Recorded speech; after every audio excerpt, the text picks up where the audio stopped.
Welcome to another Vixa Vaughn romance audiobook. We're excited to have you join us. Whether you're into second chance romance, enemies to lovers, fake marriage, or any other trope, Vixa Vaughn offers you the chance to escape into stories that will carry you away into heart-pounding romance and gripping characters. While we want to get you the full experience, some parts of this audiobook are abridged to stay abreast of YouTube's community guidelines.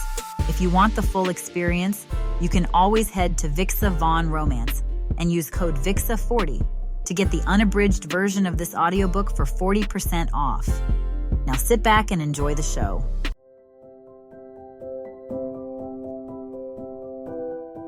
Chapter 1. Emilia. The morning sun dapples through the trees, casting golden patches across the riverbank where I kneel. This spot, hidden from hiking trails and picnic areas, has become my sanctuary. Water trickles over smooth stones, creating nature's perfect soundtrack. I breathe deep, filling my lungs with the earthy scent of damp soil and wild mint growing along the water's edge. There we go, I murmur, carefully cradling the red-tailed hawk in my lap. Just a little longer, beautiful? The hawk watches me with fierce amber eyes, intelligent and wary. His wing extends awkwardly where some bastard's bullet grazed him 2 days ago. Lucky shot for the bird. Any closer, and I'd be burying him instead of treating him. I know you hate this part. I dip a clean cloth into the river water, wringing it out before adding the antiseptic solution. But infection is the real enemy here. The hawk tenses as I gently dab at the wound. His feathers, russet and magnificent, ripple with each careful touch. I've wrapped his talons in a protective cloth to keep us both safe, but I know better than to drop my guard completely. You're doing great. Such a warrior. My voice stays low and steady, the same tone I've used with injured wildlife since I was a kid rescuing baby squirrels. This healing is coming along beautifully. Another week, and you'll be ruling these skies again. The hawk makes a soft clicking sound, his body gradually relaxing against my hands. These moments are what I live for. This connection, this trust built between human and wild creature.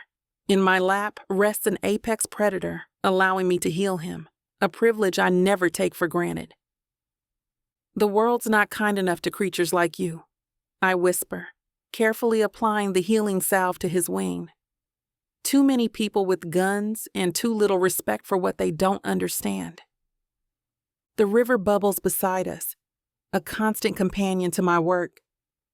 Here, surrounded by cattails and willow branches that dance in the breeze, I feel more at home than anywhere else. I wrap the hawk in a soft, breathable carrier, murmuring reassurances as I secure the top. His eyes never leave mine, that wild, untamed gaze that seems to see right through human pretenses.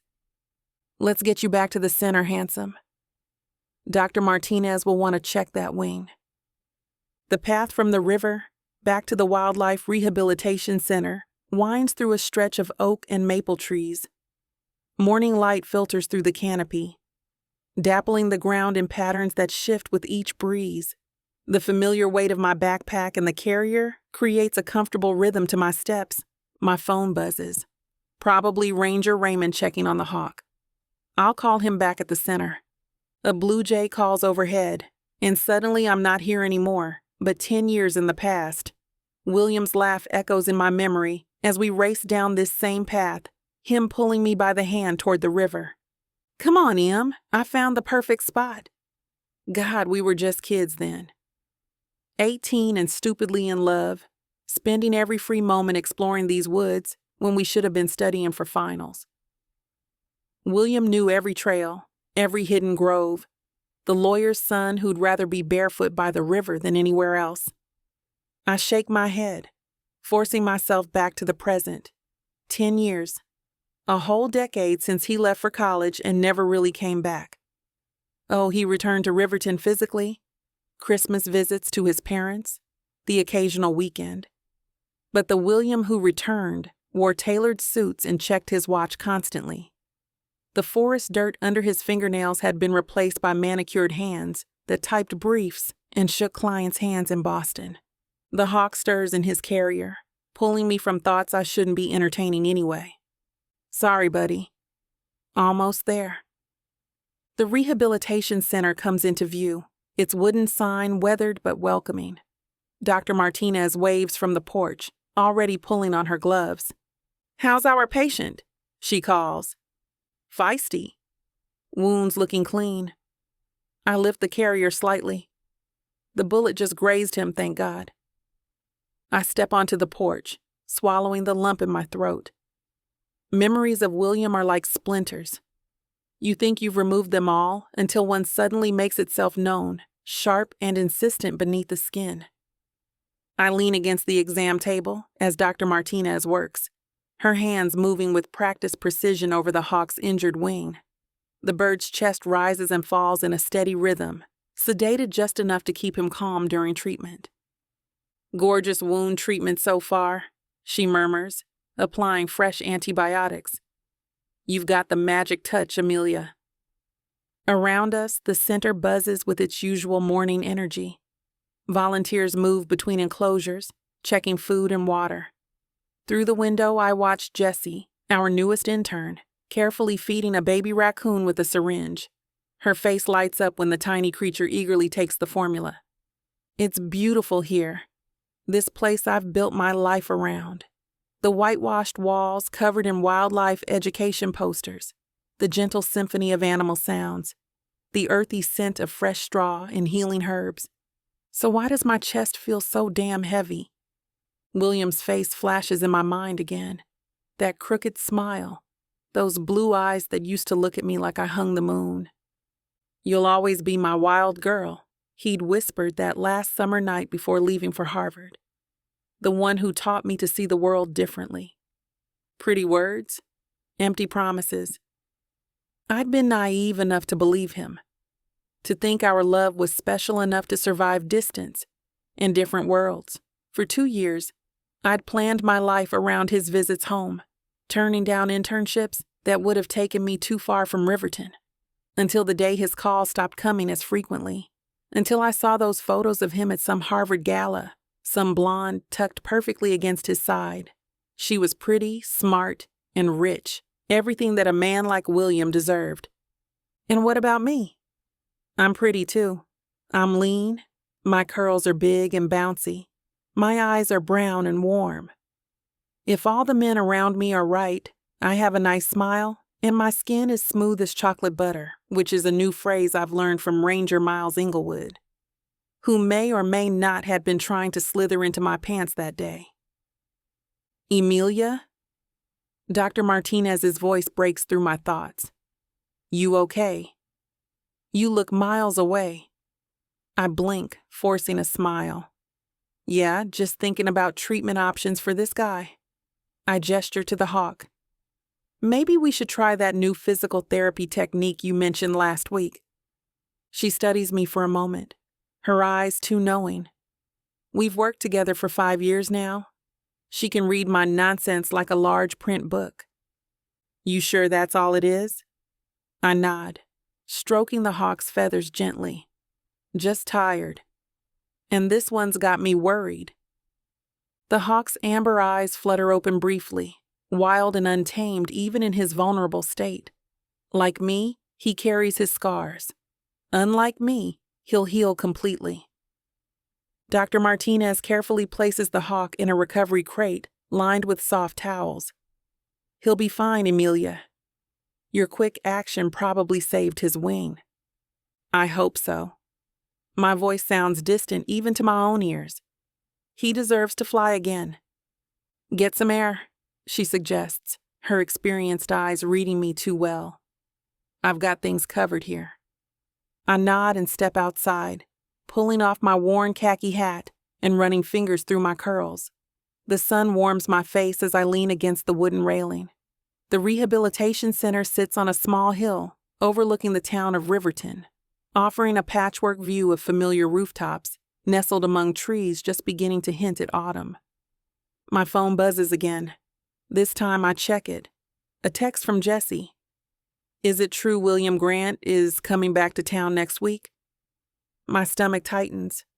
So the rumors are true. I've been hearing whispers for days now, but seeing it confirmed makes it real in a way I'm not prepared for. William. Back in Riverton.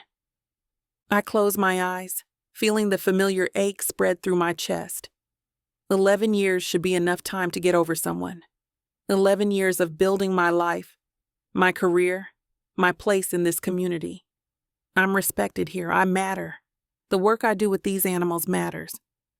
So why does the thought of seeing him again make me feel 18 and heartbroken? Stupid, I mutter to myself, pocketing my phone without responding. It's ancient history. Below me, Riverton continues its peaceful Tuesday morning. Life goes on, unchanged by the storm brewing inside me. What will I do when I see him? Ignore him? Act polite but distant? Throw something at his perfect face? Ask him why he lied to me all those years ago? Why he promised me the world, but then left me in the dust? The breeze carries the scent of pine and river water, reminding me that this town, these woods, this air, was mine before it was ours, and remains mine after he left. I've claimed this place with every injured animal I've healed, every conservation battle I've fought. I straighten my shoulders. William Grant may be coming home, but I'm already home. And this time, I won't let him shake my foundations. Chapter 2. William. I grip the steering wheel tighter as my uncle's voice echoes in my head, the leather creaking under my white-knuckled grasp. Perfect timing for a crisis of conscience. You need to get out of here, William. Charlie's face had been red with anger. Or was it embarrassment? His jowls had actually quivered when he'd slammed his fist on the mahogany desk. The firm can't handle this kind of attention right now. You know how delicate our reputation is with the merger coming. The memory stings like salt in an open wound as I navigate the winding road leading into Riverton. My BWWM feels out of place here, too sleek and polished for these country roads. Just like me. A city shark swimming into small-town waters. Christ, what am I even doing here? It's not a punishment, Charlie had said, shuffling papers on his desk without meeting my eyes, the coward. His signet ring caught the light as he straightened his already immaculate tie. Consider it a sabbatical, until this blows over. 3 months tops, then you're back in the corner office like nothing happened. We both knew it was nonsense. The scandal had my name plastered across legal blogs and whispered in courthouse hallways. Client confidentiality breach, alleged evidence tampering. All accusations I could fight would fight, but not before the damage was done. I rolled down the window, letting the crisp Massachusetts air fill my lungs. The familiar scent of pine and river water replaces the sterile smell of my Boston apartment. Main Street appears ahead, virtually unchanged in the decade since I left. The hardware store where I bought fishing hooks as a kid. The diner where I took Amelia for milkshakes after school. Amelia. I slow down as I pass Watkins' grocery, catching Mrs. Watkins' eye through the window. Her smile freezes, then falls as she recognizes me. I accelerate past, pretending not to notice. You've always got a safety net, Charlie had reminded me. Most people would kill for that luxury. My safety net is the 3-bedroom cottage I just bought on River Road, modest by Grant family standards but extravagant by Riverton's. Deliberately far from my parents' sprawling estate on the hill. I don't want to deal with their judgmental looks and snide comments in the wake of this disaster. I stop at a red light, drumming my fingers against the leather steering wheel. A group of teenagers crosses in front of me, and one points at my car, whispering to his friends. The small-town spotlight already finding me. The light turns green. I drive on, feeling like an imposter in my hometown. The prodigal son returns, not with triumph, but with shame. This was supposed to be my refuge, but already I feel the weight of judgment pressing down. In Boston, I was just another scandal in the news cycle. Here in Riverton, I'm the Grant boy who fell from grace. I slow the car as I pass Riverside Park, my hands suddenly clammy on the wheel. I wasn't prepared for this gut punch. The old oak tree still stands tall by the water's edge, its branches wider now, more gnarled. Under that same tree, Amelia and I had spread blankets on countless summer afternoons, her head resting on my chest as we watched clouds drift overhead. "That one looks like a hawk," she'd said once, pointing skyward with delicate fingers. I remember how her eyes lit up, talking about the red-tailed hawks nesting nearby. Even then, she could name every local bird species, could tell you which ones were migrating and which stayed year-round. I pull over, killing the engine. My feet carry me toward the park entrance before my brain can object. The path feels smaller now, narrower. The gravel crunches under my expensive loafers, shoes that have no business being here. I loosen my collar, suddenly feeling like it's choking me. There's the bench where we sat during that thunderstorm, huddled under my jacket, soaking wet and laughing like idiots. And the footbridge where she stopped to rescue a baby turtle, cradling it in her hands before carefully placing it in deeper water. "Everything deserves a fighting chance, Will," she'd said, those brown eyes serious and kind. Christ, I was so stupid back then. Thought I needed more than this town, more than her. Needed to prove myself. Make the Grant name mean something beyond Riverton's borders. I sit heavily on the bench, our bench, running my hand along the weathered wood. Has she been here since? Does she avoid this place like I've avoided thinking about her? The late afternoon sun hits the water just right, casting diamond reflections across the surface. Amelia used to say this was magic hour, when the light made everything look like it belonged in a fairy tale. She'd bring injured animals here sometimes. A sparrow with a broken wing, a rabbit with a thorn in its paw. I'd watch her gentle hands work, amazed at her patience, her unwavering compassion. "You're going to be a famous wildlife doctor someday," I'd told her. "Veterinarian," she'd corrected, smiling. "Or maybe a conservationist." Wonder if she made it. Wonder if she's happy. I drag myself back to the car, unable to shake the weight of memories this place carries. Each step away from the bench feels like walking through quicksand. The BMW chirps as I unlock it, the sound alien against the natural backdrop of chirping birds and rustling leaves. The drive to my new place takes less than 10 minutes. Riverton's small enough that everything's within spitting distance. My cottage sits at the end of a gravel driveway, partially hidden by towering pines. It's charming in that rustic New England way. Stone foundation, weathered cedar shingles, a wraparound porch that needs staining. Nothing like the steel and glass high-rise I left behind in Boston. I kill the engine and sit for a moment, staring at what's supposed to be my sanctuary for the next 3 months. My prison. My penance. The realtor called it quaint and full of character. Translation, small and outdated. But it's mine, bought and paid for with my own money, not the Grant family fortune. That counts for something. I grab my duffel from the trunk and trudge up the porch steps. The key sticks in the lock, requiring a particular jiggle I'll have to master. Inside smells of lemon polish and emptiness. My phone buzzes. Mother. 3rd call today. I silence it and toss it onto the kitchen counter. She'll want to know when I'm coming up to the main house for dinner. Dad will want to discuss damage control for the family name. They'll both pretend to be concerned while calculating exactly how my mess-up affects their social standing. I crack open a window, letting in a breeze that carries the distant sound of the river. For a second, I can almost pretend I'm back in high school, that the last decade never happened, that I never left. But the Grant family legacy hangs around my neck like an albatross. Harvard undergrad, then Harvard Law. My uncle's firm. The connections, the responsibility, the goddamn expectations that I'll bounce back from this little hiccup and return to being the golden boy. I sink onto the leather couch, one of the few pieces of furniture I had delivered ahead of time, and rip off my tie completely, pulling it away from my neck and dropping it on the floor. God, my life is a mess. Chapter 3. Amelia. I walk into the animal shelter, hit immediately by the chorus of barks, meows, and the unmistakable scent of kibble and disinfectant.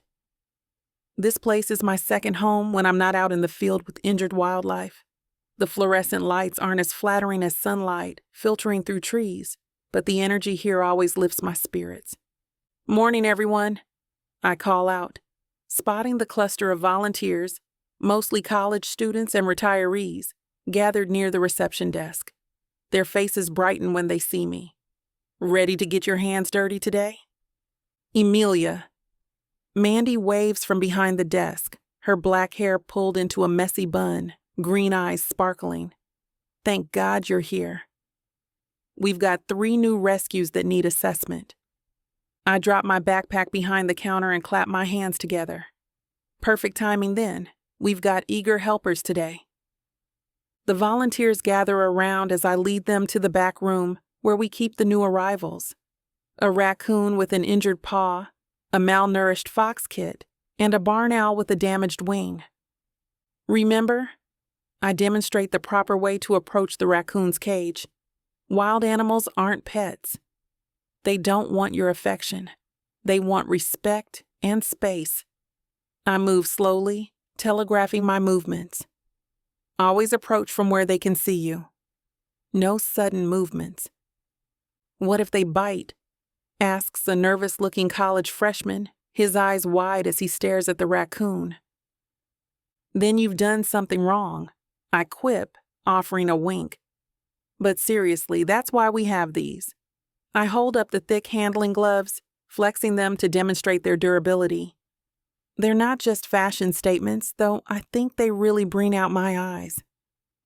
As I guide them through proper handling techniques, I feel that familiar rush of purpose flooding through me. This is where I belong, connecting people with the natural world, building bridges of understanding between humans and the creatures we share this planet with. The work we do here isn't just about bandaging wounds, I explain while showing them how to prepare formula for the fox kit, carefully measuring the powder into a small bottle. It's about maintaining balance. Every creature plays a role in our ecosystem. Even this little guy has a job to do once he's healthy again. Mandy sidles up next to me, nudging my shoulder with hers. And nobody explains that better than Amelia. You should see her in the field. She's like the wildlife whisperer. She grins at the volunteers. Last month, she talked down an angry mama raccoon like they were having coffee together. I bump her with my hip. "Stop it." "It's true," she insists to the group. "Last month she talked down an angry mama bear." "I did not talk down a bear," I laugh. I simply respected her space while relocating her cubs. The volunteers hang on every word, their eyes wide with admiration. This connection, this sharing of knowledge, feels like magic every time. I spend the next hour coaching the volunteers through their tasks, moving from station to station. The college freshman who'd been nervous about the raccoon is now confidently changing water bowls, moving with the deliberate slowness I taught him. A retired teacher carefully measures medication for the barn owl, her movements precise and gentle. "Look at you all," I say, stepping back to observe their progress. Wildlife rehabilitation professionals in the making. I slip away to the sink, scrubbing my hands thoroughly. The familiar routine, soap up to the elbows, under the nails, between the fingers, gives me a moment to breathe. My shoulders relax as I watch the volunteers work independently, their initial hesitation replaced with quiet confidence. Mandy appears beside me, extending a steaming mug. "Thought you could use this. 2 sugars. Splash of oat milk. Just how you like it." "You're a lifesaver," I sigh, accepting the coffee and taking a grateful sip. The warmth spreads through my chest, chasing away the morning chill. I swear, these training sessions take more out of me than an actual rescue. Worth it, though. "You're damn good with them," Mandy says, nodding toward the volunteers. "They worship the ground you walk on. So, Mandy leans against the counter, lowering her voice, and I know that's a sign that she wants to start gossiping. Guess who's back in town? Who? I ask absently, my mind still on the Fox Kids feeding schedule. I make a mental note to check his weight again before the afternoon feeding. William Grant. She watches my face closely. Rolled in yesterday in that fancy car of his. My sister saw him at his parents' place, but I don't think he's living there. He's got a cottage on River Road. My hand freezes midair, coffee mug suspended halfway to my lips. Something cold slides down my spine, replacing the warmth from just moments ago. The name hits me like a physical blow, knocking the air from my lungs. William. Here. After all this time. William, I repeat, hating how his name feels in my mouth, familiar and foreign all at once. Yep. Apparently there was some big scandal at his law firm in Boston. Something about a case gone wrong, Mandy continues, oblivious to how still I've become.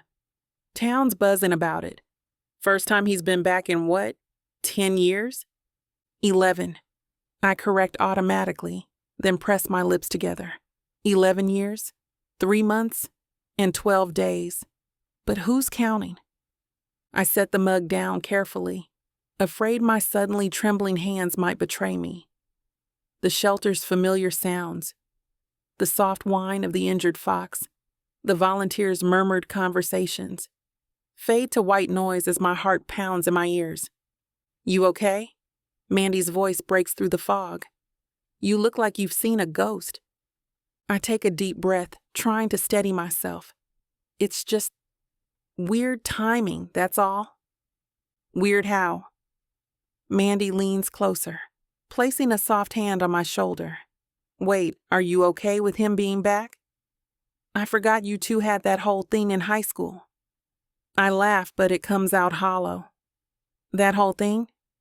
Yeah, you could call it that. You want to talk about it? Mandy's eyes soften with concern. I sigh, glancing around to make sure none of the volunteers are within earshot. It's been hard not to think about our romance when we were seniors. God, we were so young. The memories flood back. Study sessions that turned into makeout sessions, late-night drives to the lake, planning our futures together. I really thought I was going to marry the guy, you know. Had it all mapped out in my head. What happened? Mandy asks gently. Life happened. Or rather, William's ambition happened. I run my finger along the rim of my coffee mug. Turns out I wasn't part of his grand plan. Small-town wildlife rehab wasn't exactly compatible with big city law and the Grant family legacy. That's rough, Mandy says, squeezing my arm. If it makes you feel any better, I see him in the tabloids all the time, always with a different woman on his arm, models, actresses, you name it. I grimace, picturing William in designer suits, flashing that perfect smile for cameras, some gorgeous woman draped over him like an accessory. That doesn't make me feel better at all, actually. Sorry. Mandy winces. That was stupid to say. No, it's fine. I wave her off, forcing a smile. It was ages ago. Ancient history. The words sound unconvincing even to my own ears. 11 years might as well be yesterday when it comes to William Grant. The wound feels suddenly fresh, like picking off a scab I thought had long since healed into a scar. I down the rest of my coffee in one gulp, wincing as it burns my throat. We should probably get back to work. Those animals aren't going to rehabilitate themselves. Right. Mandy nods, but her eyes remain fixed on me with that unmistakable look. Pity. The same look people gave me 11 years ago when William left for Boston, without so much as a backward glance. I hate that look now as much as I did then. Seriously, I'm fine. I rinse my mug in the sink with more force than necessary. It was high school, Mandy. We were practically children. Of course, she says, but her tone betrays her disbelief. It's just, you never really talked about it. Not even when you came back from college. I grab a clipboard from the counter, suddenly fascinated by the feeding schedule written on it. Nothing to talk about. We wanted different things. End of story. The truth is messier. Full of promises made under starlit skies, whispered dreams, and plans that dissolved like morning mist. But I've spent years building walls around those memories, and I'm not about to let them crumble because William Grant decided to grace Riverton with his presence again. Besides, I continue forcing brightness into my voice. I've got more important things to focus on, like making sure that Fox Kid gains another ounce by tomorrow.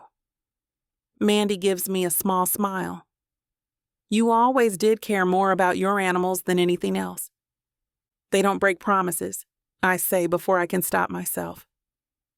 An awkward silence stretches between us. I clear my throat. Anyway, I should check on the owl's wing. And you've got that school group coming in at 11, right? Yeah. Mandy squeezes my shoulder. But Emilia, if you want to talk, I know where to find you. I cut her off with a smile that doesn't quite reach my eyes. Thanks, but I'm good. Really. As Mandy walks away, I take a deep breath, steadying myself against the counter. The rumors ended up being true. William Grant is back in town. So what? Riverton isn't that small. I can avoid him easily enough. And if we do cross paths, well, I'll be polite, distant, and completely unaffected, just like I've practiced in my head 1,000 times over the years. Chapter 4. William. I take a deep breath as I walk up the steps of Riverton's town hall. The building hasn't changed. Same white columns, same weathered brick. Unlike me. Years in Boston's cutthroat legal scene will change a man, sharpen his edges in ways this sleepy town couldn't imagine. Inside, the wood-paneled meeting room feels smaller than I remember. 5 faces turn to me as I enter.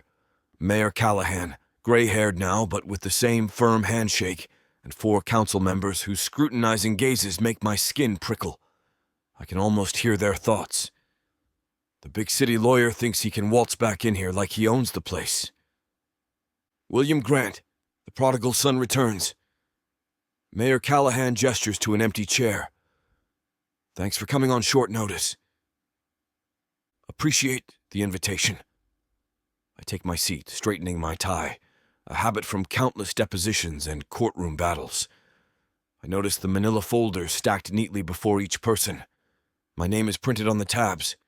Whatever this is about, they've done their homework. I hope this isn't about the old Miller property, or worse, anything connected to Amelia. And by the looks of it, they've done their homework. They know about Boston. Let's cut to it. Callahan slides a thick document across the polished table. We've got 3 corporations eyeing our riverfront for development. Hotels, retail complexes. They're calling it economic opportunity. I call it destroying what makes Riverton special.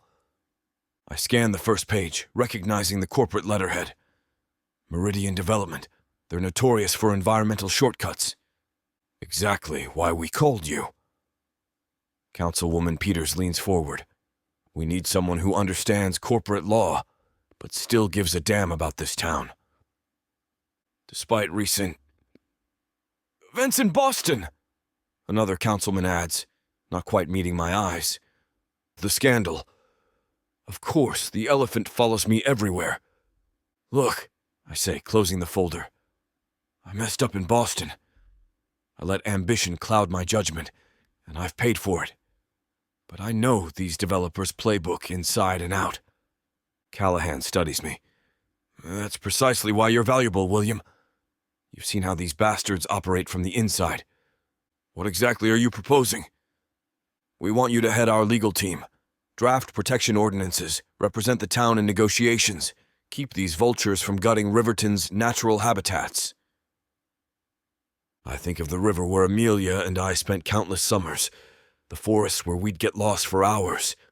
The thought of bulldozers tearing through them makes my stomach turn. The town can't pay what you're used to, Peters adds. I don't need the money. I straighten my shoulders. But I need to know. Why trust me after what happened? Callahan's weathered face softens. Because you're one of us, William. And everyone deserves a second chance, especially in the place that made them. I stare at the expectant faces around the table, feeling an invisible pressure mounting in my chest. These people aren't just handing me legal documents, they're entrusting me with Riverton's soul. The weight of it presses down, heavier than any high-profile case I handled in Boston. This conservation initiative could define Riverton's future for generations, Councilwoman Peters says, her eyes bright with conviction. We're counting on you to be our shield against corporate interests. The preservation of our natural habitats isn't just about aesthetics, Mayor Callahan adds. It's our identity. Our legacy. I recognize that look, the same one my senior partners gave before throwing me into career-making cases. Except this time, it's not just my reputation on the line. It's my hometown. We've scheduled a town hall meeting next Friday, Callahan continues. The community needs to see your commitment firsthand. My mouth goes dry. Town hall? That's pretty soon. Time is critical. Meridian's already courting local business owners. A town hall means facing everyone, including Amelia. Her wildlife rehabilitation center sits on the edge of the proposed development zone. This isn't just about me anymore. It's about her life's work, too. Amelia Carter's conservation efforts would align perfectly with our strategy, Peter says, as if reading my thoughts. Her wildlife center gives us legitimate environmental concerns to leverage. I swallow hard. I'm familiar with her work. Callahan raises an eyebrow. You two were close once, weren't you? Having her support would strengthen our position considerably. And there it is, my professional and personal lives colliding like freight trains. They want me to use my history with Amelia as a strategic advantage. The same woman I walked away from, whose trust I shattered. I'll handle the legal framework, I say carefully, but I can't promise anything regarding Amelia's involvement. William, Callahan leans forward. This town raised you both. Sometimes personal history has to take a back seat to the greater good. The irony isn't lost on me. I left Amelia behind for my career, and now that same career is forcing me back into her orbit. I tap my fingers against the documents in front of me, my mind drifting from the conversation around me. The council members continue discussing logistics, but all I can think about is Amelia. The way her hands would gently cradle injured birds, her fierce determination when arguing for protected wetlands. She always saw the value in things others overlooked. William, are you with us? Callahan's voice snaps me back. Yeah, sorry. Just considering the approach. I straighten in my chair, but my thoughts remain tangled in memories. 11 years ago, Amelia and I had mapped out protection zones for the exact riverfront these developers now want to bulldoze. We'd spent weekends cataloging species, documenting habitats, her with her wildlife expertise, me with my budding legal knowledge. We'd been so in sync then, passionate about the same cause, dreaming of the same future. Until I wasn't. The Harvard admissions offer came, and suddenly my dreams shifted. I convinced myself I could do more good with power and money behind me. What nonsense that turned out to be. The eastern wetlands are particularly vulnerable, Peters says, pointing to a map spread across the table. Carter's rehabilitation center relies on that ecosystem. Amelia's center. The project she helped build from nothing while I was chasing corner offices and billable hours. I'll draft preliminary protection ordinances by Monday, I say, gathering the documents. My throat feels tight. This isn't just about legal strategy anymore. It's about making things right. Not just for Riverton, but for the values I abandoned. The meeting wraps up and I step outside into the sun. The town square buzzes with familiar activity. Kids chasing each other around the gazebo, elderly couples on benches, shopkeepers sweeping storefronts. This place has a rhythm I'd forgotten. I hum softly as I walk down the steps of Town Hall. For years, I've been a lawyer first and a person second. Cases, clients, billable hours. That became my identity. But standing here, with Riverton's trees swaying in the breeze, and memories of Amelia's laugh echoing in my mind, I remember who I was before ambition narrowed my vision. This project isn't just my professional redemption. It's a chance to reconnect with the part of me that actually gives a damn. The part that Amelia always saw, even when I lost sight of it. Chapter 5.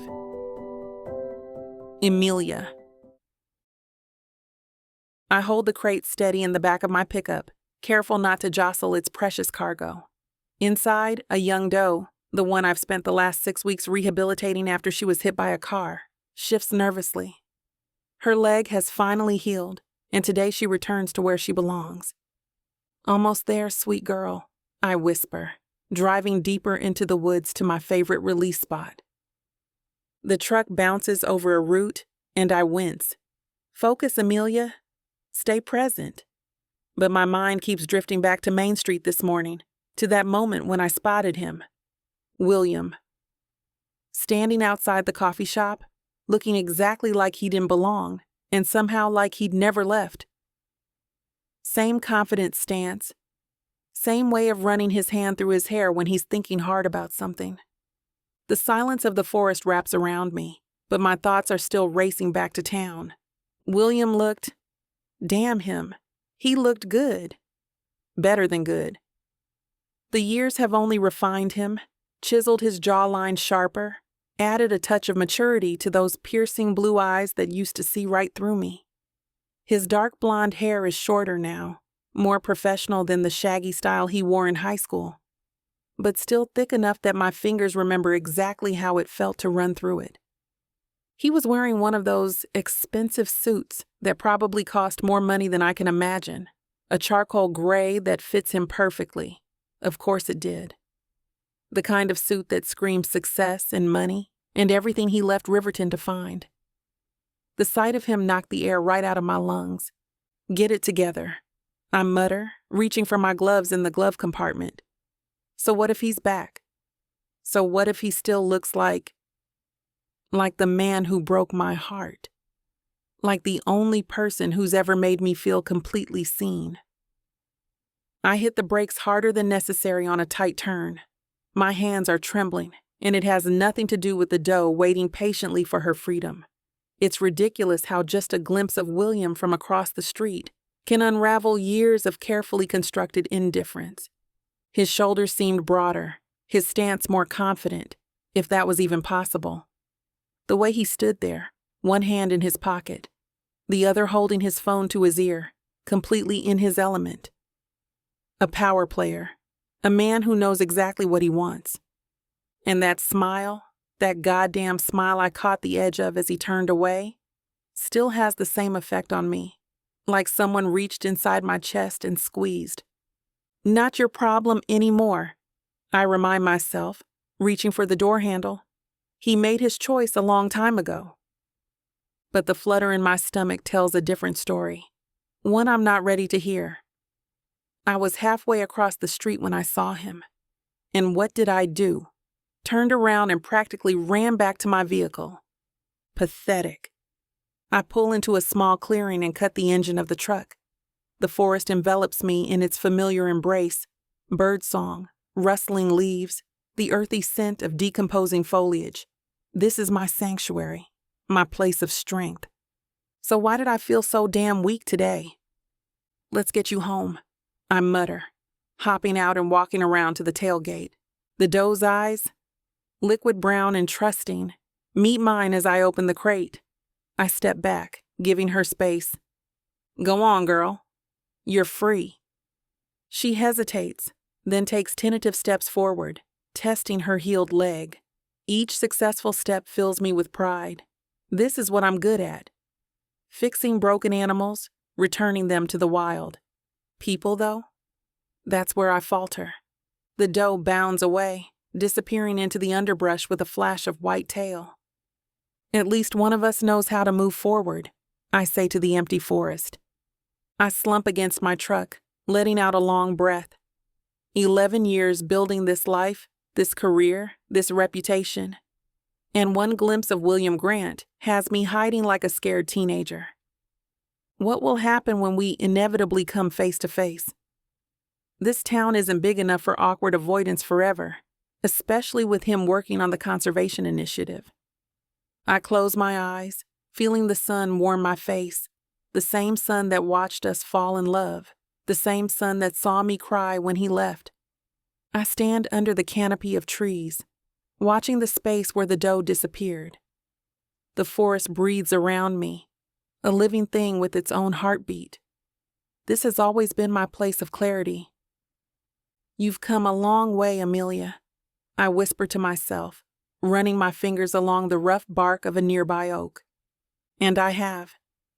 From the heartbroken college girl sobbing in her dorm room to the woman I am today, respected, independent, making a real difference. I built this life brick by brick after William walked away, choosing his law school ambitions and his family's law firm over our plans to travel the world and save endangered species together. His choice, his loss. So why does my stomach still twist at the thought of seeing him? Why did I practically dive behind my truck this morning? A rustle in the underbrush catches my attention. The doe has returned, standing at the edge of the clearing, watching me with those liquid eyes. She hasn't fully committed to freedom yet. It's okay, I say softly. Sometimes it takes time to trust that you're really healed. The doe tilts her head, as if considering my words, then with a graceful bound, disappears again. This time for good. Something loosens in my chest as I watch her go. That's what I do. I heal broken things and set them free. I need to remember that strength when I finally face William, because I will face him. This town is too small, our work too interconnected to avoid it. And when I do, I'll be damned if I let him see how much power he still holds over my heart. A part of me, a small, traitorous part, actually tingles with anticipation at the thought of seeing him up close. Will his eyes still crinkle at the corners when he smiles? Does he still have that scar on his palm from when we tried to rescue that hawk together? I shake my head firmly. No, I won't romanticize the past. I won't let myself get swept up in what used to be. Not this time, I promise the silent forest. Not again. I slide into my truck, my hands gripping the steering wheel. The forest has always given me clarity, and today is no different. I'm not that same girl anymore, the one who cried for weeks after William left, who questioned her worth because he chose his family's expectations over our dreams. No, I've built something real here. My wildlife rehabilitation center is thriving.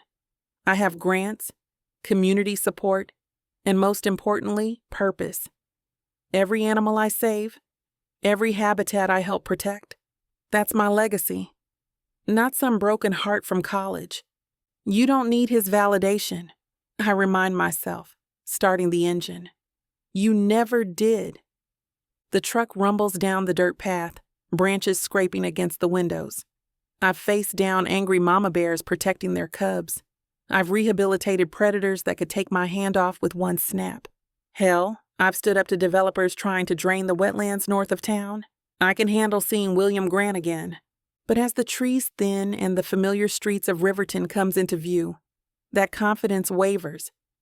When I see him again, will I be cool and professional, or will my voice betray me? Will he mention our past, or pretend those 11 years never happened? I take a deep breath, feeling my chest tighten. This town suddenly feels too small, the air too thick. You're overthinking this, I mutter, turning onto Main Street. It's just William. Just William. The boy who knew every constellation in the night sky. The boy who helped me rescue my first injured animal. The boy who promised forever, then left without looking back. No, not a boy anymore. A high-powered attorney with connections and influence. Someone who could either be a powerful ally for my conservation work or... I shake my head. I can't think of him as an adversary. That gives him too much power. The afternoon sun catches on my rearview mirror, momentarily blinding me. I squint, adjusting it, and make a decision. I won't hide. I won't run. When we meet, and we will meet, I'll be myself. The woman I've become. Strong, independent, committed to my cause. Whatever feelings still linger, I'll deal with them. I have to. There's too much at stake, not just my heart, but the wildlife, the land, everything I've worked for. Chapter 6. William. I stare up at the imposing Georgian columns of my parents' estate, feeling like I'm 18 again. The manicured hedges and perfect symmetry of the place always made me feel like I needed to measure up. Nothing's changed. Except everything has. My hand hovers over the brass knocker. I can't even walk into my childhood home without hesitating now. Through the beveled glass, I catch glimpses of the foyer where Mom used to line us up for photos before every school year. Dad studied to the right, where he'd lecture me about grant men and their responsibilities. The grand staircase where Amelia and I snuck down at midnight to go attend the senior prom after-party, trying not to wake my parents. Amelia. I close my eyes and see her sitting on our kitchen island, laughing as I attempted to make pancakes. Her curls bouncing with each giggle while I burned another batch. Mom walked in and her smile froze, that polite mask slipping into place. William, perhaps your friend would be more comfortable in the living room. Her emphasis on friend cut through the room like ice. Not girlfriend, friend. Always. Never Amelia. Just your friend or that Carter girl. A lovely girl. She's quite bright and has an intelligence that is commendable, Dad would say after she left, his voice dripping with false praise before the inevitable but arrived. But not quite. Suitable for your future son. The implication hanging heavy between us.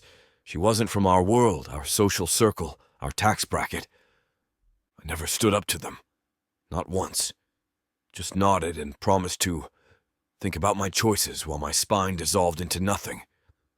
I'd squeeze Amelia's hand under the table at dinner, then fold like cheap cardboard the moment my parents voiced their disapproval. What kind of man does that make me?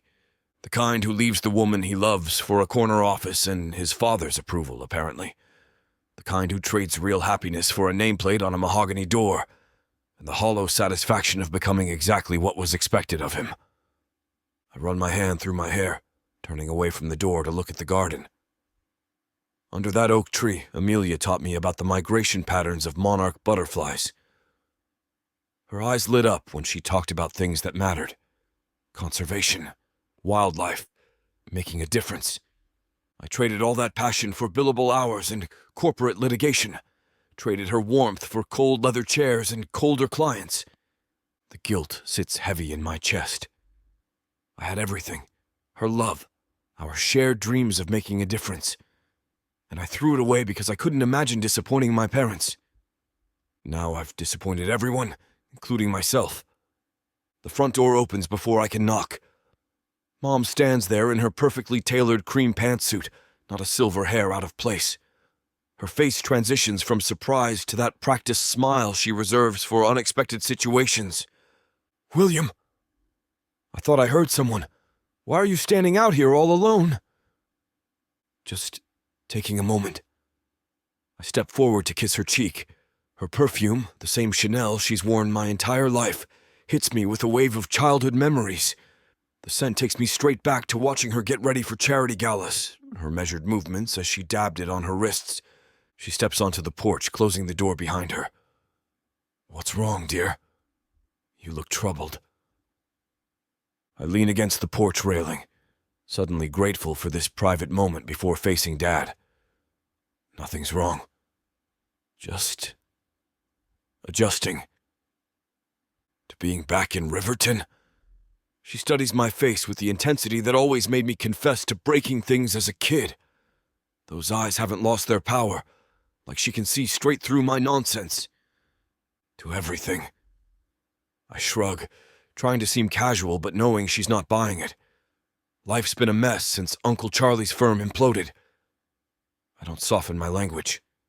Mom's tougher than her country club friends would ever guess. And right now, I don't have the energy for pretense. Language, William. Her correction is automatic, but lacks its usual edge. Maybe she feels sorry for me. That's somehow worse. The scandal wasn't my fault, but everyone treats me like I was in on it. I stare out at the perfectly manicured lawn, but I'm trying to make something good out of it. Oh, her eyebrow arches with interest. I'm working with Mayor Callahan, going to be the lead attorney protecting the local habitats from corporate development. For the first time in weeks, I feel a spark of genuine pride. It's important work. Mom's smile tightens. Environmental law? For the town. She says it like I've announced I'm collecting garbage. Darling, that's charitable, I suppose. But surely this is just temporary while you sort out your next position at a proper firm in Boston or New York. And there it is. The dismissal of anything that doesn't fit her vision for my life. It's not charity work, Mom. It's meaningful, important. I straighten my shoulders, and it pays well. I'm sure it does for Riverton. She pats my arm. But you were on track to make partner at Harrison and Winthrop once you moved on from your uncle's firm. The small-town position seems beneath your capabilities. Jesus, Mom. This isn't some charity case I'm taking on because I'm desperate. I roll my eyes, not bothering to hide my frustration. This is what I want to do. What I've always wanted to do before I let you and Dad convince me otherwise. Her eyes widen at my tone, but her composure never cracks.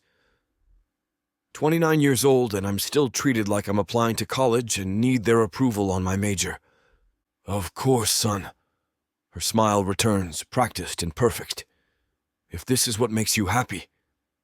The words sound right, but the patronizing tone makes it clear she's humoring me, waiting for me to come to my senses. She links her arm with mine, guiding me toward the door, like I might bolt if left unattended. Your father's waiting.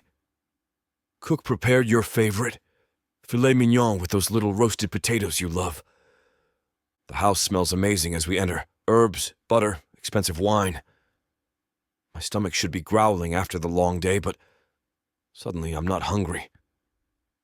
Dad stands when we enter the dining room, clapping me on the shoulder with that firm grip that always felt more like assessment than affection. There's my boy. Bit of a rough patch, but you'll land on your feet. Grants always do. The table is set with the good china, 3 perfect place settings spaced equidistant from each other. Crystal water goblets that catch the light from the chandelier. Everything in its proper place, just like they want me to be.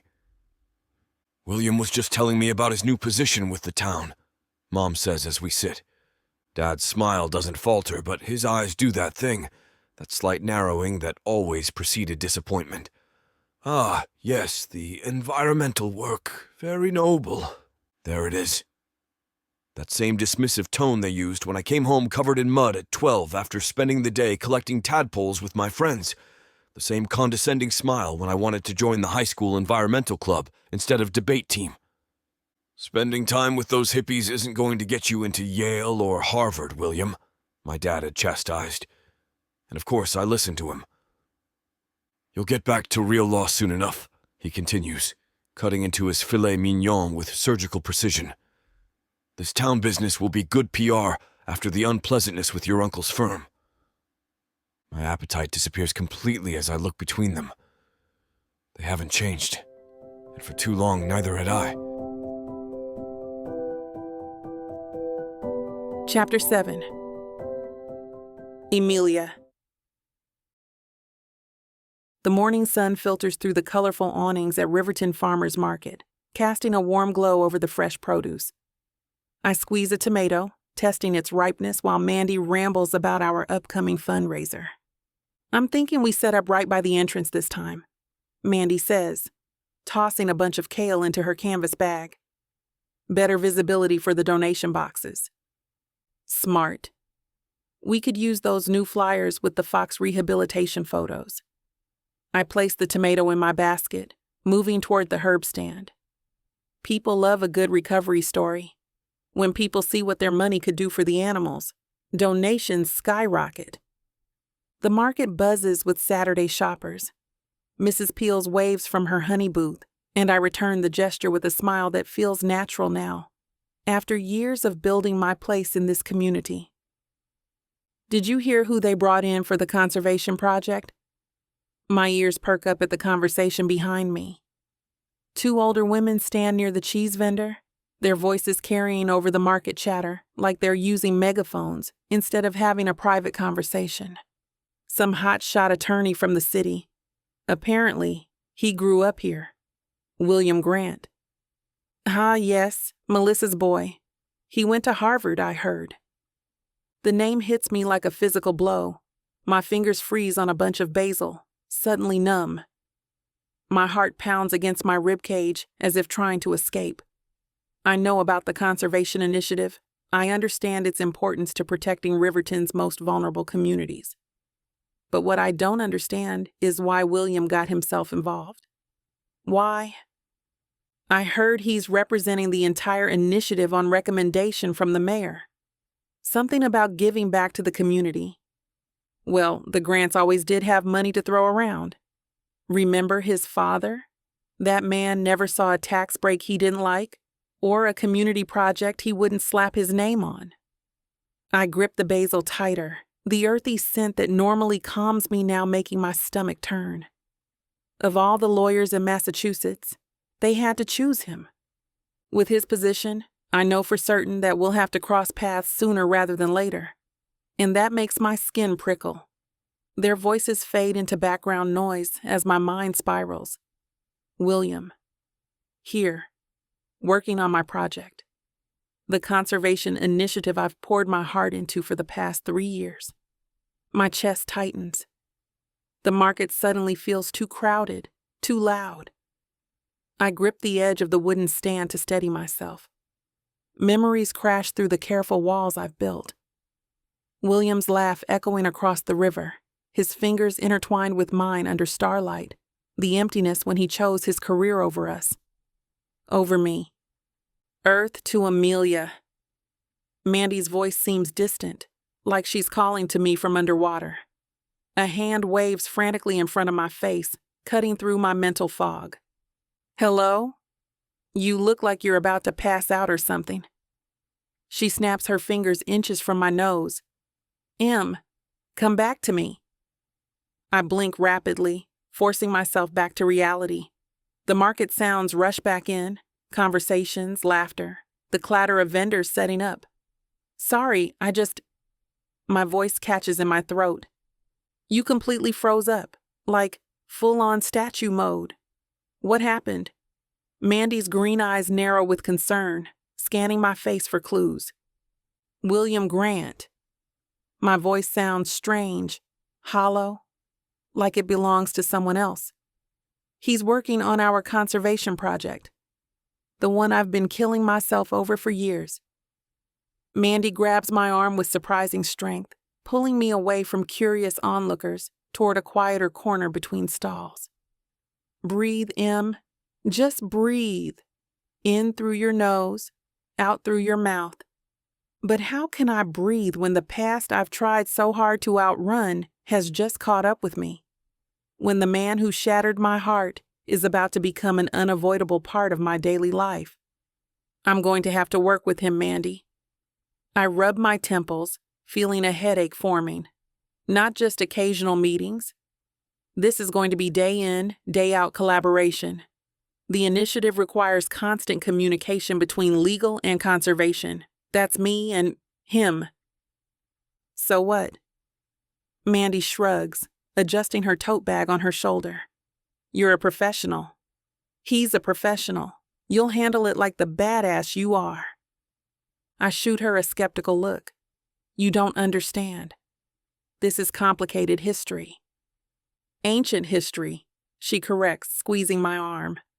Look, I'll run interference if you need it. I can handle the pretty boy lawyer if you can't. I can handle him just fine. I snap, then immediately regret my tone. Sorry, it's just... What if he's here to sabotage everything we've built? The Grant family he comes from has never cared about environmental law. His father wanted to develop half the wetlands into condos, remember? Mandy rolls her eyes. Not everyone is plotting against you, Em. Maybe he's actually here to help. People change. William doesn't. I mutter, but even as I say it, I wonder if that's true. It's been years. Maybe he has changed. The thought makes my stomach flutter in a way I don't want to examine. Come on. Mandy tugs my arm, pulling me toward a stand I hadn't noticed before. Let's look at something pretty instead of dwelling on pretty boy problems. The jewelry stand glitters under the sun, handcrafted pieces arranged on velvet cloths. The vendor, an older woman with silver-streaked hair, smiles as we approach. These are gorgeous, Mandy says, picking up a pendant with a small brown stone. Look at this one, Em. Reminds me of that doe you released last week. Despite myself, I lean closer. The stone catches the light, revealing intricate inclusions that look like feathers. It's beautiful, simple, nothing like the flashy gifts William used to give me. Try it on, Mandy insists, already reaching for the clasp.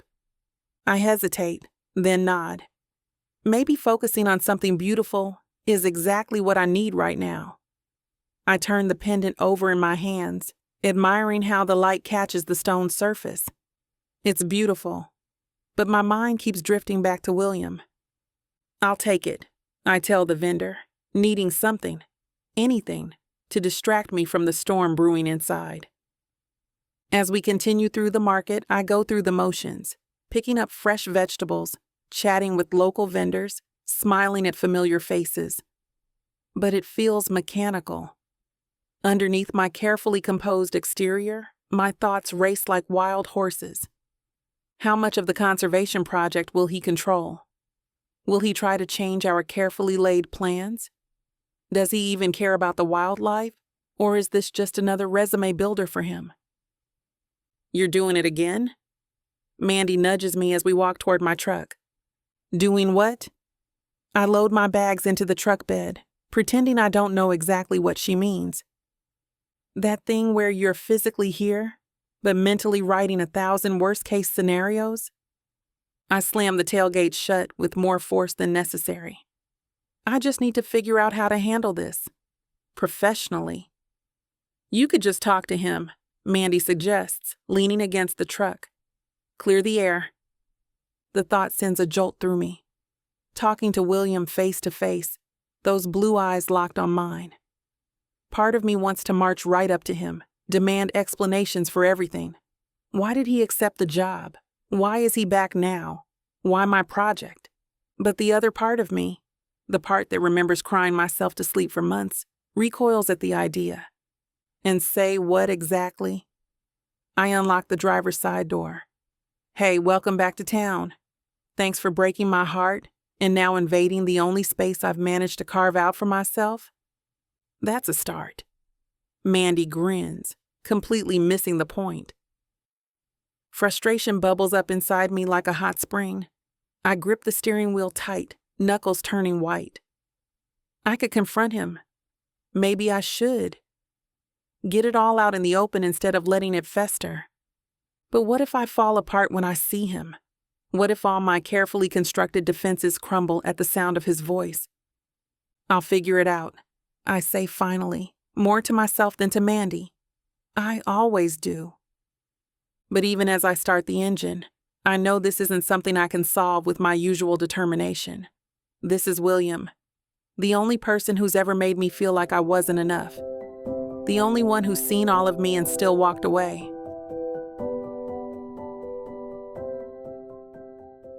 Fake love? Baby, ain't nothing fake about what you're about to feel. 9 full-length audiobooks, dozens of hours of passion, drama, and the kind of chemistry you can't fake. Oh, these couples swear it's just for show. Fake fiancés, pretend dates, contracts and schemes. But baby, when the sparks start flying, Somebody's catching feelings. Enemies turned lovers. Friends turned more. And listen here, this ain't no skimpy sample pack. You're getting the whole buffet. And right now, it's already sitting pretty at 70% off. Take a look at VixAvaughnRomance.com. Hot fomance. I fake do. This diva don't do I do easily. Only serve it up if you deserve me. Playeress. A fake southern fiance. Fake lover. Faux love. Wife for hire. The Fake Love Romance Audiobook Bundle. It's time to play pretend and never look back. Vixa Vaughn Romance.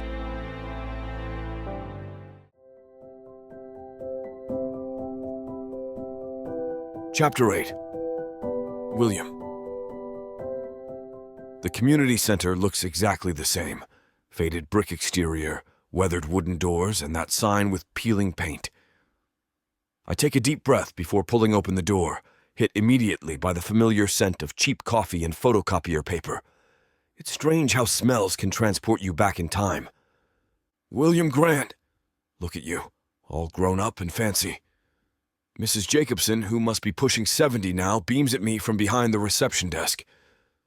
Not that fancy anymore, I mutter, forcing a smile that doesn't quite reach my eyes.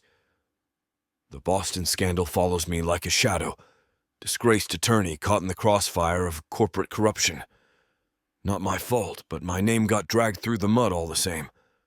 Conference room B, they're waiting for you. She gives me a sympathetic look that makes my skin crawl. I straighten my tie and roll my shoulders back. Screw what they think. I'm here to do a job. The hallway stretches longer than I remember. Each step feels heavier as I approach the room where Riverton's environmental warriors await, people who probably grew up hearing about the brilliant William Grant who escaped small-town life for Boston's legal big leagues. Now I'm crawling back with my tail between my legs. My hand hesitates on the doorknob. Through the small window I can see them. Mayor Callahan, Dr. Reeves from the university's environmental science department, a couple faces I don't recognize, and my heart stops. Amelia. She's sitting with her back to the door, curly hair cascading down her back just like it used to. I'd know that silhouette anywhere. Damn, I whisper, suddenly aware of my racing pulse. Nobody mentioned she'd be here. Of course she would be. Riverton's wildlife conservation efforts practically have her name stamped all over them. I push the door open and every head turns. The conversation halts mid-sentence. Mayor Callahan rises, hand extended. William! Perfect timing. I shake his hand, forcing confidence into my grip while scanning the room. The weight of their stares is palpable. Some curious, some skeptical. They all know about Boston. They're all wondering if I'm the same golden boy who left Riverton behind. Then Amelia's eyes meet mine and everything else fades away. Her eyes, those deep, rich brown eyes that used to look at me with such warmth, now flash with something between shock and fury. Time stops. The conference room dissolves around me until there's nothing but Amelia and the deafening sound of my own heartbeat. And of course you know Amelia Carter, our wildlife rehabilitation specialist, Mayor Callahan continues, oblivious to the silent storm brewing between us. Yes, I manage, my voice rougher than intended. We've met. Amelia's jaw tightens. A long time ago. Those 4 words cut deeper than any legal cross-examination I've ever faced. 11 years evaporate in an instant. I remember the taste of her lips, the sound of her laugh, the way she'd trace patterns on my chest while we talked about our future, a future I walked away from. Let's get started, Dr. Reeves announces, shuffling papers. We've got a lot to cover. I take the only empty seat, directly across from Amelia. Someone hands me a folder.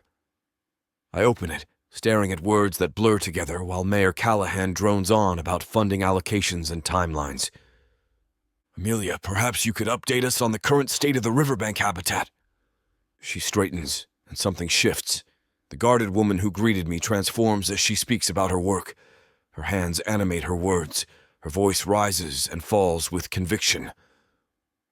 The fluorescent lights catch the gold flecks in her eyes. The Eastern Bank has shown remarkable recovery since we restricted access last spring. 3 new fox dens, increased beaver activity, and we've documented the return of 2 previously displaced owl species. I should be taking notes. Instead, I'm mesmerized by the way her passion radiates from every pore. This is the Amelia I knew, the one who would wade into freezing water to rescue a trapped duckling, who could identify every bird call in the forest, who once stayed up all night nursing an injured raccoon. The proposed development coming from Juniper Tech would destroy all of that progress, she continues, her gaze sweeping the room before landing on me with laser focus, which is why legal protection is critical. Suddenly I realize everyone's looking at me, waiting for a response. I clear my throat, scrambling to reconnect with the attorney part of my brain while the rest of me drowns in memories. I lean forward, trying to channel the confidence that made me a courtroom star before everything went to hell. I'm here to defend as much of the habitat as legally possible. That's my commitment to this project and to Riverton. Amelia's eyes narrow slightly. I recognize that look. She's reading between my lines. But, she prompts, one eyebrow arched, but we need to be realistic about what we're up against. Juniper Tech has deep pockets and an army of lawyers. Sometimes strategic compromise gets us more protection in the long run than an all-or-nothing approach. Compromise? The word falls from her lips like poison. There's no compromise when it comes to these ecosystems, William. They're interconnected. You can't just sacrifice the Eastern Corridor and expect the rest to function normally. I'm not suggesting we roll over, but... No. She shakes her head firmly, those curls bouncing with conviction.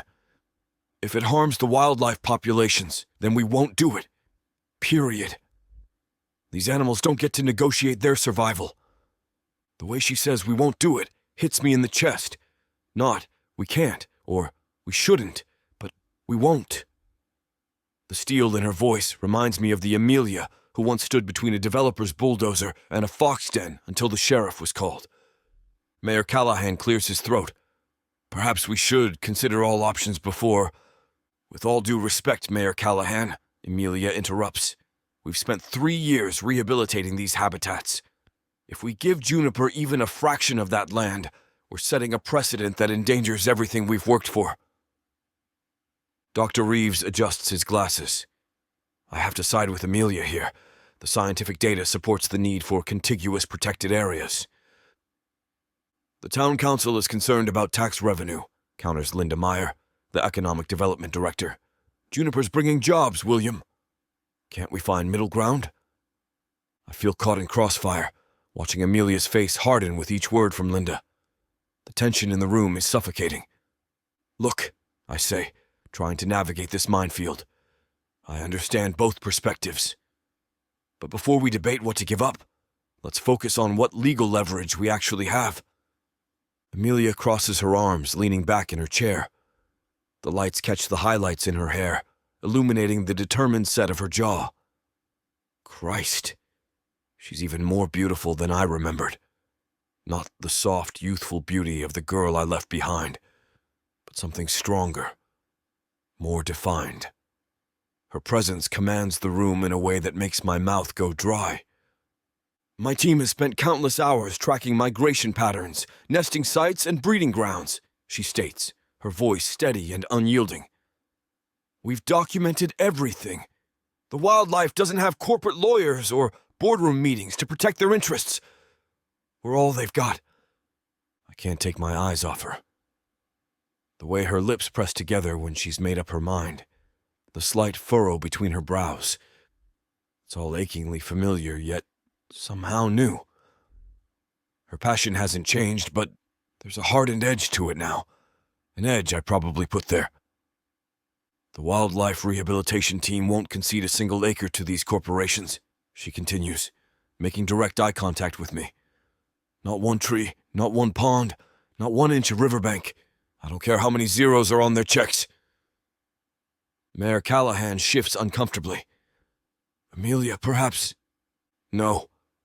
She cuts him off without even looking his way. Her eyes are locked on mine, challenging me. If you brought William here to help us find loopholes to surrender what matters, you've wasted everyone's time. I'm in for a struggle I didn't anticipate. The professional part of me recognizes the impossible position. Juniper Tech has rights as property owners, and the town needs the economic boost. But looking at Amelia, fierce and unwavering in her convictions, I feel something else entirely. Admiration, respect, and a deep, gnawing sense that I'm on the wrong side of this table. I'm not here to surrender anything, I say carefully, aware that everyone's watching our exchange like a tennis match. But this isn't going to be straightforward. We need to understand what we're up against. Amelia's expression doesn't soften. What we're up against is the same old story, profit over the planet. And I expected better from you, William. Those last words hit like a punch to the gut, because once upon a time, she had expected better. And I'd failed her then, too.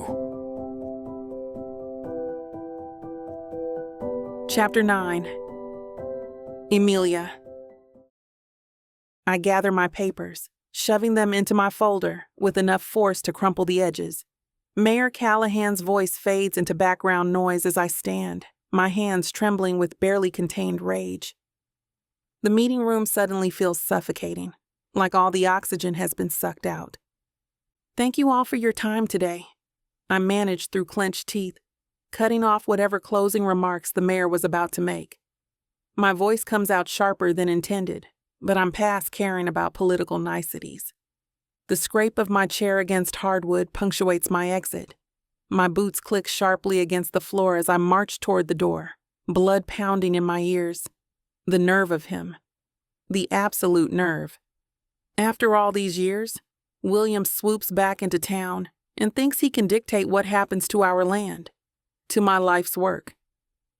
We need to consider all options on the table, William had said, smooth as silk, his lawyer voice dripping with false reasonableness, including partial land concessions to Juniper Tech that might benefit both parties. Benefit both parties? What a load of corporate trash. The animals don't get a vote in this compromise. The ecosystem doesn't get to negotiate which parts get bulldozed. The red-tailed hawks nesting in those trees won't appreciate a partial destruction of their habitat. I've spent years protecting this land, and he waltzes in with his fancy suit and fancier words, thinking he can undo it all with a handshake deal. I push through the heavy doors into the hallway, chest tight with anger. My heart pounds against my ribs like a caged animal. 11 years away, and William waltzes back in like he owns the place, ready to carve up the sanctuary land like it's a damn pie at Thanksgiving dinner. As if the wildlife and ecosystems I've devoted my life to protecting are just inconvenient obstacles to his corporate client's bottom line. Amelia, wait! I walk faster, refusing to look back. The exit sign glows ahead like salvation. My boots click against the polished floor, each step fueling my determination to get away from him and his so-called compromise. Emilia. His footsteps quicken behind me. I can hear his expensive shoes hitting the tiles in rapid succession. I'm almost to the door when I feel his fingers wrap around my wrist, warm and firm. The contact sends an electric shock up my arm that has nothing to do with anger, a physical memory my body hasn't forgotten, even if my mind wants to. I whirl around, yanking my arm free. Don't touch me. My voice comes out low and dangerous, surprising even me with its intensity.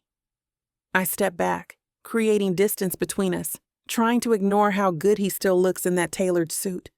William stands too close, his blue eyes intense, hair slightly disheveled like he's been running his hands through it during the meeting. His expensive suit can't hide the tension in his shoulders. You didn't let me finish in there. I heard enough. My voice comes out low and dangerous. You want to give away protected land to a tech company that'll destroy habitats I've spent years preserving. That's not what I don't care what corporate law firm you came from or what fancy deals you're used to brokering. This isn't negotiable. Not 1 acre. Not 1 tree. William steps closer, lowering his voice. If you just listen, no. I plant my feet, refusing to back down even as his proximity makes my skin tingle. I listened to you once before, William. I'm not making that mistake again. Emilia, please. This isn't just about the land proposal. William's voice drops to that soft, intimate tone I remember all too well. I know it's been years, but I need to say this. I'm sorry for how things ended between us. My spine stiffens instantly. Every muscle in my body tenses like I'm preparing for a physical blow rather than words. The hallway lights suddenly feel too bright, too exposing of all the little details on my face, including the surprise. Don't. The word comes out sharper than I intended. I cross my arms over my chest, creating another barrier between us. We're not doing this, William. I was young and stupid. I made the wrong choice, and I've regretted it every day since. He takes a step closer, and I catch a whiff of his cologne, different from what he wore back then, but still distinctly him. Walking away from you was the biggest mistake of my life. A dangerous heat spreads through my chest. For a split second, I want to let him in, to hear what he has to say. But I've built these walls for a reason, brick by brick, year after painful year. Stop. I raise my hand between us, creating a physical barrier, since my emotional one seems to be crumbling. This isn't the time or place. We have actual work to do. Important work that affects real lives. Animals that can't defend themselves against your fancy corporate interests. William runs a hand through his hair, frustration evident in the gesture. His fingers rake through those perfect strands in a way that's achingly familiar. The work matters to me too, Amelia. But so do you. It's always been you. The initiative is what matters right now. I snap, hating how my voice wavers, betraying the storm inside me. Your apologies don't change anything. They certainly don't change your position on giving away protected land. Words are cheap, William, especially from lawyers. That's not what I was suggesting in there. If you just listen to me for 5 goddamn minutes instead of assuming the worst. His blue eyes flash with intensity, challenging me in a way that makes my spine straighten. Look, we need to keep this professional. I straighten my shoulders, fighting to keep my expression neutral when everything inside me is churning. Whatever happened between us was a lifetime ago. We were different people. Were we?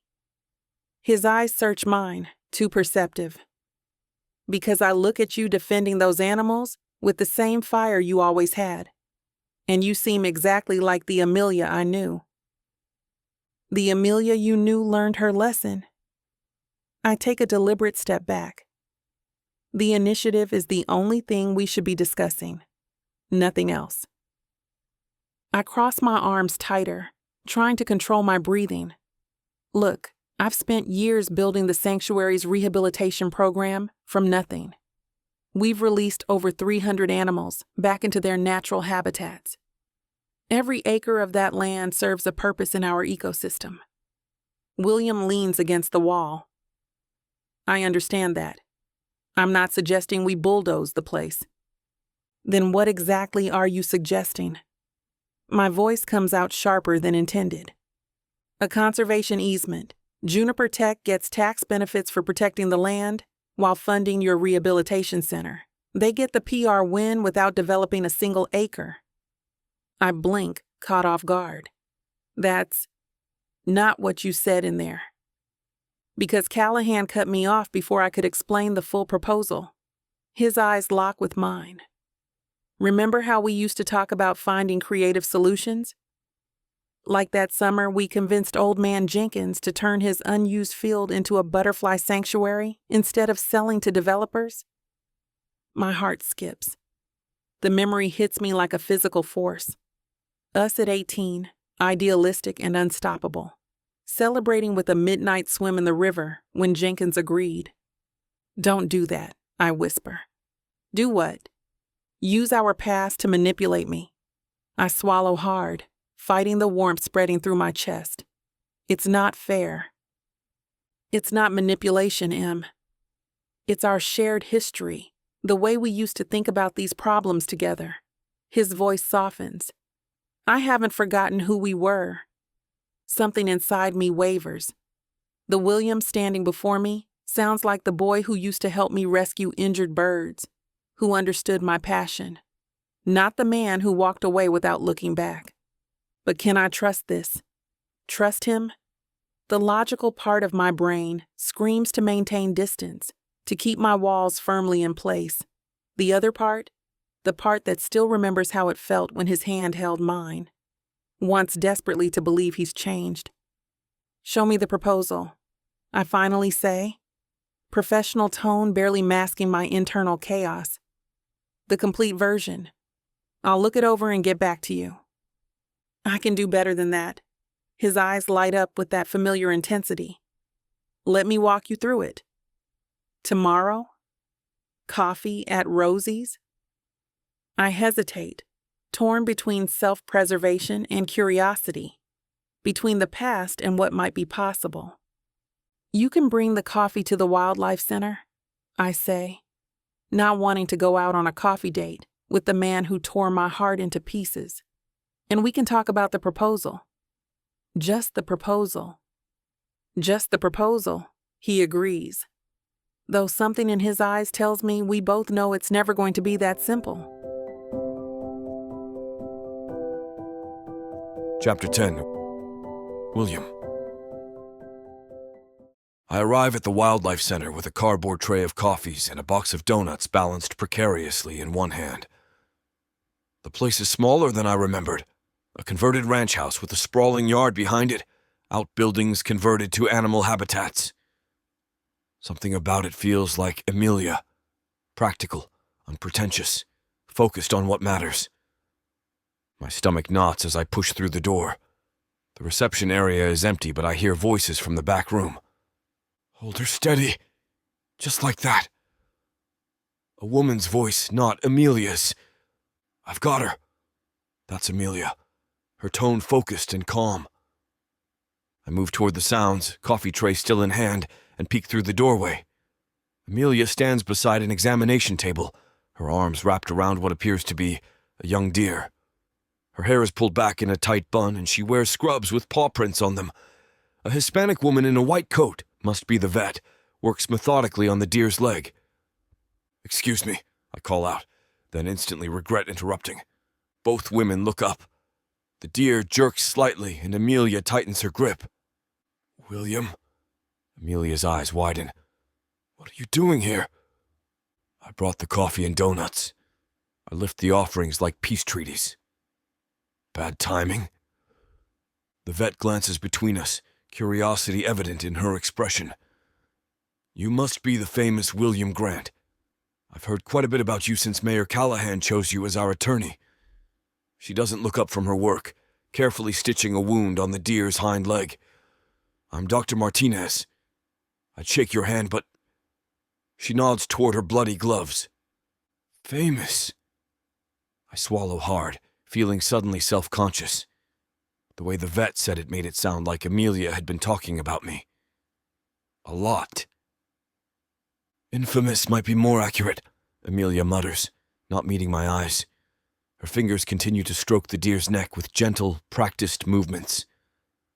Dr. Martinez laughs, her eyes crinkling at the corners.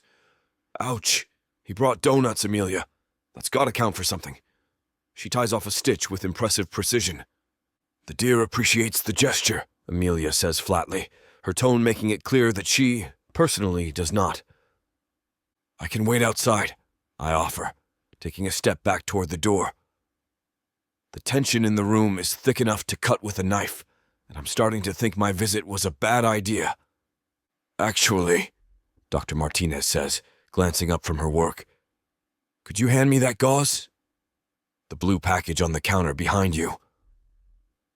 I set down the coffee and donuts, grab the gauze, and approach the table. The deer's eyes are wide with fear, dark and liquid, reminding me of how Amelia used to look at me right after I told her I was leaving for Harvard. Not a memory I need right now.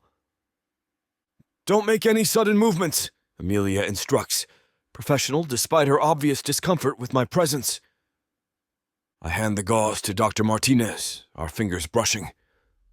"So you're the big city lawyer who broke our Amelia's heart," she says casually, as if discussing the weather. "Interesting career pivot to environmental law."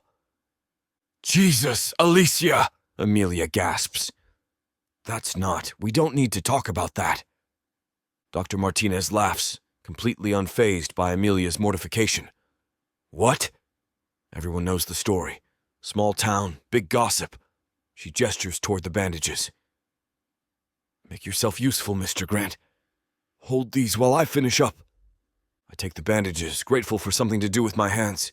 The deer shifts nervously, its eyes rolling. "She can sense the tension," Amelia mutters. "Animals are sensitive to human emotions." "Sorry," I whisper, trying to relax my shoulders. "I'll try to be less tense." "Good luck with that," Amelia says under her breath. Dr. Martinez snorts. "You two are worse than my teenagers."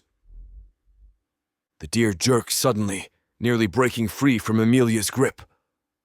I instinctively lunge forward, catching the animal's midsection before it can bolt off the table.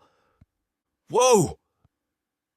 I'm practically pressed against Amelia now, our arms tangled as we both struggle to contain the frightened animal. Her hair tickles my cheek, and that familiar scent, something earthy and sweet, hits me like a punch to the gut. "I've got her head. You take her hindquarters," Amelia instructs, her voice all business despite our awkward proximity. I shift my position, following her lead. "Like this?" "Perfect," Dr. Martinez says, working quickly to finish the bandaging. "You two make a good team." Amelia rolls her eyes but doesn't contradict her. For a moment it feels like old times, Amelia and me working together, in sync despite everything. I'd forgotten how natural it could be between us when we weren't busy ripping each other's hearts out. "And done," Dr. Martinez announces, stepping back to admire her handiwork. She'll need to stay here overnight for observation, but she should recover nicely. She peels off her gloves and tosses them in the trash. I'll get her settled in the recovery pen. "You two," she glances meaningfully between us, "clearly have some catching up to do." Before either of us can protest, she's guiding the sedated deer into a transport crate, wheeling it toward the door. "The coffee's getting cold," I say lamely as the door swings shut behind her, leaving us alone. I follow Amelia to a small sink in the corner of the exam room, watching as she pumps antibacterial soap into her palms and scrubs vigorously, like she's trying to wash away more than just deer germs. When she steps aside, I take her place, mimicking her thorough technique. "I got your usual, vanilla latte, extra shot, light on the foam." Amelia pauses, her hands frozen mid-dry. "You remembered that? Some things stick with you." I shrug, trying to downplay how I've remembered every detail about her for the past 11 years. She tosses her paper towel in the trash with unnecessary force. "Let's be clear about something, William. This." She gestures between us. "This is strictly business. We're colleagues on a conservation project, nothing more." "Of course." I grab the coffee tray and follow her to a small break room adjacent to the exam area. The space is cramped but homey, with mismatched chairs around a wooden table covered in scratches and coffee rings. "I'm only here because I care about protecting these habitats," she continues, taking her coffee but ignoring the donuts. "Juniper Tech is trying to develop right through the wetlands, where we release most of our rehabilitated wildlife." I nod, taking a seat across from her. "I've reviewed their proposal. They're claiming they can develop without significant environmental impact." Amelia scoffs. "It's corporate trash, and you know it. Their minimal footprint still destroys nesting grounds for 3 endangered species." "I'm not defending them," I say carefully. I'm on your side here, Amelia.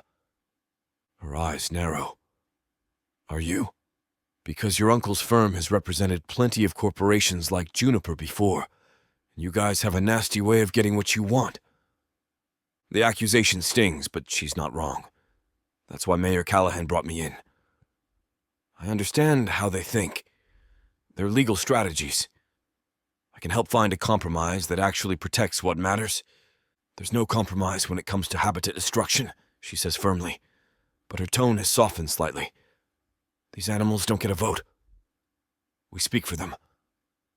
I take a sip of my coffee, buying time to organize my thoughts. What if we propose a land swap? There's county-owned property near the industrial park that would suit Juniper's needs without touching the wetlands. Amelia looks surprised. You've already thought about alternatives? That's my job, I reply with a smile. I take a long sip from my coffee before meeting her curious gaze. Finding solutions that work for everyone. Well, as long as you keep our land safe, that's what matters. Trust me, Amelia. I don't plan on betraying you. Not again. Chapter 11. Emilia. I yank at a stubborn weed, my hands caked with dirt as evening shadows stretch across my garden. The physical labor feels good, therapeutic even, as I try to untangle the mess of emotions from interacting William again. Every pull of a weed is like extracting another unwanted feeling. You're going to tear that poor plant in half, I mutter to myself, easing my grip. My flower beds overflow with black-eyed Susans and coneflowers, their vibrant colors a stark contrast to the turmoil inside me. I'd spent years carefully cultivating this garden, just like I'd rebuilt my life after William left. Both required patience, dedication, and a willingness to get my hands dirty. Today's talk was interesting. The way William looked at me, like he wanted to say 1,000 things but couldn't find the words, started melting the ice walls I have around my heart. Plus, the way he helped me out when Dr. Martinez tended the deer's injury was adorable. And damn it, why does he still have to look so good? Those blue eyes haven't changed, still piercing right through my defenses.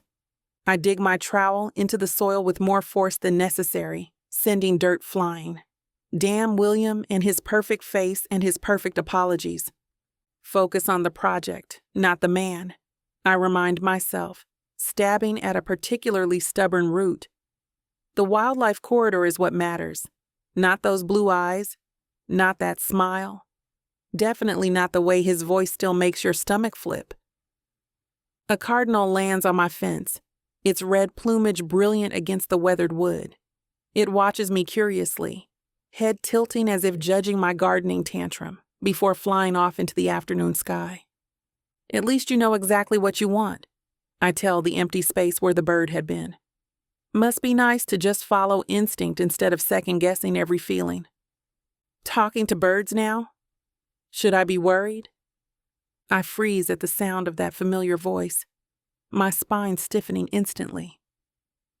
Standing up, I brush dirt from my knees and turn to see Jake Thompson leaning against my garden gate, that signature crooked smile lighting up his face as he adjusts his big glasses.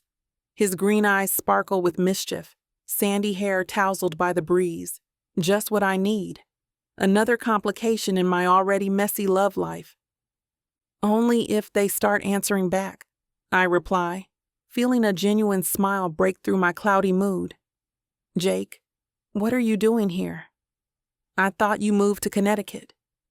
Jake strolls into my garden, like he owns the place, his easy confidence unchanged by time. He looks good, irritatingly good. In his faded jeans and navy button-down with the sleeves rolled up. Moved back last week. Took a position at the Riverton Gazette. He picks up my watering can, filling it from the rain barrel. Senior reporter.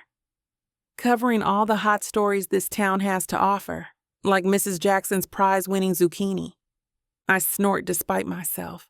Sounds thrilling. It's home. Jake hands me the watering can, our fingers brushing. He doesn't pull away. And you're here. That's reason enough to stay. My pulse quickens. There it is. That directness that always defined Jake. No games, no pretense. "I've missed you, Em." His voice drops, becoming intimate. "We had something good. I think we could have something even better now." I focus on watering my flowers, buying time. Jake and I dated briefly years after William left. Nothing serious, but comfortable. He was fun, uncomplicated. But I was the problem. I could never really settle down with someone else, someone who wasn't. "I'm covering the Wildlife Corridor project," he continues. "Spent last week photographing the proposed site. You should have seen this fox family I spotted. 5 kids playing while Mama watched. Got some amazing shots. I think you'd love them." His enthusiasm is infectious, reminding me why I enjoyed his company. Jake's passion for nature always matched my own. "I'd love to see them sometime," I say, then immediately regret it when his face lights up. "How about dinner tomorrow? I'll bring the photos, you bring that smile." He reaches out, tucking a loose curl behind my ear. "I've thought about you every day since I left." I step back, setting down the watering can with more force than intended, the metal clanking against the wooden shelf. "Jake, too much too soon?" His smile never falters, though his eyes search mine with that familiar intensity. "I'm not in a good place for anything right now." I gesture vaguely between us, trying to create invisible boundaries with my hands. William's back in town. Jake's expression shifts slightly, his jaw tightening almost imperceptibly. "Ah," the lawyer returns. The way he says it makes William sound like a character in some melodrama rather than the man who once broke my heart. "But it's not just about him," I lie, knowing damn well my voice gives me away. "I need to focus on my work. The Wildlife Corridor is everything I've been fighting for." I straighten my shoulders, trying to convince myself as much as him. "I get it." Jake nods, but his eyes say he doesn't believe me for a second. He shoves his hands in his pockets, leaning slightly forward. "But I'm not going anywhere this time, Em. When you're ready, if you're ready, I'll be here." The quiet confidence in his voice makes something flutter in my chest, even as I remind myself how complicated everything has suddenly become. I watch Jake walk down my garden path, his confident stride unchanged by the years. He turns at the gate, flashing that smile that always made my knees weak. "Think about dinner, Em." No pressure, just 2 old friends catching up. After he disappears around the corner, I sink onto my garden bench, burying my face in my hands. "Get it together, Amelia," I mutter. My thoughts swirl like autumn leaves in a storm. William's face appears in my mind, those intense blue eyes filled with wonder as we spoke about the conservation initiative, the way his voice softened when he spoke directly to me. The electricity I felt when our hands accidentally touched over the project maps. But then there's Jake.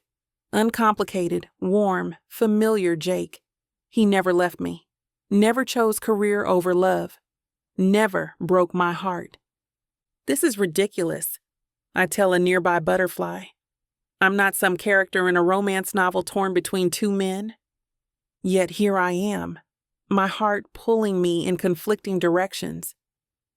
William represents unfinished business, the what-ifs and could-have-beens that haunt my quiet moments. Jake offers something simpler, but no less appealing: comfort, stability, and a shared passion for this town and its wild spaces. I pick up my gardening tools, trying to focus on the tangible world of soil and seeds rather than the mess of my emotions. But Jake's invitation lingers in my mind like a persistent melody. Dinner would be harmless, right? Just catching up with an old friend who knows exactly how I take my coffee and still remembers my birthday every year without fail. A little voice inside whispers that I should be giving William a chance to explain himself, to see if there's anything worth salvaging from our past. But that path leads to vulnerability, to opening old wounds that took years to scab over. The memory of crying myself to sleep for months after he left isn't something I'm eager to revisit. Jake is the safer choice. He's here, he's interested, and he never shattered my world. He's been a constant while William was building his fancy career in Boston. Jake knows this town, knows me, the real me, not just the version of myself I was trying to be for someone else. At least, that's what I tried to convince myself of. When did my life become so complicated? I ask the cardinal that's returned to my fence. It chirps in response, offering no solutions before flying away, just like everyone else, leaving me to figure this out on my own. No, there's no time for romance in my life. I can't fall for either man right now. My career needs me more. Those vulnerable animals lead me more. And if I don't focus, their habitats might end up as condos and high-rise apartments for the ultra-wealthy. There's no way in hell I'm going to let that happen. Chapter 12. William. I lean against the worn wooden desk, watching Amelia sketch habitat designs with quick, confident strokes.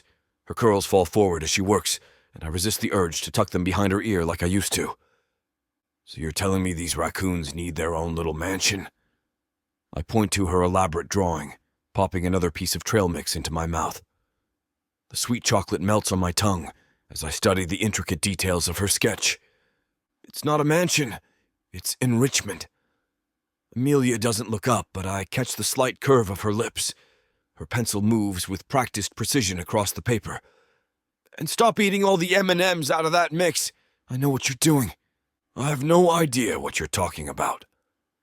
I fish around the bag, deliberately picking out another chocolate piece, making sure she notices my fingers sifting through the nuts and dried fruit. Some childish part of me enjoys getting under her skin like this, the familiar dance we've always had. She finally looks up, eyes narrowed but playful. The afternoon light catches the rich brown of her irises, reminding me of all the times I've lost myself in that gaze. Some things never change, Will. The casual use of my nickname hits me square in the chest.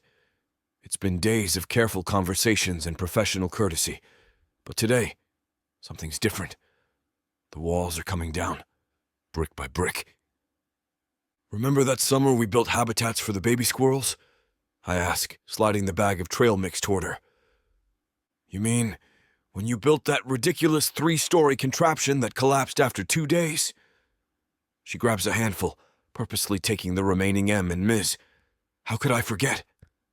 It was innovative, ahead of its time. It was a death trap. We laugh, and it feels so damn good.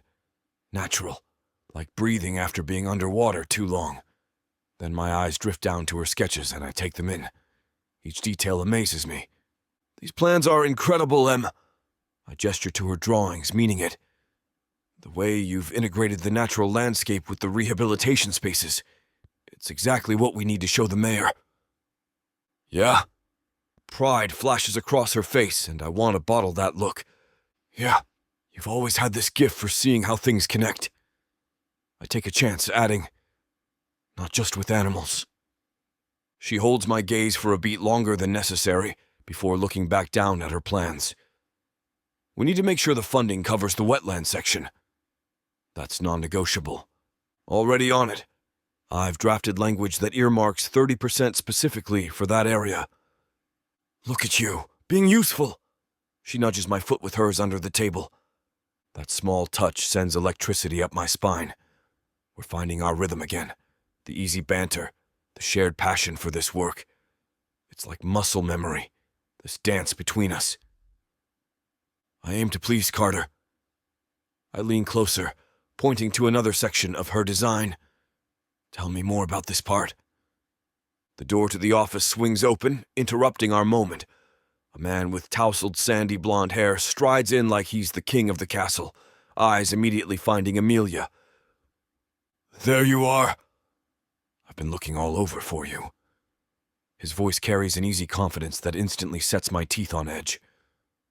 Amelia straightens up, her posture shifting subtly. Jake, hey, I mentioned I'd be working on the habitat plans today. Jake. Who's Jake, and why is he interrupting us? He approaches our table, eyes darting between the sketches and me with casual interest. There's something territorial in the way he leans against Amelia's chair, his hand resting casually on its back. Jake, this is William Grant. He's the attorney working on the conservation initiative. Amelia's voice is neutral, professional. William, this is Jake Thompson. He's a journalist with the Riverton Gazette. I stand, extending my hand. Nice to meet you. His grip is firm, challenging. Likewise. I've heard your name around town lately. All good things, I hope. My smile doesn't reach my eyes. Jake laughs. Depends who you ask, I guess. Amelia clears her throat. Jake and I used to date, she explains, confirming my suspicions. He's covering the conservation project for the paper. Ex-boyfriend. Jake clarifies with a grin that says he doesn't consider that status permanent. But we've always been friends first, right, Em? The casual nickname lands like a punch. Em, that's what I call her. The paper's doing a feature on the initiative, Amelia explains, shuffling her papers. So Jake is going to be stopping by with some questions every now and then. I notice how Jake's eyes linger on her, how comfortable he is in her space. There's history here, recent history, and I feel like an outsider suddenly. These designs are amazing, Jake says, leaning over to examine Amelia's sketches. You've outdone yourself. That's what I was just saying, I interject, not willing to be sidelined. Jake's eyes meet mine briefly, assessing. I recognize that look. I've worn it myself in courtrooms. He's sizing up the competition. I clear my throat. Actually, Amelia, I'd love to hear more of your thoughts on the eastern edge of the habitat corridor, I say, directing my attention fully to Amelia while sliding the sketch toward her. Remember when we used to hike that trail back in high school? You always said it would make the perfect wildlife sanctuary. Jake shifts his weight, clearly caught off guard by my familiarity with Amelia's past. God, that was ages ago, Amelia says with a small laugh. But you're right. I've been pushing for that spot since we were 17. Junior year, I correct her with a grin. You dragged me out there at dawn to count bird species for that science project. We saw what? 23 different types? 27, she corrects automatically, her eyes softening at the memory. And you complained the entire time until we found that hawk's nest. I leaned forward, resting my elbows on the table. Then I couldn't get you to leave. We ended up staying until sunset. You were so excited you practically dragged me up that ridge for a better view. Remember how we almost missed curfew? Jake scratches at his nape. So you two go way back, huh? His voice has an edge to it that I don't miss. High school sweethearts, I say, not taking my eyes off Amelia.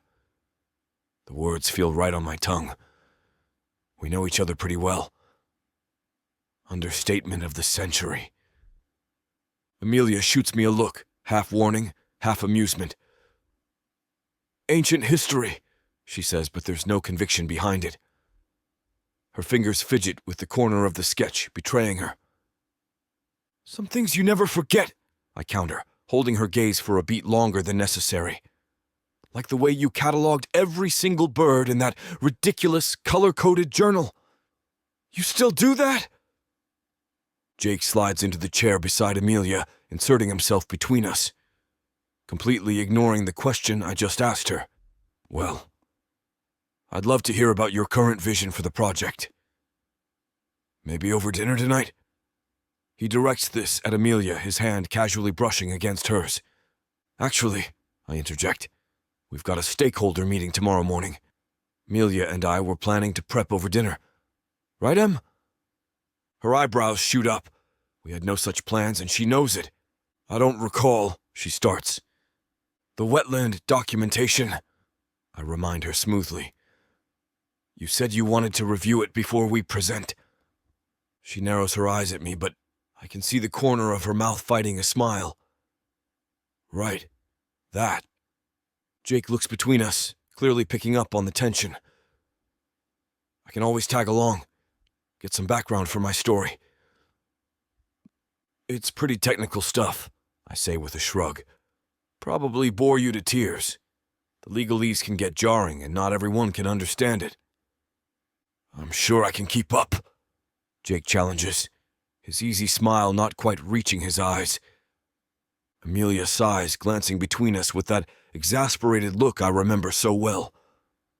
How about we all meet at Riverside Grill at 7? We can discuss the project and Jake can get his background information. Her tone makes it clear she's trying to diffuse whatever testosterone-fueled standoff is brewing.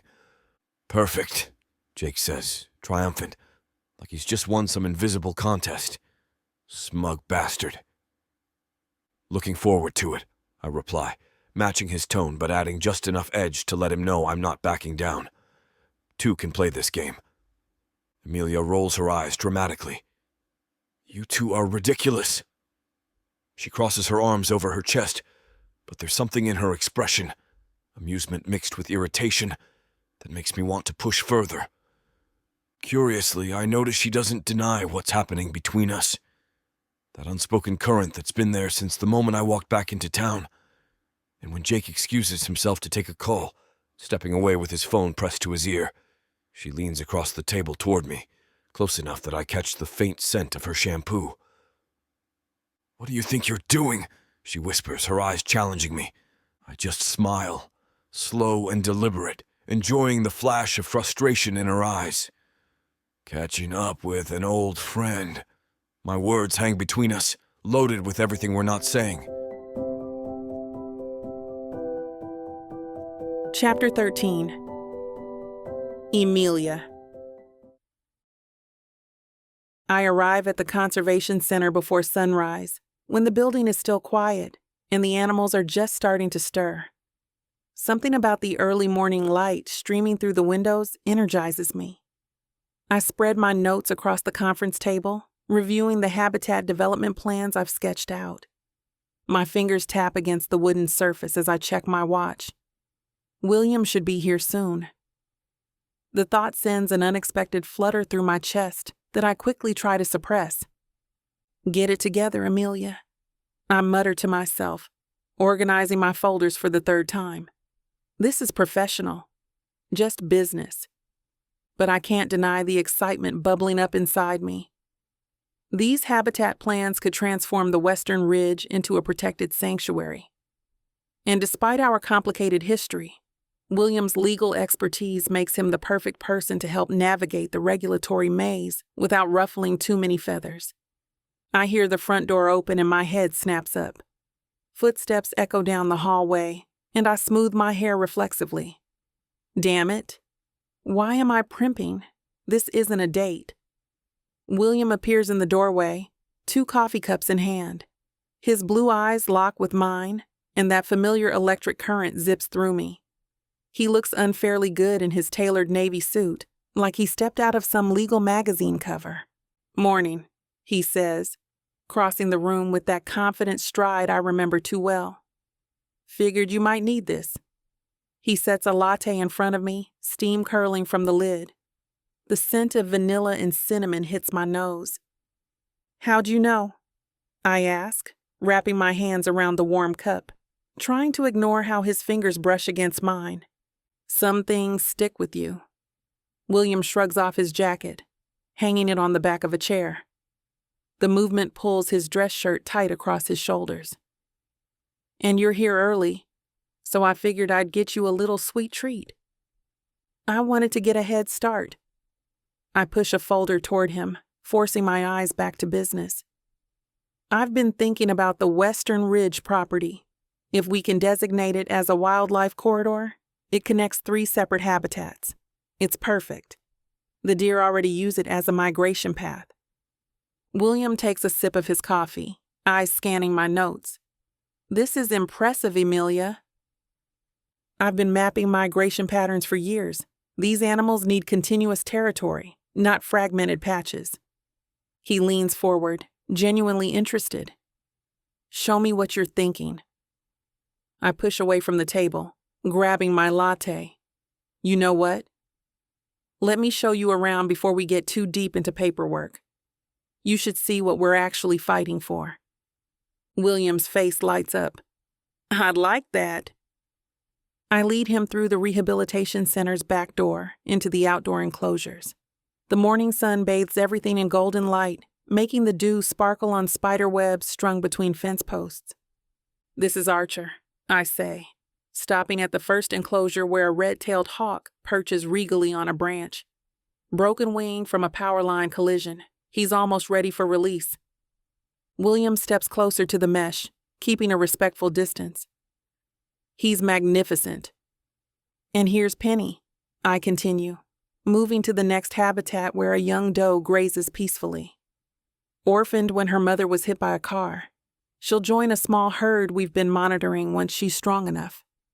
As we walk, I find myself relaxing, the tension between us dissolving as I share stories about each animal. William listens intently, asking thoughtful questions that show he's genuinely interested. "The fox kids came in last week," I explain, pausing at a spacious enclosure where 3 rust-colored babies tumble over each other playfully. "Mom was killed by a coyote. We'll raise them until they can hunt on their own." William crouches down, watching their antics with a smile that transforms his face. "I remember how you used to talk about wanting to do this, even back in high school. You'd sketch designs for habitats in your notebooks." "You remember that?" I ask, surprised he'd recall such a small detail. "Of course I do." He stands, looking around at the center, at my life's work. "Emilia, this place is incredible. You've done something amazing here." His words sink into me, warm and validating. For a moment, I forget all the reasons I should keep my guard up. "You really built something special," he continues, his eyes soft with admiration. "These animals have a second chance because of you." I feel my body warm at his praise, and for once, I don't fight it. "Thank you. That means a lot." I lead William to my favorite part of the center, a small observation deck overlooking the woodland rehabilitation area. Several deer graze peacefully below us, unaware of our presence. "This is where I come when I need to remember why I do this work," I admit, leaning against the railing and taking a long sip of my drink. William stands beside me, our shoulders almost touching. "It's perfect." The breeze carries the scent of pine and earth, and for a moment, we're just 2 people appreciating the beauty around us. Not exes with complicated history, not colleagues on opposite sides of a negotiation table. "Remember that summer we hiked out to Eagle Point?" William asks softly. "We sat for hours watching that nest." The memory washes over me, warm sun on our faces, fingers intertwined, the majestic birds soaring overhead. The eaglets had just fledged. We counted 17 flights. 19, he corrects with a gentle smile. "You fell asleep for 2 of them." "I did not." I laugh, then pause. "Did I?" Head right on my shoulder, snoring softly. I do not snore. William's eyes crinkle at the corners, like a hibernating bear cub. I bump his shoulder with mine, surprised by how easily we've fallen back into our old rhythm. "I've missed this," he says, his voice barely above a whisper, talking about nature with someone who gets it, who really sees it. Our eyes meet, and the sincerity in his gaze catches me off guard. This isn't the polished lawyer who returned to town. This is the William I knew, the boy who would wake up at dawn to photograph a fox den, who could identify birds by their calls, who understood my soul-deep connection to the wild world. I've missed it too, I admit, surprising myself with my honesty. Something shifts between us, a warmth that spreads through my chest, impossible to ignore. When his hand brushes against mine on the railing, I don't pull away. Below us, a fawn steps tentatively from the tree line, and we both fall silent, sharing this moment of pure wonder. In that perfect stillness, I feel it, the connection that never truly broke, just bent and stretched across the years and miles. I stare at the fawn below us, its innocence a stark contrast to the heavy emotions churning inside me. The moment feels too perfect, too easy, and I can't let myself fall back into old patterns without addressing what broke us apart. Why did you throw it all away, William? My voice comes out in a whisper, barely audible above the rustling leaves. I grip the railing tighter, keeping my eyes fixed on the animals below. We could have had something beautiful. A life together, here in Riverton, doing exactly this. My throat tightens with emotion I've kept bottled for years.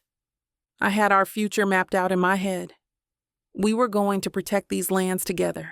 You with your law degree, me with my conservation work.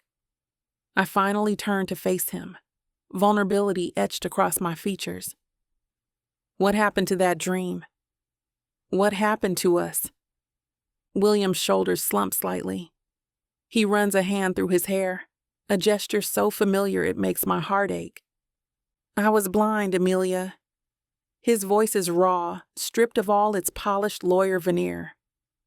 I got caught up in what my family wanted, what they expected of me. The prestige, the money, the fancy office with a view of the city that was promised to me. He shakes his head. I convinced myself that success meant something different than what we'd planned. He turns to face me fully, his blue eyes clear and earnest. But every victory felt hollow. Every promotion just pushed me further from who I really am.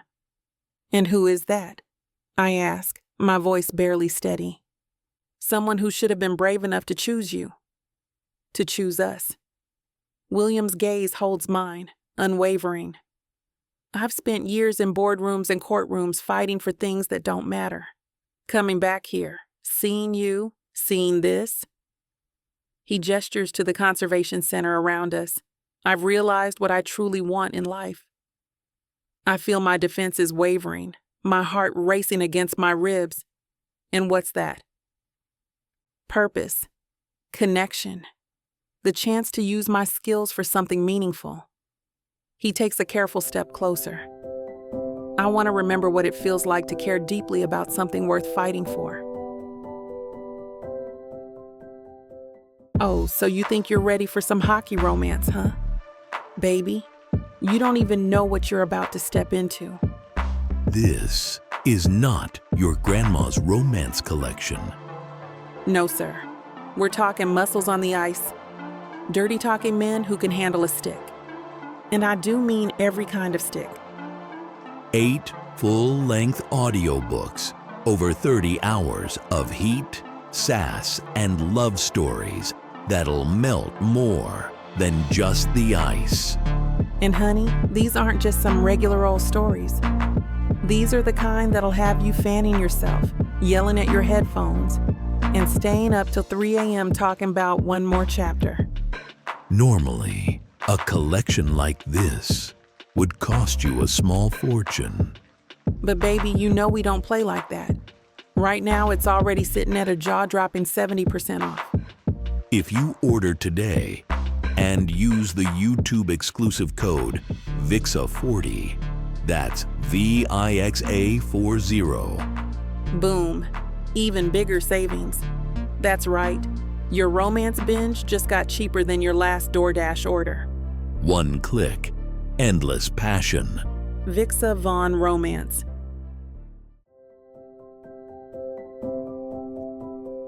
Chapter 14. William. I enter the Wildlife Conservation Center's meeting room, scanning for Amelia. She's already there, her hair pulled back in a practical bun, absorbed in conversation with Dr. Martinez.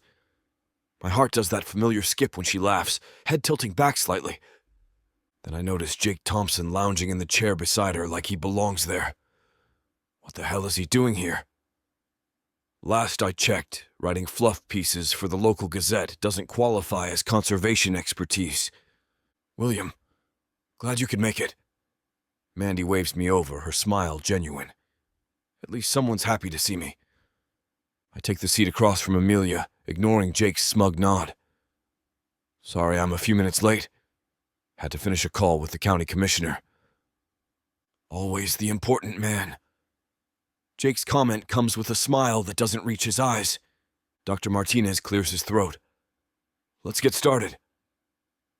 Amelia has prepared a comprehensive proposal for expanding the rehabilitation facilities. Amelia stands, confidence radiating from her as she presents her vision. God, she's magnificent when she's passionate about something. I find myself leaning forward, hanging on every word. The Eastern Wing needs complete restructuring, she says, pointing to the blueprint. The current setup is inefficient and outdated. I've secured preliminary approval for additional funding, I interject. We could expand beyond just restructuring. Maybe add that aviary you've always wanted. Jake jumps in. Em's been talking about that aviary for years. I remember when she first sketched it out on a napkin at Miller's Diner. What the hell? That's our diner, our memory. Actually, Amelia continues, tapping her fingers multiple times on the blueprints. William's approach might not work here. The eastern sector needs to be rebuilt from the ground up before any expansion. We can't keep building on an unstable foundation, if you know what I mean. The room suddenly feels too warm, stifling even. Is she seriously shutting down my suggestion in front of everyone?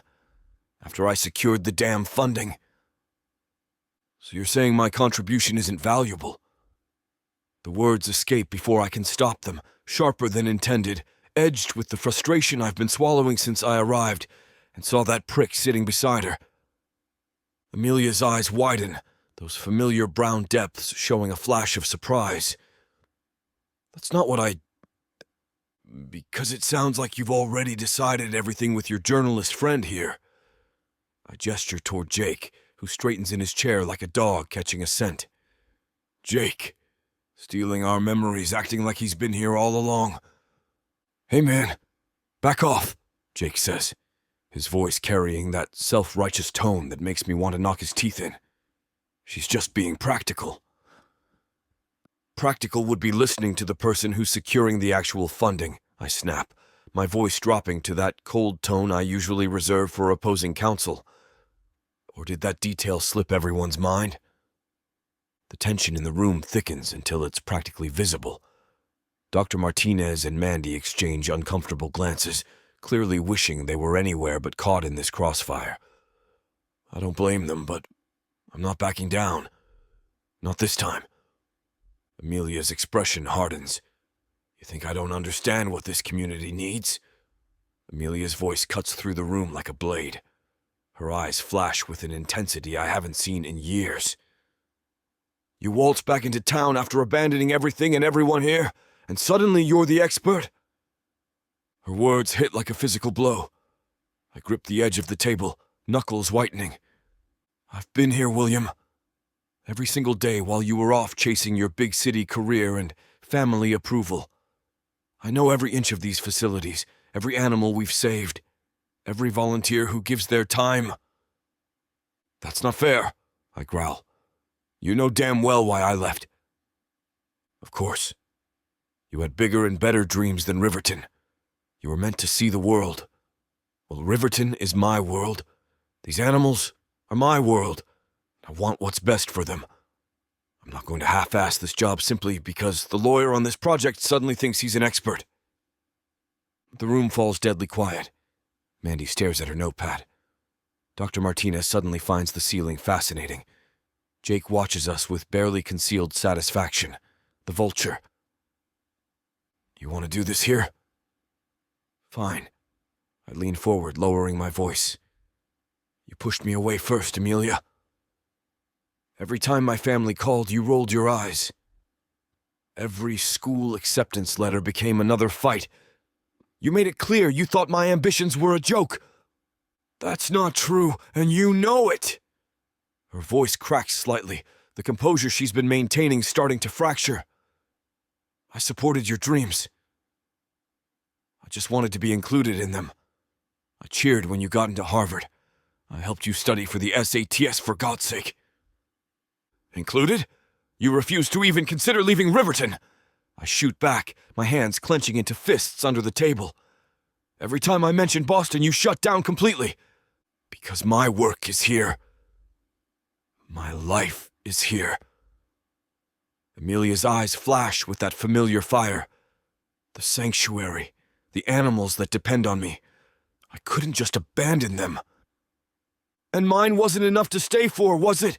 The words escape before I can stop them, raw and honest in a way I hadn't planned. I didn't mean to let that vulnerability slip out, especially not in front of Jake's smug face. The silence that follows is deafening. 11 years of unspoken pain hangs between us like a physical thing.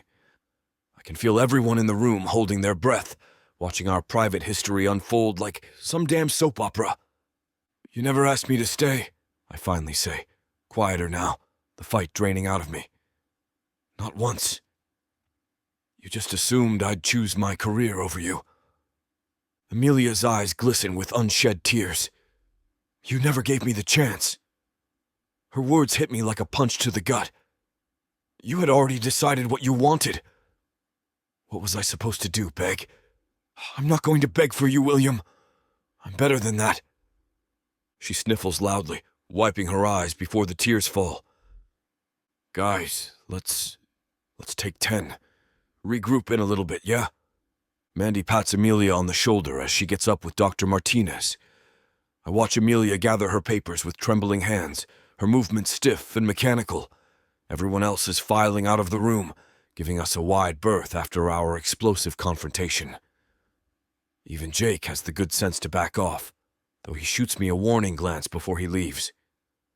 The door clicks shut. It's just us now. That went well, I mutter, running a hand through my hair. My heart is still pounding from the adrenaline of our argument. Amelia doesn't respond, just continues organizing her files with laser focus. Her jaw is clenched tight, a muscle twitching in her cheek. Can we just, don't call me that. Her voice is quiet but razor sharp. You lost that right a long time ago. I exhale slowly, counting to 5 in my head like my therapist taught me. Fine. Amelia, we can't keep doing this. We're supposed to be working together on this project. She finally looks up, her eyes still bright with unshed tears. Then act like it. Stop undermining me. I wasn't undermining you. I was trying to help. I take a step toward her. This isn't just about the sanctuary, is it? Of course it is. Nonsense. I move closer, close enough to catch the faint scent of her shampoo, still the same after all these years. We've got 11 years of unfinished business between us, and it's killing this project. Amelia finally stops shuffling papers. Her shoulders slump slightly. What do you want from me, William? I want us to talk. Really talk. No audience, no Jake hovering around, no professional pretenses. I swallow hard. We can't move forward with anything until we deal with our past. She looks at me then, really looks at me, and I see the exhaustion behind her anger. You're right, she admits quietly. But I don't know if I'm ready for that conversation. Neither am I confess. But we need to have it anyway. The silence between us feels different now. Less hostile, more weighted with possibility. Amelia takes a deep breath, her professional mask slipping just enough to show the woman I once knew better than anyone. Tomorrow, she says finally, meet me at Miller's Diner at 7. We'll talk. I nod, relief washing through me. I'll be there. Chapter 15. Emilia. I slide into the worn leather booth at Miller's Diner at 6:55 p.m., my fingers drumming against the chipped Formica tabletop. The place hasn't changed in a decade. Same faded jukebox, same smell of grease and coffee, same waitresses with their hair piled high. William walks in at exactly 7 o'clock. Punctual as ever. Our eyes lock across the diner, and my stomach tightens. He moves toward me with that confident stride, sliding into the booth opposite me. You came, he says, his deep voice carrying that hint of surprise despite his confident posture. I said I would. I fidget with my napkin, folding the edges into tiny triangles. I keep my promises. Marge, the waitress who's worked here since we were kids, approaches with her notepad, her silver-streaked beehive wobbling as she walks. "Well, look who it is. The Carter Grant reunion. Didn't think I'd see you two at the same table again." I force a smile, trying to ignore the knowing look in her eyes. Everyone in this damn town has an opinion about us. "Hey, Marge." "The usual?" she asks, eyebrows raised so high they nearly touch her hairline. William glances at me, the corner of his mouth lifting slightly. "Still a chocolate shake and chili cheese fries?" "And you're still the double bacon burger?" "Extra pickles," I reply, surprised that I remember such a trivial detail after all this time. Some things never change, even when everything else has. After Marge leaves, scribbling our order and shooting us one last curious glance, silence hangs between us like a heavy curtain. The jukebox switches to an old Aretha Franklin song, the irony of respect playing not lost on me. I take a deep breath and dive in, squaring my shoulders. "I need to say some things, and I need you to just listen. No lawyer rebuttals, no explanations. Just listen." He nods, folding his hands on the table, those blue eyes locked on mine with an intensity that still makes my stomach flip. "When you left 11 years ago, I broke. Not just sad broke, shattered broke. The words tumble out faster than I can control them. I spent months crying myself to sleep, years resenting you. Do you know what it's like to see someone who destroyed you succeed at everything? To watch you climb the corporate ladder while I was still trying to put myself back together?" William opens his mouth, but I hold up my hand. "Every time your name appeared in the paper, every time someone mentioned how well you were doing, it was like reopening a wound.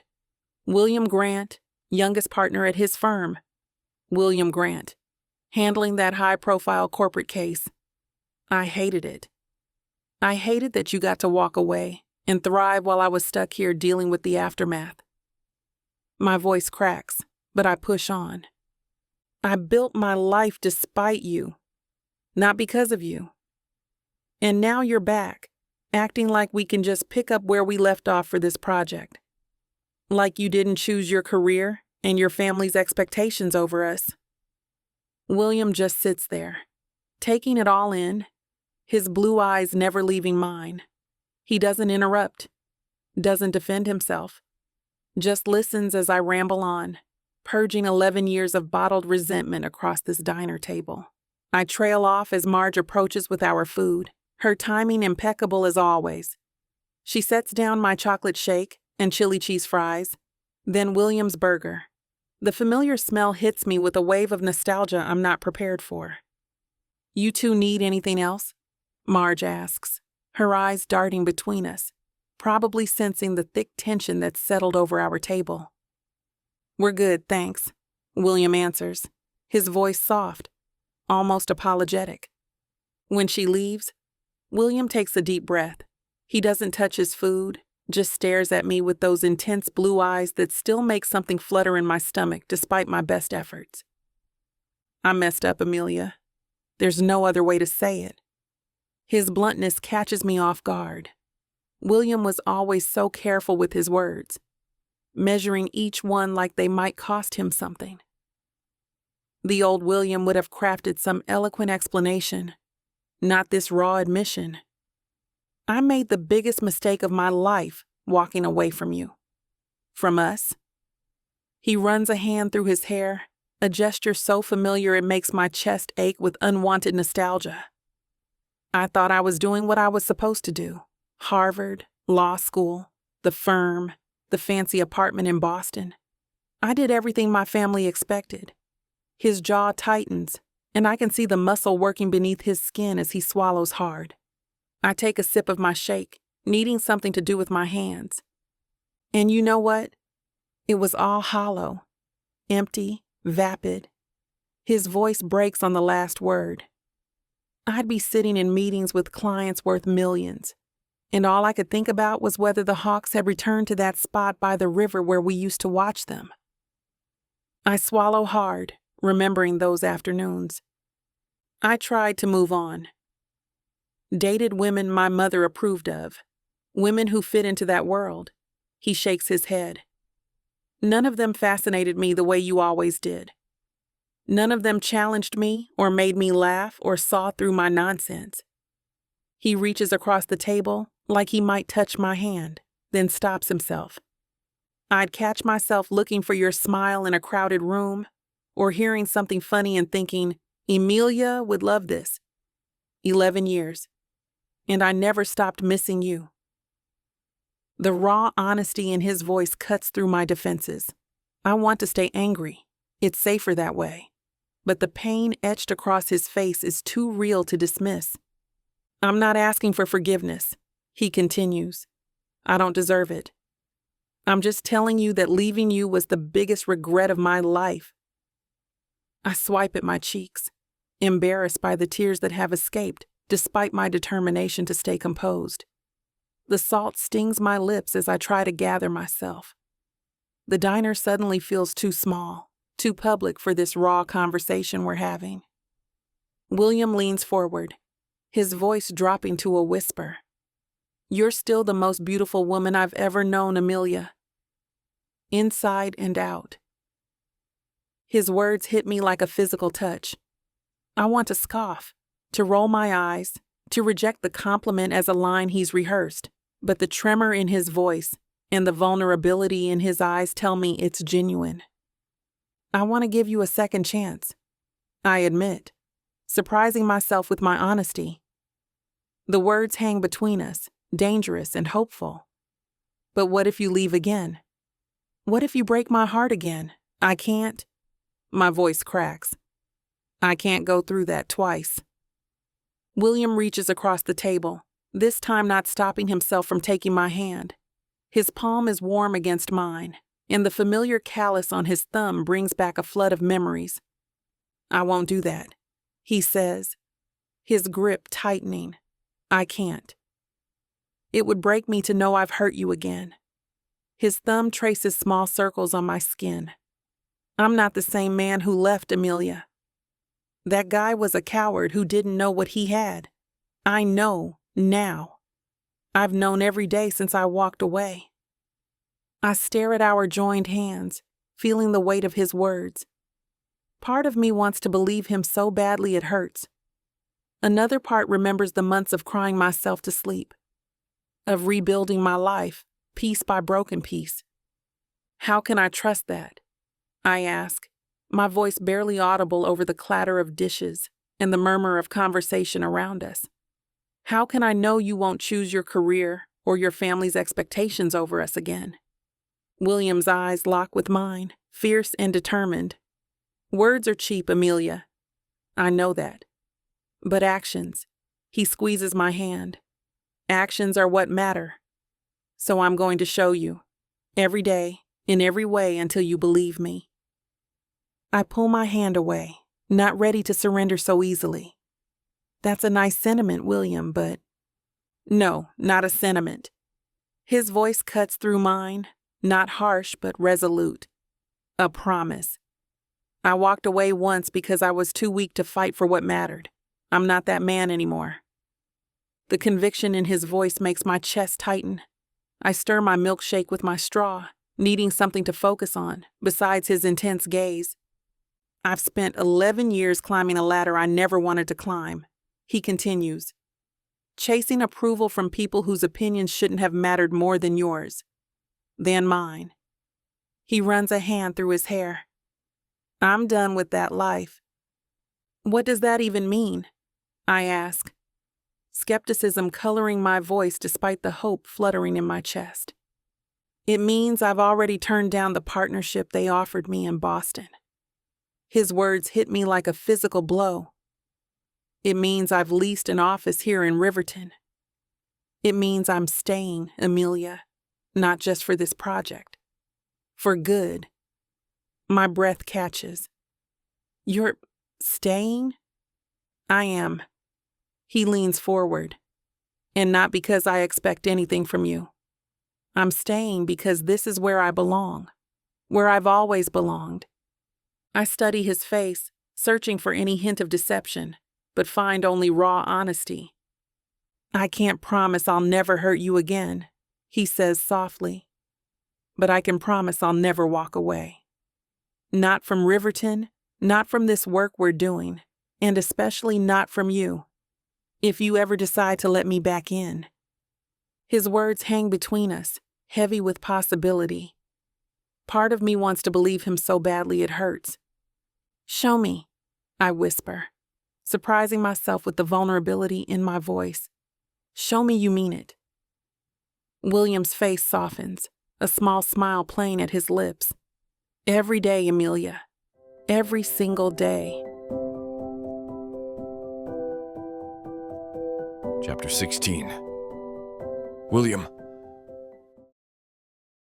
I lean against the back wall of the community center, letting the legal pad in my hand drop to my side. The workshop is in full swing, and I can't tear my eyes away from Amelia. The eastern section of the reserve isn't just trees and dirt, she explains, gesturing to the map spread across the table. It's a complex ecosystem that's taken centuries to develop. Her voice carries through the room with a confidence I've always admired. No practiced lawyer's delivery or rehearsed speech, just pure, authentic passion. The volunteers hang on her every word, nodding and leaning forward in their chairs. Each of us has the power to make a difference, Amelia continues, her eyes lighting up as she speaks. Even something as simple as properly disposing of trash or staying on marked trails helps protect habitats that took generations to form. I cross my arms, watching how she moves around the room. Damn, she's incredible. The way she connects with these people, from the retired biology teacher to the teenager with blue hair. She meets each of them exactly where they are. No pretense, no nonsense. When someone asks a question about the impact of pesticides on local wildlife, Amelia doesn't just answer. She transforms the response into a story about a hawk she rehabilitated last spring. The room collectively leans in, captivated. William helped draft the new ordinance that will limit chemical runoff, she says, briefly glancing my way. I straighten up, surprised she's acknowledged my contribution.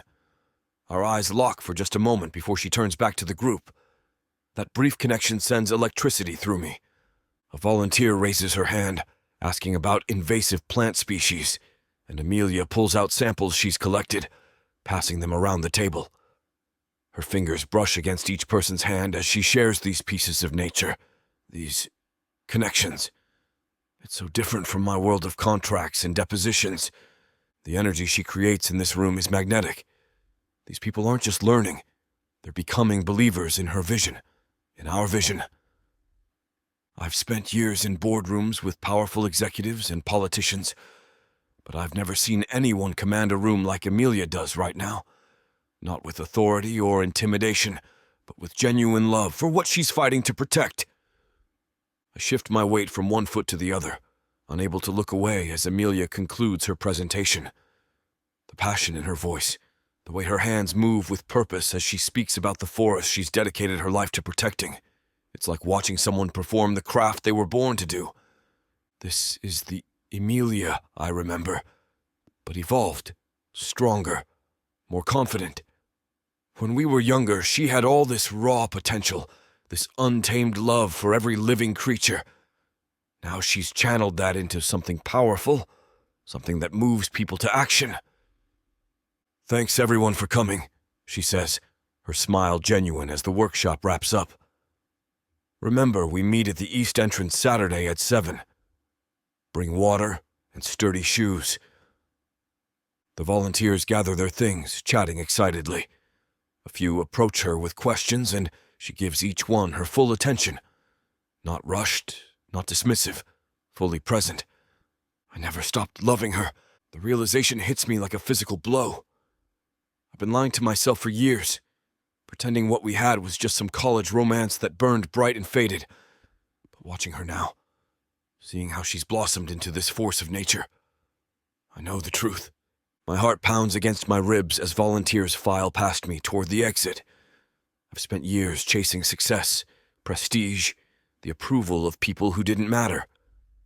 All while the one person who saw the real me, who challenged me to be better, slipped through my fingers.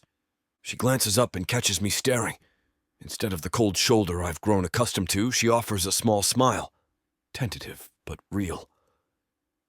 That tiny gesture ignites something in my chest. Hope, maybe. The first real hope I felt since coming back to Riverton. I want to build something with her again. Not pick up where we left off. That's impossible, but start something new. Something better. I want to be worthy of the woman she's become.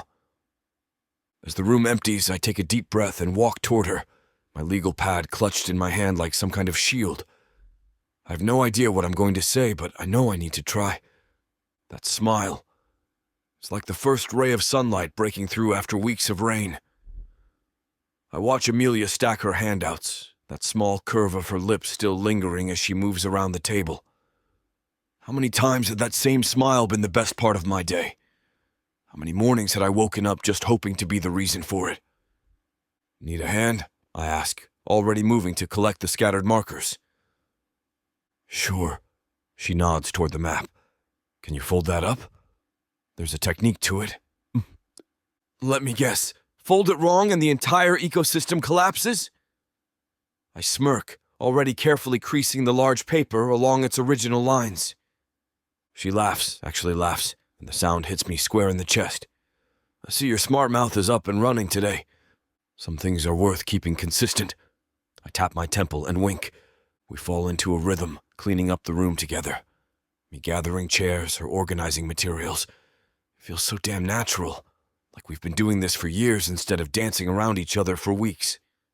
Your presentation was incredible, I say, meaning every word. You had everyone completely invested. Even the corporate lawyer in the back? She raises an eyebrow, challenging me. Especially him. I hold her gaze. Though he was probably invested before he walked in. She tucks a curly strand of hair behind her ear as she looks away, but she's still smiling. Well, he's useful to have around. All those fancy legal terms come in handy. Is that all I'm good for? Legal jargon? And chair stacking, apparently.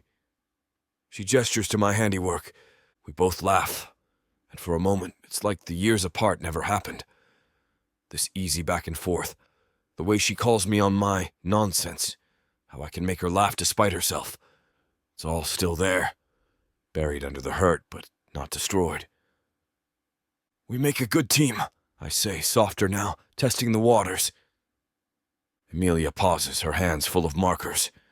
We always did, she admits, when we were on the same page. My throat tightens at her words. She's right.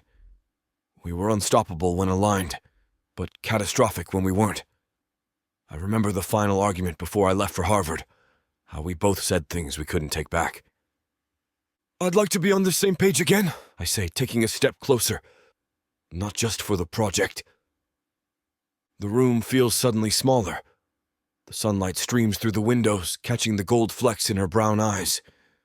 Those eyes that have haunted my dreams for years. William. Her voice carries a warning, but she doesn't step back. I can't help myself. I reach out slowly, giving her every chance to move away. When she doesn't, my fingertips brush her cheek, feather-light. Her skin is warm, soft, exactly as I remember. I've missed you, I whisper, trailing my thumb along her cheekbone. Every damn day. Amelia's eyes fluttered closed. She leans into my touch, almost imperceptibly. The world narrows to just this. Her skin beneath my fingers, her breath catching, the slight tilt of her head. For 3 heartbeats, we exist in perfect harmony. I memorize everything. The constellation of light freckles across her nose, the curve of her full lips, the way her lashes rest against her cheeks. Then she pulls away, eyes opening with a flash of vulnerability that quickly hardens into resolve. We should get going now, she says, stepping back, creating distance between us. She turns, busying herself with her backpack. But I've seen enough. The fact that she let me touch her, that for those few precious seconds she welcomed it, it means everything. It's the first crack in the wall she's built around herself, The first real sign that beneath her anger and hurt, some part of her still feels something for me.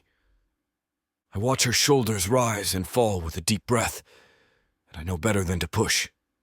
This moment, brief as it was, is more than I deserve. It's a beginning, a possibility, and for now, that's enough.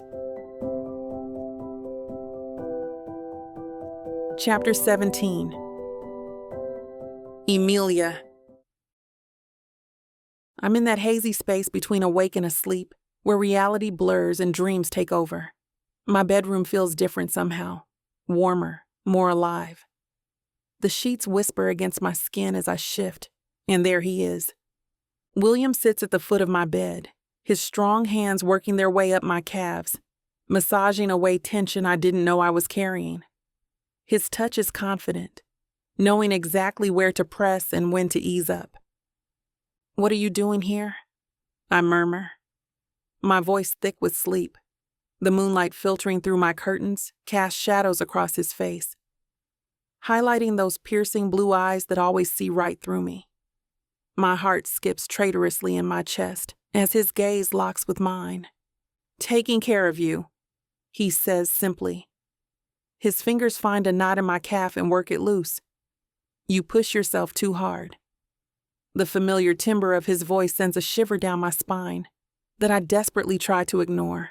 I sink deeper into my pillow, trying to ignore how good his hands feel. My body remembers his touch even if my brain is screaming danger signals. "You shouldn't be here. We can't just..." Can't just what? His smile is maddening, perfect. One corner of his mouth lifts higher than the other, that same cocky expression that used to make me melt. "Can't enjoy this moment? You need to go." The words come out weak, unconvincing even to my own ears. I half-heartedly pull my leg away, but his hands follow, sliding up to my knee. His thumbs trace small circles that make it damn near impossible to form coherent thoughts. Every rational part of me knows I should kick him out, but my body is staging a full-blown rebellion. "You don't mean that." William's voice drops lower, intimate in the darkness of my bedroom. "I know you too well, Em." The truth of his words resonates deep inside me. He does know me, my hopes, my fears, the way I bite my lip when I'm nervous, the way I push people away when I want them closest. "That's not fair," I whisper. "What isn't?" His hands continue their journey, kneading the tension from my thighs now. "Using what you know about me against me." William's laugh is soft, private. "It's not against you. It's for you. For us." His weight shifts on the bed as he moves closer. The mattress dips, and suddenly he's beside me, his face inches from mine. "Tell me again you want me to go?" he challenges, his breath warm against my cheek. I open my mouth to speak, but no words come. Instead, I'm falling deeper into those blue eyes that have always been my weakness. I give in to the magnetic pull between us. Our lips meet, and 1,000 memories crash through me at once. His kiss is familiar yet new, confident, demanding, and achingly tender all at once. My body responds instantly, melting into him like we were never apart. William's hand slides up my leg, his touch electric on my skin. He takes his time, tracing patterns that make my breath catch. When his fingers trail between my thighs, I gasp against his mouth. "William!" His name escapes me like a prayer. He smiles against my lips, clearly pleased with my reaction. "I've missed hearing you say my name like that." His fingers discover just how much I want him, and I can't hide it. I'm embarrassingly wet. My body has made its decision regardless of what my brain thinks is smart. "Damn, Em," he whispers, his voice rough with desire. "You have no idea what you do to me." But I do. I can feel it in the tension of his body, see it in the darkness of his eyes. The intensity between us has always been like this, raw and overwhelming. I arch into his touch, suddenly desperate for more. "I shouldn't want this." I breathe, even as my hands find their way under his shirt, relearning the contours of his back. But you do. It's not a question. William knows exactly what I need, has always known. Tell me, Em. Tell me you want this. My mind races with all the reasons this is a terrible idea. Our complicated history, the project, Jake, but none of it matters in this moment. All I can focus on is the feel of his skin against mine and the ache building inside me. I want you. I admit, the words torn from somewhere deep and honest. God help me, I've always wanted you. I bolt upright, gasping for air. My heart hammers against my ribs like it's trying to escape. The sheets cling to my sweat-slicked skin as I struggle to orient myself in the darkness. My bedroom, alone. No William. The realization crashes over me, and I press my palms against my eyes. Just a dream. An intense, vivid, toe-curling dream that has left me aching and frustrated. Damn it, I mutter, falling back against my pillows. My body still thrums with desire, every nerve ending alive and unsatisfied. I kick off the tangled sheets, trying to cool down. The digital clock on my nightstand reads 3:17 a.m. The soft glow illuminates my empty room. No trace of William, no lingering warmth at the foot of my bed. Just me and the phantom sensation of his hands on my skin. I reach for the glass of water beside my bed, but my fingers are trembling. The dream felt so real. His touch, his voice, the weight of his body next to mine, all of it created with perfect clarity by my traitorous subconscious. Get it together, Amelia, I tell myself, but my voice sounds hollow in the empty room. I miss him. Not the William who left me for his career, but the William from my dream. Attentive, passionate, and completely focused on me. The William I glimpsed during our work at the Wildlife Center, laughing as we tumbled over that route. My hand drifts unconsciously to my thigh, tracing the path his fingers had taken in my dream. The disappointment sits heavy in my chest, a physical ache that I can't shake off. I throw back the covers and pad to the bathroom, splashing cold water on my face. My reflection stares back at me, flushed cheeks, bright eyes, tousled hair. I look like a woman who's been thoroughly kissed, except I haven't been. Back in bed, I stare at the ceiling, knowing sleep won't come easily now. The phantom sensations of my dream linger, making me hyper-aware of the empty space beside me. I curl onto my side, hugging a pillow to my chest as a poor substitute. I'm disappointed. Not just that it was a dream, but that I wanted it to be real. I toss and turn, the sheets twisting around my legs like vines. Sleep won't come back, not after that dream, not with my body still humming with want, with need. The ceiling offers no answers as I stare up at it. My mind keeps replaying moments with William, not just from my dream, but from reality. The way his eyes crinkle at the corners when he laughs. How his voice drops lower when he's serious about something. The electricity that shoots through me when our hands accidentally touch. I press my palms against my eyes and groan. Who am I kidding? This isn't just attraction or nostalgia. This is something deeper, something that's been dormant inside me for years. Something I've tried to bury under layers of hurt and disappointment. My passion for him, raw and unfiltered. It terrifies me how easily he's reawakened these feelings. One minute we're arguing about the project, the next we're laughing in the dirt like no time has passed. And my body, God, my body remembers everything. The way he used to touch me, the way he made me feel, like I was the only woman in the world. I kick off the covers completely, too hot despite the cool night air. There's an ache between my thighs that won't subside, a hunger that's been building since the moment I saw him again. I want him, all of him, not just physically, but everything.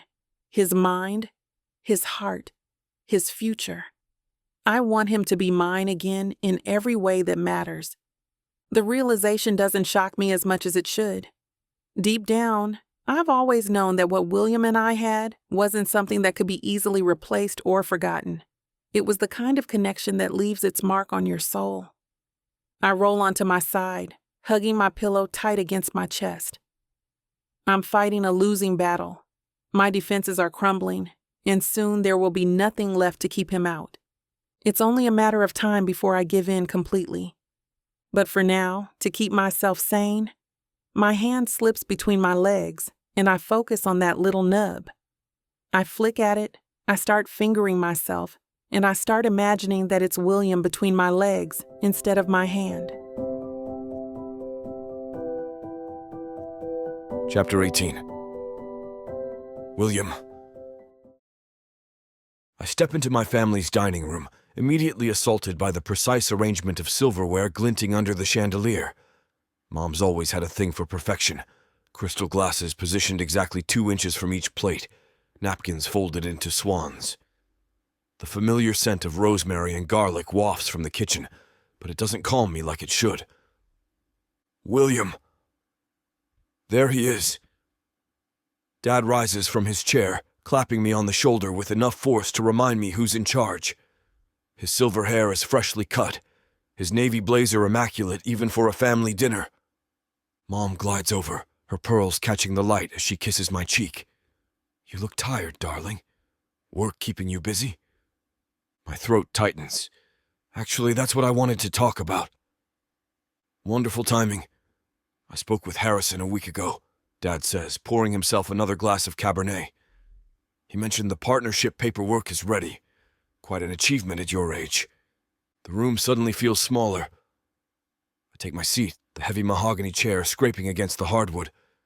The weight of my decision sits on my shoulders, but for once, it doesn't feel like a burden. The partnership. About that. I reach for my water glass, needing something to steady my hand. I turned it down. The clattering of a serving spoon breaks the silence. Mom's smile freezes like she's been caught in a camera flash. Dad's face darkens by degrees. You what? Dad's voice drops an octave, that familiar tone that used to make me straighten my spine as a kid. I'm staying in Riverton, permanently. The words taste like freedom on my tongue. Mom sets down her wine with careful precision. William, surely this is just a phase. After everything you've worked for, all those late nights, the sacrifices. It's not a phase. I've made my decision. I meet her eyes, refusing to look away first. I've never been more certain about anything. Dad's jaw tightens, a muscle twitching beneath his perfectly smooth shave. Is this about that wildlife project? Or is it about that girl? Her name is Amelia. My voice comes out stronger than I expected, echoing off the dining room walls. And it's about me. Who I want to be. Who I actually am when I'm not trying to be what everyone else expects. Who you want to be? Dad scoffs. You're a Grant. We built something for you. You built something for yourselves, I interrupt. I'm building my own life now. Mom reaches across the table. Sweetheart, we just want what's best. Boston isn't what's best for me. Riverton is home. My work here matters. Dad's knuckles whiten around his glass. You're throwing away a career most people would kill for. I'm choosing a life I actually want to live. I let the silence stretch, watching my parents' faces shift from shock to disbelief.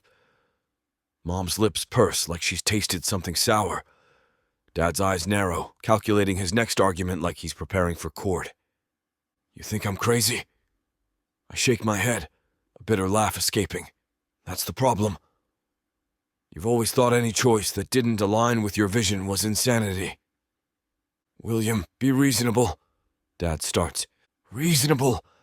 I cut him off, my voice rising. I've been reasonable my entire life. I went to Harvard because you wanted it.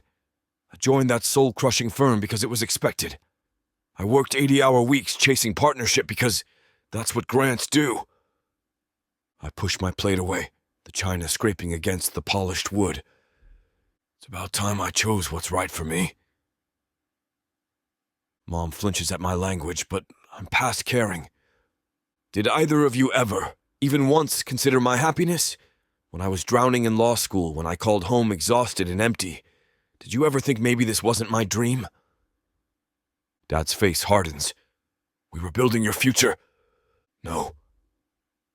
You were building your legacy.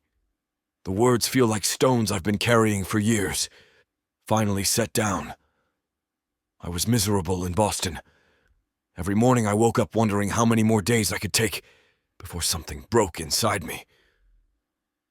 I look between them, these two people who shaped my life with their expectations. Here's what you never understood. In Riverton, I feel alive again. The work I'm doing matters, to the community, to the environment. I pause, my voice softening. To Amelia. Mom reaches for my hand, but stops halfway. We only wanted success for you. But your definition of success was suffocating me. I meet her eyes directly. I can be successful here, just not in the way you imagined. Dad's jaw works silently, his disappointment radiating across the table. I'm not asking for your approval anymore, I say, my voice steady. I'm telling you how it's going to be. I'm staying in Riverton. I'm building something that matters to me. And I hope someday you'll understand that this is the first real choice I've made for myself in years. Dad's face hardens into granite, his lawyer mask slipping firmly into place. He sets down his wine glass with calculated precision. If you don't call Harrison back and accept that partnership by tomorrow, you're cut off from the will. Every penny. His voice is clinical, like he's addressing a hostile witness. I won't fund this midlife crisis or whatever you're going through. The threat hangs in the air between us. I should feel panic, the kind that used to send me scrambling to please him. Instead, a strange calm washes over me. Mom's fork clatters against her plate. My God! You can't mean that. Her voice cracks as tears well in her eyes. He's our son. He's making a mistake I won't finance, Dad counters, not looking at her. Mom reaches for my father's arm, her fingers trembling. Please, think more clearly about this. We can discuss it when everyone's calmer. I watch her tears fall, leaving mascara tracks down her carefully made-up face. The sight would have devastated me once, made me fold immediately. Now I just feel tired of the manipulation, whether intentional or not. Does being a good lawyer qualify me to be your son? The question comes out quietly, but it silences the room. Is that the requirement? Because if that's the case, I don't want to be your son anymore. Dad's face flushes red, his composure cracking. Mom's sob cuts through the tension, her shoulders shaking as she buries her face in her hands. William, you don't mean that, she pleads between gasps. I do. I push back from the table, standing tall. I've spent my entire life trying to earn your approval by being someone I'm not. I'm done. Mom sobs harder, her carefully styled hair falling forward as she hunches over. Dad stares at me like I'm a stranger who's wandered into his home. This isn't about the money, I continue, my voice steady despite the chaos around me. This is about you never seeing me. The real me. Not once. I leave the dining room, even as my mother's cries echo behind me. I slam the front door behind me, the sound echoing across the manicured lawn. The night air hits my face, cool and clean compared to the suffocating atmosphere inside. My feet crunch on the gravel driveway as I walk toward my car, each step taking me further from the life they planned. And I feel nothing. No, that's not right. I feel everything. Just not what I expected. No guilt, no crushing weight of disappointing them. No panic about being cut off financially. Instead, there's this lightness spreading through my chest. Freedom. Like I've been underwater for years and finally broke the surface to take that first desperate breath. The knot that's lived between my shoulder blades for as long as I can remember suddenly unravels. I lean against my car, looking back at the grand colonial house with its perfect symmetry and immaculate gardens.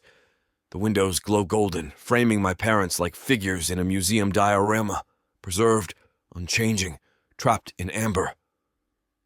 This is right. For the first time in my life, I'm absolutely certain I'm making the right choice. My phone buzzes in my pocket. Probably Mom, already trying to negotiate, or Dad with some thinly veiled threat about the consequences of my decision. I ignore it, tilting my head back to look at the stars instead.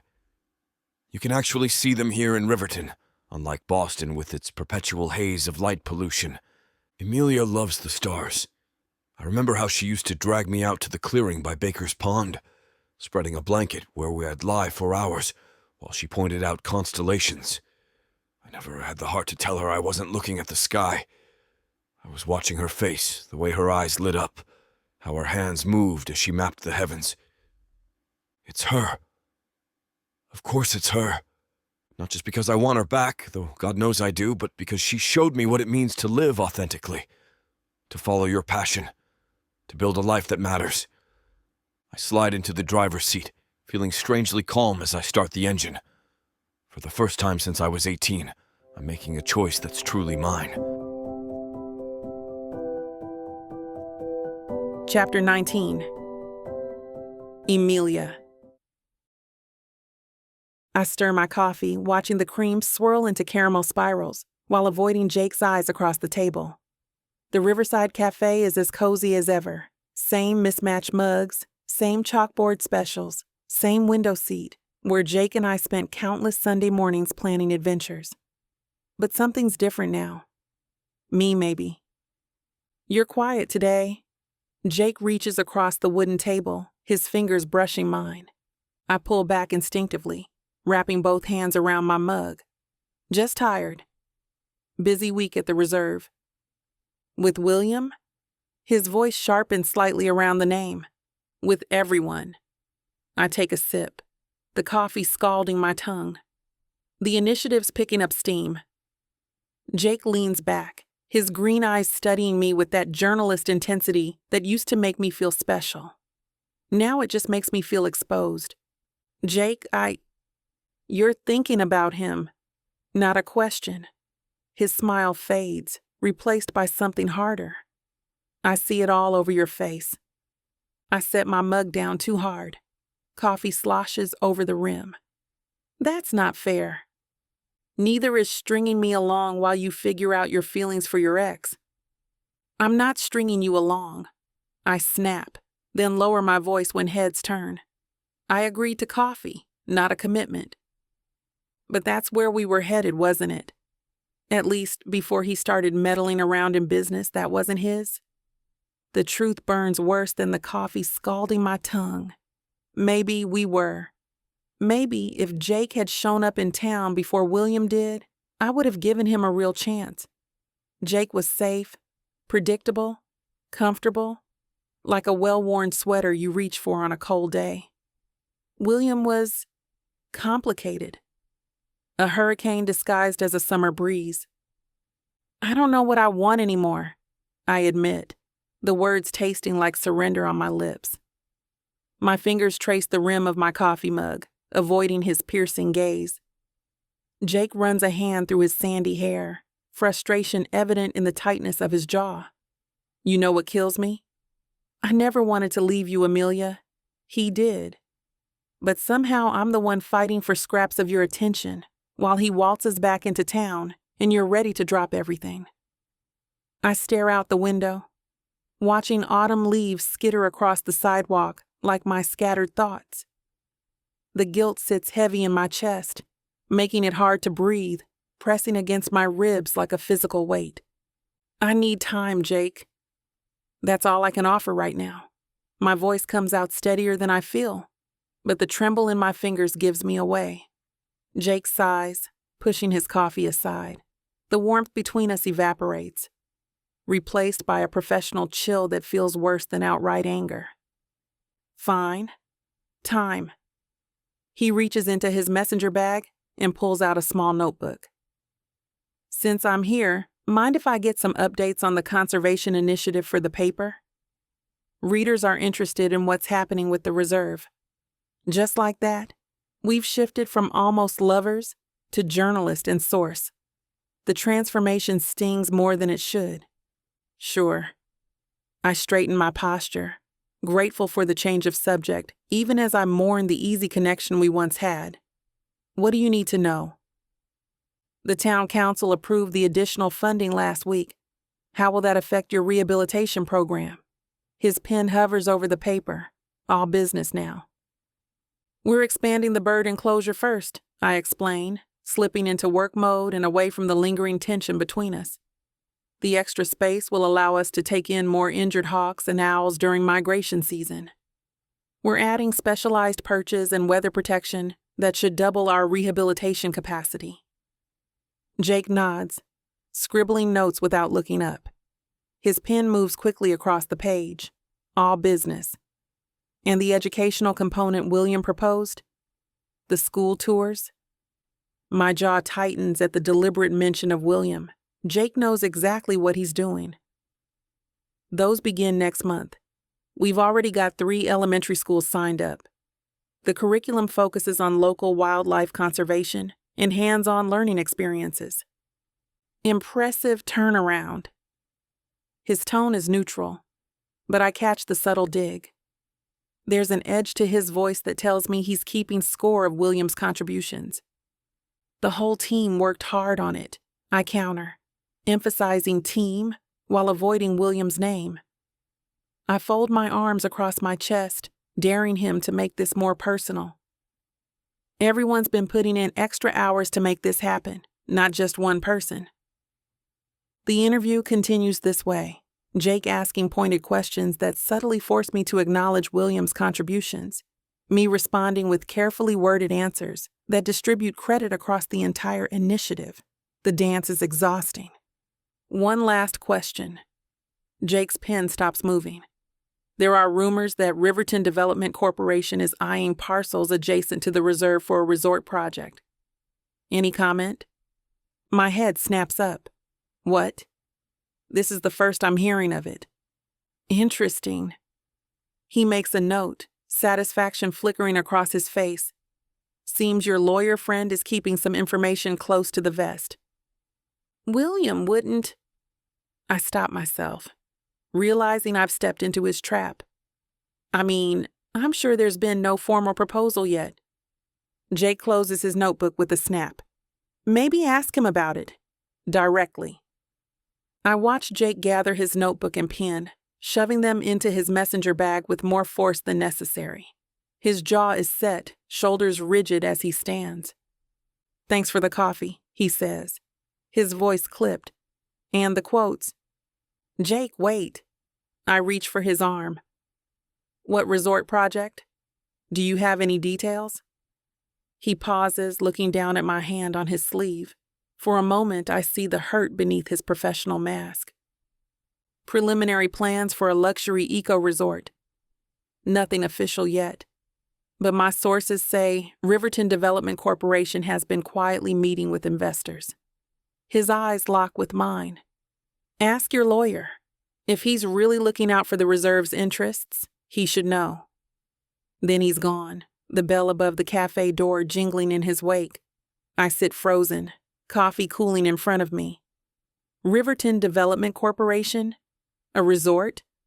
The land adjacent to the reserve is crucial habitat for several endangered species we're rehabilitating. Any development there would devastate the ecosystem we fought so hard to protect.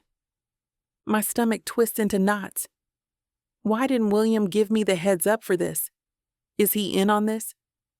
Is his family involved somehow? Is that why he's back? Not for me, not for redemption, but for some corporate land grab disguised as community involvement? No, I shake my head, refusing to believe it. William's passion for the reserve had been genuine. I'd seen it in his eyes when we worked together, felt it in the way he spoke about protecting the wildlife. That couldn't be faked, could it? I pull out my phone, thumb hovering over William's name in my contacts. But what would I even say? Hey, my ex-boyfriend who wants you gone, Just accused you of hiding information about a development that could destroy everything I've worked for. Any truth to that? I dropped my phone back into my purse. This isn't a conversation for text messages or hurried phone calls. I need to see his face when I ask him. My mind races as I leave a few bills on the table and head for the door. We've barely managed to hold off Juniper Tech's attempts to build their manufacturing plant near the space. Now there's another threat looming. And why wouldn't William tell me if he knew? Unless Jake is wrong, or lying to drive a wedge between us. Chapter 20. William. I stare at the documents spread across my kitchen table, a knot tightening in my stomach. The mayor's memo sits on top, stark black text on official letterhead that might as well be written in blood. Damn, I mutter, running my hand through my hair. The Riverton Development Corporation. Of course they'd show up now. The timing couldn't be worse. The memo outlines their interest in purchasing 300 acres bordering the conservation area. Land that serves as a crucial wildlife corridor. Land that Amelia has fought to protect for years. I take a swig of bourbon, letting the burn distract me from the implications. If this goes through, everything we've worked for with the conservation initiative goes to trash. The developers will bulldoze the forest, drain the wetlands, and put up another soulless complex of condos nobody in Riverton can afford. My family would love it. More high-end clients, more corporate interests to represent. The perfect excuse to drag me back to city life. I flip through the environmental impact report. The language is carefully sanitized, but I recognize the tactics. Minimize the damage on paper, maximize the profits in reality.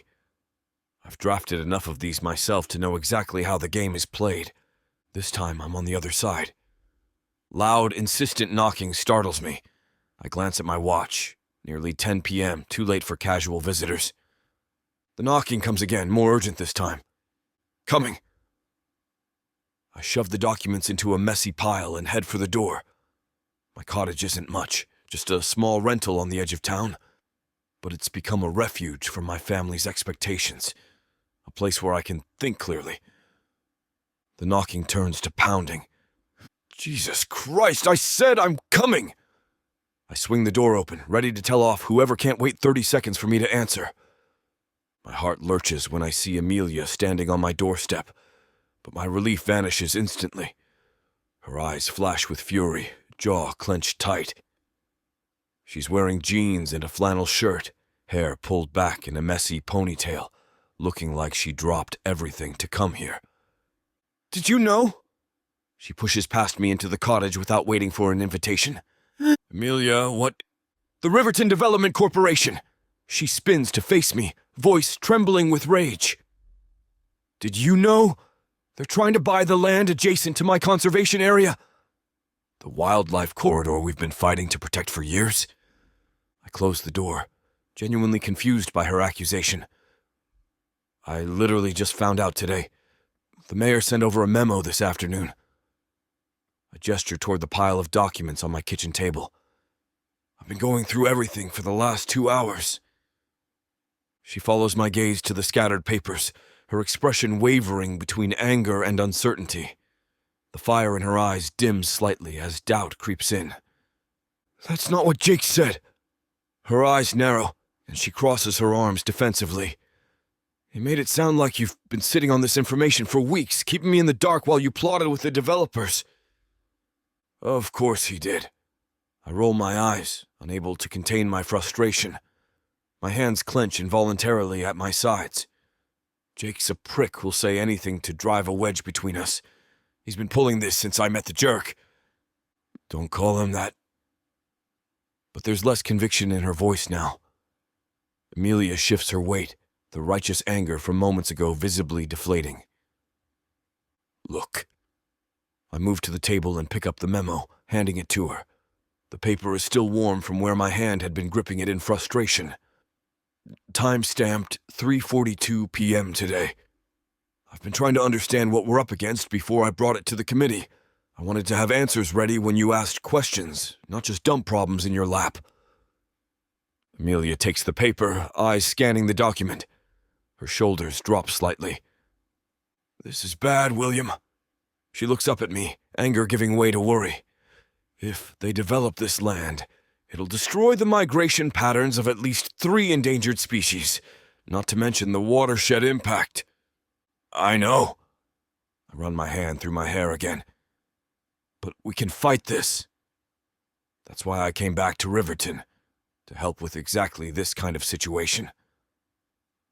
Amelia places the memo back on the table, her fingers lingering on the edge of the paper. She stares at it like it's a predator ready to strike. "These corporations are powerful, William. They play dirty." Her voice drops to almost a whisper. "I've seen what they do to small towns like ours. They divide communities, buy off officials, twist environmental regulations until they're meaningless." She looks up at me, vulnerability replacing the anger in her eyes. "I'm scared. Everything I've worked for could disappear because some executive wants another vacation home or investment property." I step closer, fighting the urge to reach for her hand. "I know exactly how these bastards operate, Em. I've been on their side of the table. I've drafted their contracts, found their loopholes, watched them steamroll communities." That's not exactly reassuring. It should be. Because now I'm on your side, with insider knowledge of every trick in their playbook. I tap the documents on the table. I know how to counter every move before they make it. "You really think we can win against a corporation with unlimited resources?" "They don't have unlimited resources. They have money and connections, both of which I understand intimately." I lean against the table, feeling more confident than I have in months. "While my family can be annoying, their connections are our advantage now. I'll leverage every relationship, call in every favor, and use everything I learned in that soul-crushing corporate law firm to help you win this." Amelia studies my face, searching for any sign of doubt. "You'd really go against everything your family wants for you?" In a heartbeat. The words come out before I can think, raw and honest. No hesitation, no second thoughts. I've spent my whole life trying to be who they wanted. Where did that get me? Miserable in a corner office, missing what actually matters. She steps forward suddenly and wraps her arms around me, pressing her face against my chest. The unexpected contact knocks the air from my lungs. Electricity shoots through every nerve ending where her body touches mine. "Thank you," she whispers against my shirt, her breath warm, seeping through the fabric. I freeze for a split second, then slowly bring my arms around her. The familiar scent of her shampoo, something herbal and wild, fills my senses. Lavender and rosemary, just like before, just like always. My heart hammers so loudly, I'm certain she can feel it against her cheek.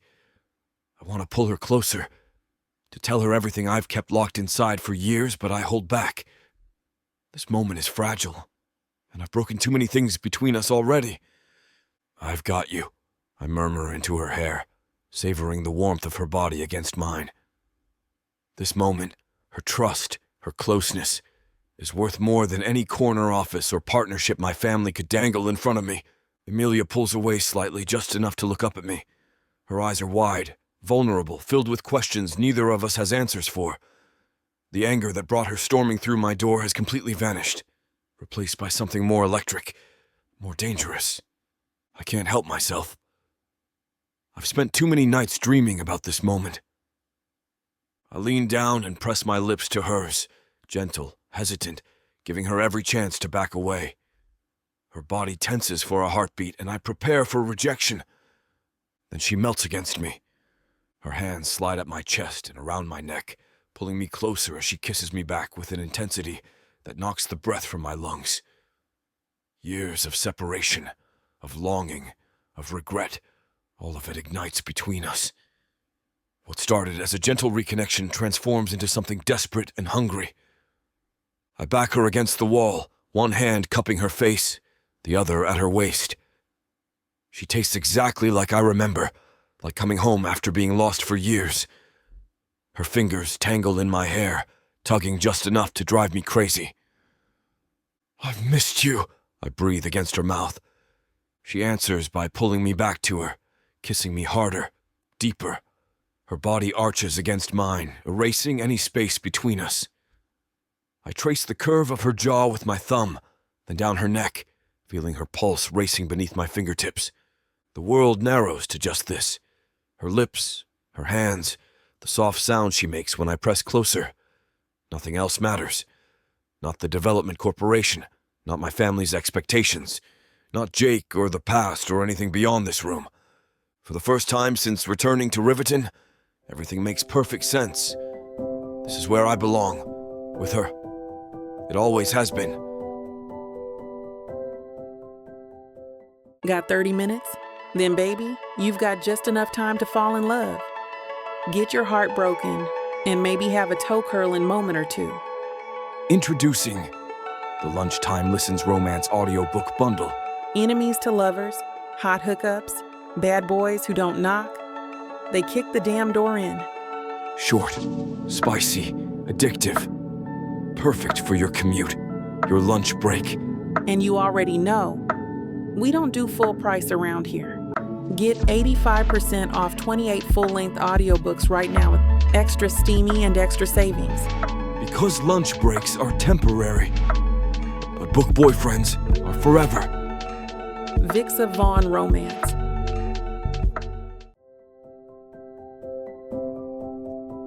Chapter 21. Emilia. My heart hammers against my ribs as William's mouth claims mine, hot and demanding. His kiss is both familiar and new. The same lips I once knew, but with an urgency that speaks of 11 years of absence. We stumble through his bedroom door, not breaking contact, my fingers already working at his shirt buttons. I've thought about this. William growls against my neck, his breath hot on my skin. Every day since I left. His confession sends heat spiraling through me. I push his shirt from his shoulders, revealing the defined muscles that weren't there before. My hands explore this new landscape, tracing the contours of his chest, his abs. You've changed, I whisper, unable to keep the wonder from my voice. So have you. His eyes darken as they rake over me, but some things stay the same. William's hands find the hem of my flannel shirt, tugging it upward with confident movements. The cool air hits my skin, raising goosebumps that his warm palms smooth away. I lift my arms, allowing him to pull the shirt over my head. His touch is electric, sparking memories of stolen moments by the river, in the back of his car, in the large bedroom he used to have at his parents' house. But there's something different now. A certainty in his movements that wasn't there before. I gasp as his fingers find the button of my jeans, deftly popping it open. He kneels, pulling the denim down my legs, his eyes never leaving mine. The intensity of his gaze makes me tremble. William, I breathe, suddenly vulnerable as I stand before him in just my underwear. He rises, pulling me against him. You're even more beautiful now. His hands slide up my back, finding my bra clasp. With one skilled movement, a trick he apparently hasn't forgotten, the garment loosens. I feel a moment of self-consciousness as it falls away, but the raw hunger in William's eyes banishes any doubt. 11 years, he murmurs, cupping my bosom with a reverence that makes my knees weak. 11 years of imagining this moment. I pull him toward the bed, our bodies colliding in a tangle of limbs and desire. The weight of our history presses down on us, but for once, I don't feel its burden. Instead, it feels like coming home. Well, things are heating up here. You know what to do. Go to VixaVaughnRomance.com to get the dirty details that this platform won't put on the air. I know it sucks, but at least you can get a 40% discount with code VIXA40 to make up for it. Use it while it lasts, and apply it to every digital product in your cart. Back to the story.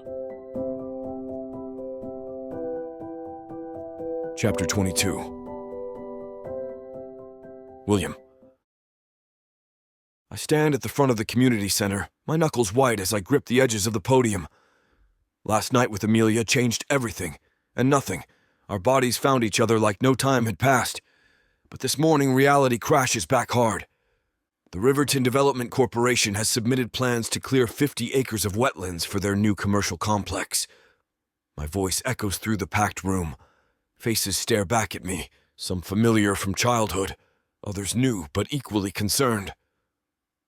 "Nonsense!" Someone shouts from the back. "They can't just destroy our town!" I nod, feeling sweat bead at my hairline. I understand your frustration. That's why we're here. My eyes find Amelia in the third row. Her hair is pulled back in a messy bun, circles under her eyes. We didn't have the chance to speak this morning before rushing our separate ways. Now she watches me, expression guarded but intense. Does she regret last night? I hope not. Look, I've reviewed their permits. There are vulnerabilities we can exploit. I shuffle my papers, trying to focus on the legal arguments instead of how her skin felt under my hands hours ago. The environmental impact study they submitted is incomplete at best, fraudulent at worst. A murmur ripples through the crowd. Mrs. Hannigan, my third-grade teacher, raises her hand. "William, my family's lived by those wetlands for generations. What happens if we can't stop them?" The weight of their trust settles on my shoulders. This isn't some corporate case where I'm just collecting billable hours. These are real people. My people. "We form a coalition," I say, more confident than I feel. "Document every species in those wetlands. Challenge their permits. Create enough legal hurdles that they'll have to reconsider." I catch Amelia's slight nod. Despite everything between us, she believes in this fight. In me, maybe? "I left a high-paying job in Boston to come back here," I continue, surprising myself with the admission. Not just for personal reasons, but because places like Riverton matter. Communities like ours matter. The room goes quiet. I feel exposed, vulnerable. But for the first time in years, I'm speaking my truth. I hold up my hands as the room erupts with anxious voices. The faces looking back at me are etched with worry, doubt, and outright fear. "I understand your concerns," I say, trying to project confidence I don't entirely feel. "I promise you I'll fight this development with every legal tool at my disposal." "Your promises don't mean much," calls out Frank Mercer, owner of the bait shop by the river. "No offense, but you left us once before. What's to say you won't bail when things get tough?" The accusation stings because it hits close to home. I glance at Amelia, whose expression remains unreadable. "Fair point, Frank. I did leave, but I'm back now and I'm putting my reputation on the line. I've handled cases against corporations like this before. I know their playbook." Rosie Barnes, who runs the community garden, stands up. "William, my family's been farming that land for generations. If they drain those wetlands, it affects our water table. This isn't just about pretty birds and frogs, it's our livelihoods at stake." "And my kids swim in that river," adds another voice. "What happens when the construction runoff pollutes it?" The anxiety in the room is palpable. These aren't abstract concerns. They're real people with real stakes in this fight. "Look," I say, stepping out from behind the podium. "I can't promise we'll win. What I can promise is that I won't back down. And I'm not asking you to just trust my word." I take a deep breath. "I'm moving back to Riverton permanently. I've already given notice at my firm in Boston. This isn't just your fight, it's mine too." Murmurs spread through the crowd. Some skeptical, some hopeful. My family's name might be on some fancy buildings in this town, but that doesn't mean I stand with developers over community. I'm putting my legal career on the line for this fight. If we lose, it's not just your livelihoods at stake. It's my professional reputation. I'm about to continue my speech when movement in the third row catches my eye. Amelia stands, shoulders squared, chin lifted. My heart hammers against my ribs. After everything, after last night, I have no idea what she's about to say. "I'd like to speak," she announces, her voice clear and strong. The room quiets immediately. Everyone here knows Amelia. They respect her work, her dedication to this town and its wildlife. Most of you know me, she continues. I've spent my entire career documenting and protecting the ecosystems in and around Riverton. Those wetlands they want to bulldoze? I can tell you exactly how many endangered species call that place home. I can show you migration patterns that would be devastated. I can prove the ecological disaster this development would create. She pauses, scanning the room before her eyes lock with mine. But what we need right now isn't just scientific data. We need someone who can translate that data into legal arguments that will actually stop bulldozers. We need someone who understands corporate tactics, because he's been on the inside. My throat tightens as she gestures toward me. William Grant is one of the most skilled attorneys I've ever known. He knows how these corporations think, how they operate, and most importantly, how to beat them at their own game. The room hangs on her every word. I stand frozen, barely breathing. I know there's history between us, she says, a slight tremor in her voice now, but I also know what he's capable of. I trust him to fight for us, for our town, for our future. She takes a deep breath, and if I can trust him after everything, then all of you should too. The energy in the room shifts. I can feel it, skepticism giving way to cautious hope. Frank Mercer nods slowly. Rosie Barnes whispers something to her neighbor. Amelia sits back down, her eyes never leaving mine. In that moment, I make a silent vow not just to win this fight, but to be worthy of the trust she just placed in me. I clear my throat, still reeling from Amelia's unexpected support. The room buzzes with renewed energy, a stark contrast to the defeated atmosphere when we started. Thank you, Amelia. My voice comes out rougher than intended. And thank you all for coming today. I know it's easy to feel powerless against corporations with deep pockets, but I've seen David beat Goliath before. I scan the faces looking back at me. Neighbors, teachers, shopkeepers, people who've known me since I was a kid with scraped knees and big dreams. We'll need everyone's help. Document everything you see in those wetlands, photos of wildlife, videos of water patterns. If you've lived here generations, write down how the land has changed. Every bit of evidence strengthens our case. Mrs. Hannigan raises her hand again. When do we start, William? Today. Right now. I pull out a sign-up sheet. I need volunteers for different committees. Research, community outreach, fundraising. This fight won't be cheap, but it'll be worth it. People crowd forward, a line forming at the table. Frank Mercer, who'd been my harshest critic, claps me on the shoulder as he signs up. You know what? Glad you're back, son, he mutters. This town needs someone with your kind of fire. Always did. As the meeting breaks up into smaller groups, I make my way through the crowd toward Amelia. She's surrounded by people asking questions, her hands moving animatedly as she explains something about bird migration patterns. Even from here, I can see the passion lighting up her face, the way she leans in when someone asks a particularly good question. Our eyes meet over the heads between us. She gives me a small nod. Not quite a smile, but something real. Something honest. My heart does that stupid little jump it always did around her. I wouldn't be standing here without her. The weight of that truth hits me hard. After everything I did, after walking away years ago, she still stood up for me when it mattered most. Not for my sake, but for Riverton's. She could have let me crash and burn up there, and nobody would have blamed her. The flicker of hope I see in everyone's faces tonight, that's because of her. She gave them permission to trust me again. One word from her, and they all rallied. I forgot what that kind of community support feels like, and somehow I'll find a way to be worthy of that trust. I have to. For the town, for this fight ahead, and maybe if I'm lucky, for her. Chapter 23. Emilia. The morning light filters through the trees as I make my way through the conservation area. My fingers trail over the rough bark of an ancient oak, grounding me while my mind refuses to stay present.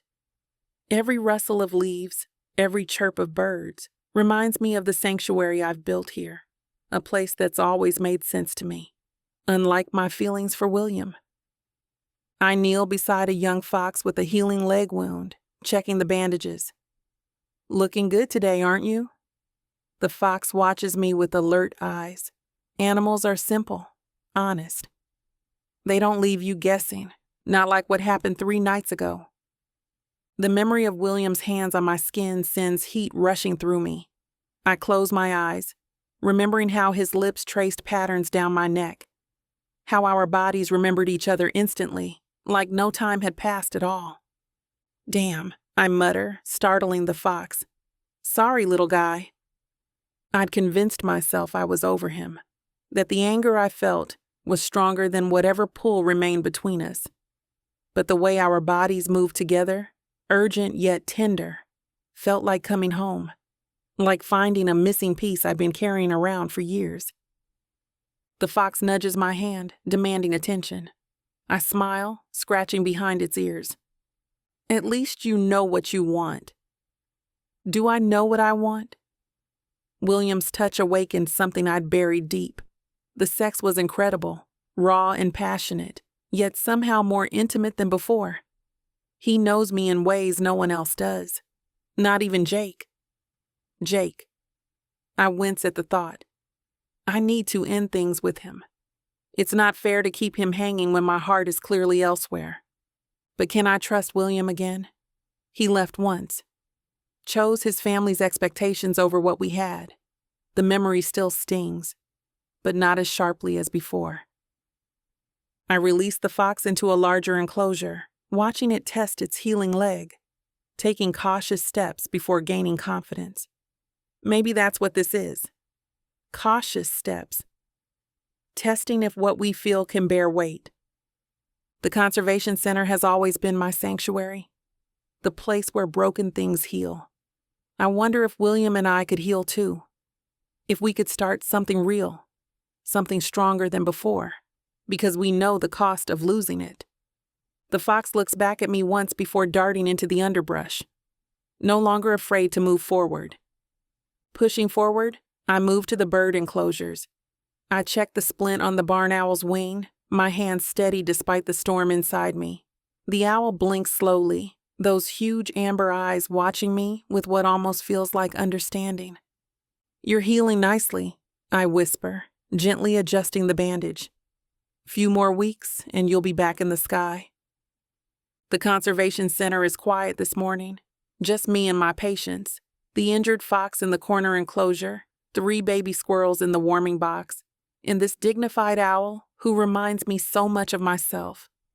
Wounded but refusing to show weakness. Working with these animals has always centered me. Each bandage I wrap, each life I help save. It's tangible. Real. So unlike the mess I've made of my personal life. I sit on the wooden stool, allowing myself a moment of stillness. The owl watches me, unblinking. "What would you do?" I ask her softly. "If someone broke your heart, then flew back into your life?" My throat tightens. The night with William plays in my mind on endless loop, his hands remembering every curve of my body, his lips against my neck, the way he whispered my name like a prayer. I'd forgotten how it felt to be truly seen by someone, to be known, and that's what terrifies me. I reach for a syringe of antibiotics, focusing on the task to keep my hands from shaking. "He left me once," I tell the owl as I administer the medicine. What's to stop him from doing it again? The memory surfaces. William packing his bags, choosing his family's wants over our future. The look in his eyes when he said he had to go. How easily he walked away from everything we'd built. I'd rebuilt myself in his absence. I created this life, this purpose. I became someone I'm proud of. I'm scared, I admit to the silent room, to the animals who can't betray my confidence. I'm scared of letting him in again, of believing in us again. The owl tilts her head as if considering my words. What if I'm not enough to make him stay this time either? I leave the owl to rest and head inside to my office. The familiar scent of old books and herbal remedies greets me as I push open the door. My desk is cluttered with wildlife journals, permit applications, and the latest environmental impact reports. My eyes land on the thick manila folder William dropped off yesterday. Legal documents detailing Riverton Development Corporation's plans to bulldoze the wetlands. My stomach knots remembering how he stormed in, eyes blazing with righteous anger, slamming the folder down. They've been planning this for months, he'd said, voice tight with fury. Months, Em? They're crappy bastards for doing this. I sink into my chair, running my fingers over the edge of the folder. Inside are blueprints for luxury condos, where our precious ecosystem now thrives, where the red-winged blackbirds nest and the endangered spotted turtles mate, where I've spent countless hours rehabilitating wildlife. I pull out the preliminary injunction he drafted. The language is fierce, protective, meticulous. This isn't the work of someone going through the motions. This is passion on paper. Damn it, William, I whisper to the empty office. Something's different about him now. He stands taller, speaks with conviction. When some members of the development board tried to intimidate him at yesterday's town meeting, he didn't back down. Not even when his father's old golf buddy threatened to call his law firm. The William I knew before would have folded under that pressure. Would have found a compromise that pleased everyone but solved nothing. But this William, he's fighting, really fighting. My heart races thinking about it, about him, about us. Maybe people can change. Maybe William has.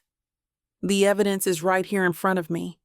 In every late night he's spent researching environmental precedents.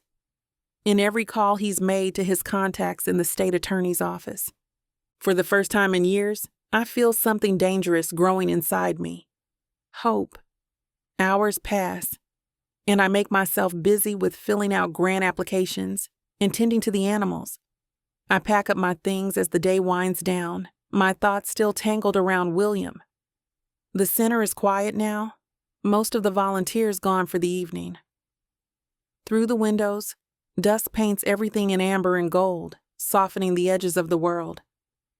Good night, friends, I whisper to the sleeping animals as I make my final rounds. Outside, I pause on the wooden deck overlooking the sanctuary. The setting sun bathes everything in a gentle glow. The trees, the enclosures, the small pond where injured waterfowl recover. This place has been my refuge, my purpose. The one thing I could control when everything else felt chaotic. I take a deep breath of the evening air, rich with pine and wildflowers. A pair of cardinals darts across the sky, their vibrant red aflash against the darkening blue. They fly together, perfectly in sync. My chest aches watching them. That's what I want, what I've always wanted. Why am I fighting this so hard? I whisper to no one. The truth hits me like a physical force. I'm terrified, not of William, but of how much I still love him, of how easily he could break me again. What if the real risk isn't letting William in again? What if it's keeping him out, denying myself the chance to love fully, to be loved completely because I'm too scared of what might happen? I close my eyes, feeling the evening breeze against my skin. All these years I've been so focused on protecting myself that I forgot what it means to truly live, to open myself to possibility, to joy, to pain even. Because that's what love is, the whole, messy, beautiful spectrum of it. My hands unclench at my sides. For the first time in years, I let myself imagine a future with William in it. Not the old William who left, but this new man who fights for what matters, who seems to be fighting for me. Maybe it's time I fight for us too. Chapter 24. William. I walk into Dooley's, the local watering hole where Riverton's legal elite have been gathering since before I was born. The place hasn't changed. Dark wood paneling, the same faded Red Sox pennants, and that perpetual smell of spilled beer and lost arguments. There he is! The prodigal son returns. Franklin Caldwell's voice booms across the bar. He's my father's oldest friend, senior partner at Caldwell and Associates, and one of the most influential attorneys in the county. I force a smile and make my way to their table. 3 middle-aged men in rolled-up shirt sleeves, loosened ties, and decades of entrenched power between them. Good to see you, Frank. Tom, Richard. I shake their hands firmly, remembering my father's advice about first impressions. Thanks for meeting me. Frank waves the bartender over. Scotch for the city boy. Still drinking Macallan, right? Actually, I'll take a beer. Whatever's local. Frank raises an eyebrow. Going native already? Thought you'd be racing back to Boston after this little community service project. I take a seat, feeling the weight of their expectations. About that project. Your father tells me you're mixed up with that wildlife conservation thing, Richard cuts in, swirling his bourbon. Cute hobby, but hardly career advancing. It's more than a hobby. I lean forward. The Riverton Development Corporation is trying to bulldoze protected habitats. We've got solid legal grounds to stop them. Tom laughs, a short, dismissive sound. Bill, the RDC brings millions in revenue to this town. Jobs, tax dollars, progress.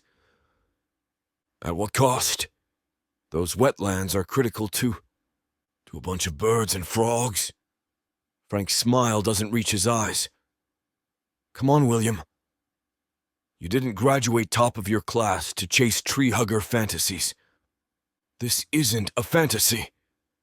It's about protecting what makes Riverton special. Richard sets down his glass. You know, your father hoped this little sabbatical would get whatever this is out of your system. Whatever this is. This idealistic phase. Frank leans back, studying me. We've all been there. But real lawyers, successful lawyers, know which battles are worth fighting. And which clients are worth representing, Tom adds.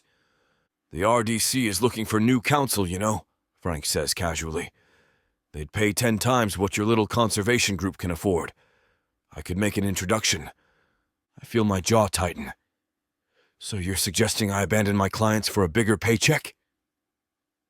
I'm suggesting you think about your future, son. I feel my blood pressure rising as Frank continues his pitch, his voice dripping with condescension. The RDC has connections in Boston, too. This could be your ticket back to the big leagues. Between us, they're planning some major developments. Getting in now means partner track at any firm in the state within 5 years. I'm not interested.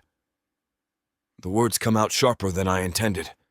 Frank blinks, genuinely surprised. You can't be serious. Dead serious. I take a swig of my beer, trying to cool the anger building in my chest. I came here tonight hoping for actual advice from men I respected. Instead, I'm getting a sales pitch for the exact corporation I'm fighting against. Tom chuckles. Come on, William. This wildlife thing, it's cute. Noble even. But it's not a real career move. Not a real... I set my glass down hard enough that beer sloshes over the rim.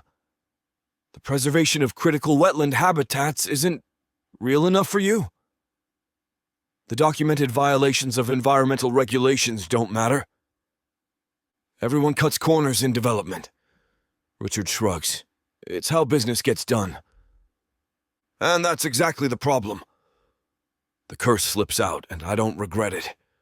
I've spent the last 4 years of my life watching powerful people cut corners and call it success. I came back to Riverton to do something that actually matters. Frank's expression hardens. Your father will be disappointed to hear this. My father's disappointment is a burden I've carried my entire life. He's already threatened to cut me out of the will. Do you really think I'm afraid of that man? I stand up, tossing a 20 on the table. I thought you guys might understand that I'm trying to make a difference here, not just another buck. Clearly, I was wrong. You're throwing away everything you've worked for, Frank warns. And for what? Some birds and that conservationist girl? I freeze, my jaw clenching at the mention of Amelia. Her name is Amelia, and she understands something none of you seem to grasp. Some things are worth fighting for, regardless of the paycheck. I push through Dooley's heavy wooden door and step into the crisp night air, my blood boiling. The sound of laughter follows me out.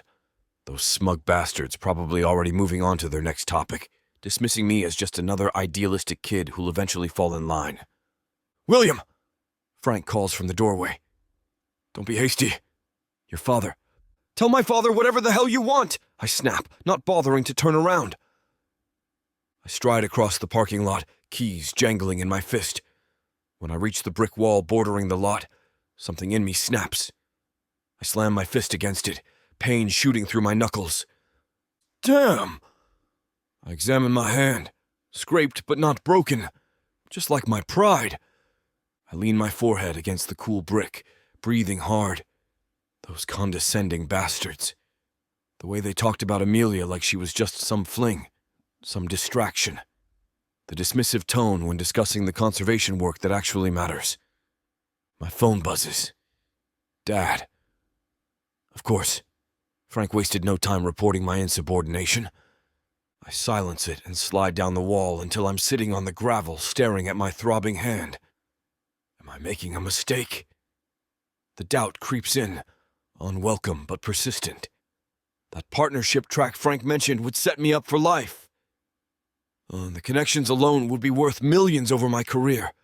But at what cost? Becoming another suit who cuts corners and calls it business. Watching developers destroy the landscapes I grew up loving. Losing Amelia again, this time for good. She would never forgive me for a betrayal like that. I close my eyes, picturing her face at the sanctuary, that look of pure connection when she works with the animals. The passion in her voice when she speaks about protecting what matters. My phone buzzes again. Another call from Dad. "Not now," I mutter, pocketing it. The doubt gnaws at me. Maybe they're right. Maybe this is just some phase. Some rebellion against the path I've been groomed for since birth. Maybe I'm throwing away everything for a cause that's doomed to fail. I stand up, brushing gravel from my pants, my hands still throbbing. No, they're wrong. I'm not making a mistake. I'm finally fixing one. I drive away from Dooley's, my knuckles still stinging. The road curves through the affluent part of Riverton, where houses get bigger and lawns more manicured. My parents' estate appears on the horizon, 3 acres of perfectly maintained gardens surrounding the colonial mansion where I grew up. The iron gates stand open, welcoming me home like they always have. I slow down almost on instinct, but don't turn in. Instead, I pull over to the shoulder across the street. The house is lit up like a museum after hours. Warm lights in every window, the landscaping illuminated to showcase my mother's prized hydrangeas. From here, it looks like the perfect life they've always wanted for me. The house I was supposed to build someday, the career I was meant to pursue, the suitable woman I should have married. None of it included Amelia. "Screw that," I mutter, gripping the steering wheel. My father's words from our last argument over the phone still echo in my head. "That girl will never fit into this world, William. She'll hold you back from everything you're meant to be." But what if everything I'm meant to be is nonsense? What if the real me is the guy who spent summers exploring the woods with Amelia, who felt more alive identifying bird calls than arguing corporate cases? My phone buzzes again. I glance down, another text from Dad. Frank called. "We need to talk. Now. You're walking on some thin ice, William." I toss the phone onto the passenger seat without responding. Let him wait. The estate's front door opens, and I sink lower in my seat as my father steps onto the porch, phone in hand, scanning the driveway. Even from here, I can see the rigid set of his shoulders, the expectation of obedience. For the first time in my life, I feel sorry for him, trapped in his own carefully constructed prison of status and appearance. I start the engine and pull away, watching the estate shrink in my rearview mirror. The weight on my chest lifts with every mile between us. The road to my cottage winds through the conservation land Amelia fights to protect. Even in the darkness, I can sense the wildness here, untamed, authentic, alive, like her. I've spent my whole life trying to be the son my parents wanted. Now it's time to be the man Amelia deserves, the man I want to be. Chapter 25. Emilia. I'm browsing through the shelves at Parker's General Store, picking up supplies for the Wildlife Center. We need more gauze and antiseptic for the raccoon kits that came in yesterday. 3 tiny balls of fur with eyes barely open. My mind drifts to William as I add items to my basket. I can't stop thinking about him. Extra firm toothbrushes, I mutter to myself, scanning the dental aisle. Where did they move those to? I swear they reorganized this place just to mess with me. Emilia. I turn at the sound of my name and find Jake standing there. His usual easy smile is nowhere to be seen. Instead, his face is tight with worry, brows furrowed deeply. He's wearing his press badge, which means he's probably on the clock. Something about his expression makes my stomach drop. Jake? What's wrong? I shift my basket to my other arm, suddenly aware of how heavy it's getting.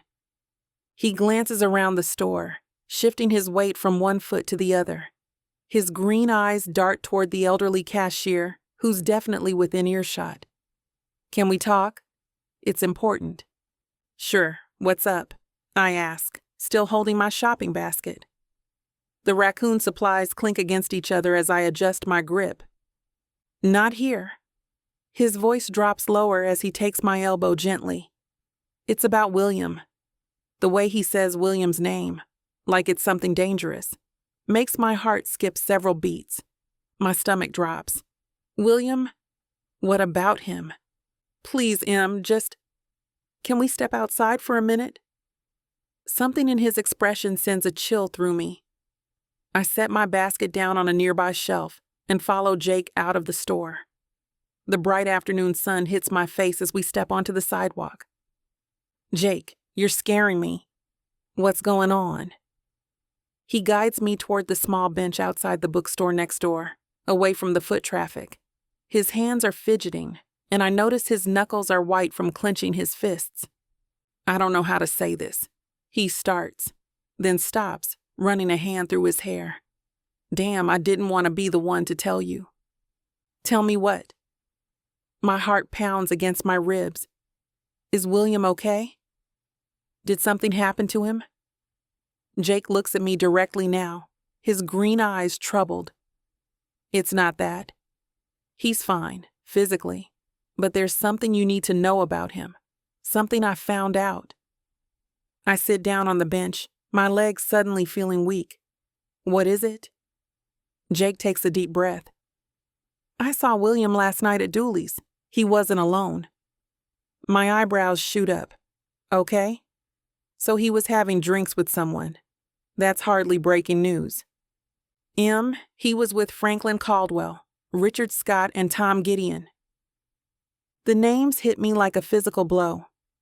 Everyone in Riverton knows those lawyers.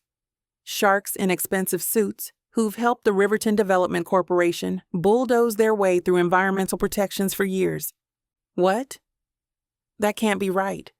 I shake my head, trying to make sense of this. They don't even work for William's firm. No, but they have connections. Major ones. Jake leans forward, his voice urgent. They were offering him a job, Amelia. With the RDC. My mouth goes dry. That's impossible.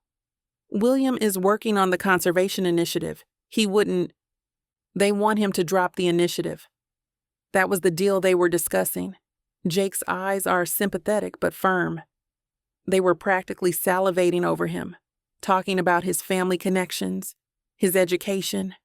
how he'd be the perfect addition to their team. I stand up abruptly, needing to move. You must have misunderstood. William wouldn't do that. I was sitting at the table near them, Em. I heard everything. Jake rises too, his hands out in a placating gesture. Look, I know you've been getting close to him again, and I thought you should know. Did he accept? The words come out barely above a whisper. Jake shrugs. I don't know what he decided. I left before the conversation ended, but they were making one hell of an offer. I cross my arms tightly across my chest, feeling suddenly cold despite the warm day. William wouldn't betray the initiative like that. He wouldn't betray me like that. Not after everything. Would he? Why are you telling me this, Jake? I ask, searching his face. Because you deserve to know who you're dealing with. I care about you, Em. I always have. I narrow my eyes at Jake, heat rising in my chest. The sympathy in his expression suddenly looks a lot like satisfaction. You know what I think? I think you're jealous. My voice comes out sharper than I intended, but I don't care. You can't stand seeing me with William, so you're trying to sabotage us. Again. Jake's eyes widen. Jealous? Are you serious right now? Dead serious. This wouldn't be the first time, Jake. Jake runs both hands through his hair, his face flushing red. For Christ's sake, Amelia. This isn't high school drama. I'm not making this up because I'm jealous. Then what is it? Because your timing is pretty damn convenient. This is serious business. Jake steps closer, lowering his voice. The RDC wants to build luxury condos right where we're trying to establish the wildlife corridor. If William jumps ship to their legal team, the entire initiative is screwed. This isn't petty. I swallow hard, trying to ignore the doubt creeping in. He wouldn't do that. Wouldn't he? Look, I know you two have history. I know you've been... He trails off, gesturing vaguely. But I also remember how it ended last time. He chose his career and his family's expectations over you once before. The truth in his words stings. I turn away, blinking rapidly. I think William is a two-timer who's about to hurt you again, Jake continues, his voice gentler now. I just wanted to let you know before you got in too deep. That's all. I press my lips together, fighting the urge to defend William, but doubt has already taken root, spreading like poison. What if Jake is right? What if history is repeating itself? I need to go, I say abruptly, turning back toward the store. Amelia, I heard you, Jake. Thanks for the warning. My voice sounds hollow even to my own ears. I need to think. I walk back into Parker's general store in a daze, my hands trembling as I pick up my abandoned basket. The items inside, gauze, antiseptic, cotton balls, suddenly seem meaningless. You all right, dear? Mrs. Parker calls from behind the counter. You look like you've seen a ghost. I'm fine, I lie, forcing a smile that feels like cracking glass on my face. Just remembered something I forgot to do. I wander through the aisles, grabbing items without really seeing them. My mind races with visions of William sitting with those sharks, laughing, making deals, betraying everything we've worked for. Betraying me. Again. Damn, I mutter, realizing I've been standing in front of the pet supplies for 5 minutes, staring at nothing. A box of dog treats somehow made it into my basket. I don't even have a dog at the center right now. I put the treats back and try to focus. The raccoon kits need supplies. The center needs me. I can't fall apart in the middle of Parker's just because Jake dropped a bomb on me. But what if he's telling the truth? The thought makes my stomach churn. William seemed so sincere about the initiative, about us. The way he touched me, the promises he whispered in my ear. Was it all nonsense? Just another game to him? I grab the toothbrushes I need and toss them into the basket with more force than necessary. A teenage boy's stocking shelves gives me a strange look. What kills me is that it makes sense. The William I knew before, the one who left me for his high-powered career and family expectations, would absolutely take that deal. But I thought he changed. I thought we changed. Damn it, William, I whisper, blinking back tears as I head to the checkout counter. I need to know the truth, but I can't just ask him. If he's planning to betray the initiative, he won't admit it. And if Jake is lying, I'll look paranoid and jealous. Either way, I lose. Mrs. Parker rings up my items, chatting about the weather, but her words barely register. I need to find out what's really going on with William and the RDC before I confront him. I need proof, one way or the other. Chapter 26. William. I walk into Miller's diner, the smell of grease and coffee hitting me square in the face. Dad texted me to meet him here. Urgent, he said. With my father, urgent usually means he's found another way to complain about how I'm disappointing the family legacy. I spot him in a corner booth, but he's not alone. Franklin Caldwell sits across from him, both of them hunched over coffee mugs like they're plotting something. My stomach drops. Franklin, who spoke about opportunities and how I was wasting my talents on the conservation initiative. William. Dad stands, clapping me on the shoulder with that firm grip that always feels like an assessment, the one that's been measuring me up since I was old enough to hold a briefcase. Sit down, son. I slide into the booth next to him, facing Franklin's shark smile, the kind that doesn't reach his eyes but shows all his teeth, perfect for tearing through careers and swallowing dreams whole. Good to see you again, Will, Franklin says, extending his hand. His gold cufflinks catch the light, probably worth more than what most people make in a month. Your father and I were just discussing your future. My future? I look between them, my jaw tightening. Franklin slides me a coffee mug like he's doing me some grand favor. What exactly is going on here? Dad clears his throat, straightening his tie, his tell when he's about to deliver a verdict. Son, I've been watching you flounder around with this wildlife initiative for way too long now. It's time to correct course. Correct course? The words taste bitter, like day-old coffee mixed with disappointment. I've heard this speech before, just packaged differently. Franklin here knows that there's an executive position opening up at RDC corner office, double your current salary, and direct access to their legal team. Dad's eyes gleam with that familiar ambition, the same look he had when he pushed me toward law school. This is your chance to make things right. Make things right? I can't stop echoing his words. Can't believe what I'm hearing. You mean abandon the conservation project? The one thing that actually matters to this town? The one thing that matters to Amelia Carter, you mean? Dad corrects me, his voice hardening. Let's not pretend this is about saving trees, William. This is about a girl who already rejected you once. Franklin leans forward. Will, I've seen your work. You're wasted on this small-town crusade. We need someone with your skills, your connections, your pedigree. You still have a chance, Dad says, lowering his voice. A chance to correct your wrongs and get back on track. The family name means something in Boston. Here, you're just another lovesick fool chasing after what you can't have. I stare at them both, my blood turning to ice, then fire in rapid succession. The audacity of these two sitting here plotting my life while I've been pouring my heart into something that actually matters. Are you serious right now? I lean forward, my voice dangerously low. You ambush me with this nonsense offer, thinking I'd just roll over and take it? Dad's face hardens. Watch your tone, William. No, you watch yours.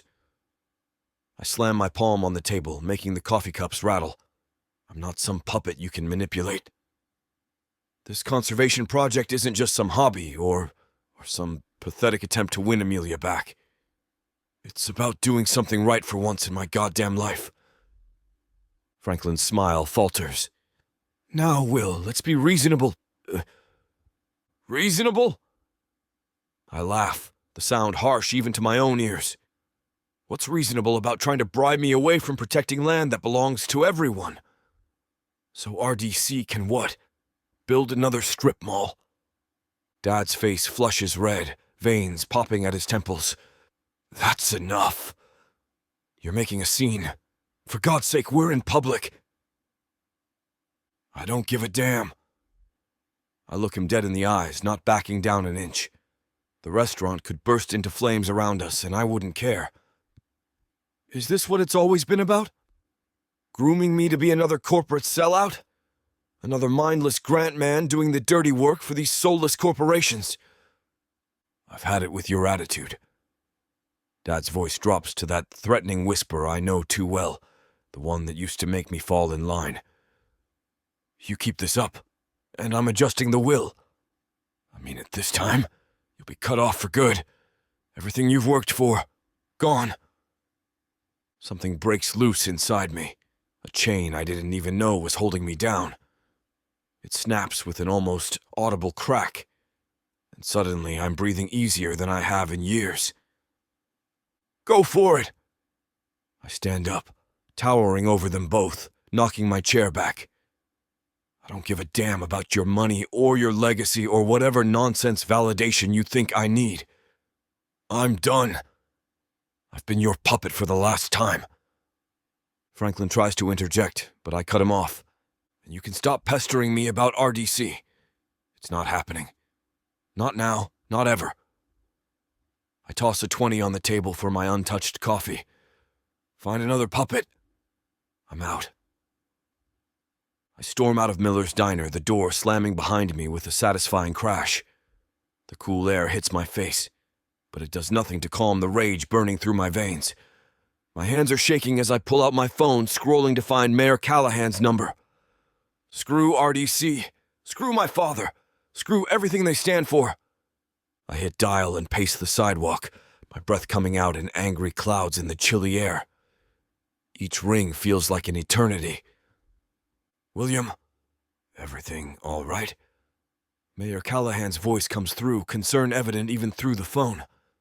No, it's not all right. My voice is razor sharp.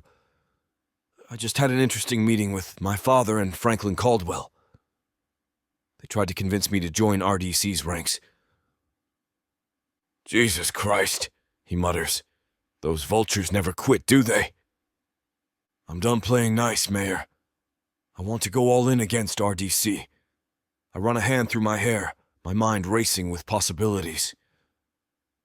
We need to amp up our efforts. I'm talking full offensive. Environmental impact studies, community petitions, legal challenges, everything we've got. That's a pretty aggressive stance, William. Your father and his colleagues. My father can go to hell. The words taste like freedom. I'm done worrying about what he thinks. RDC is trying to steamroll this town, and I won't stand for it anymore. What exactly are you proposing? I want to tear them down completely. My pace quickens with my heartbeat. We file injunctions against every single one of their pending projects. We challenge their environmental assessments. We organize town halls to expose their tactics. I stop walking, my resolve hardening with each word.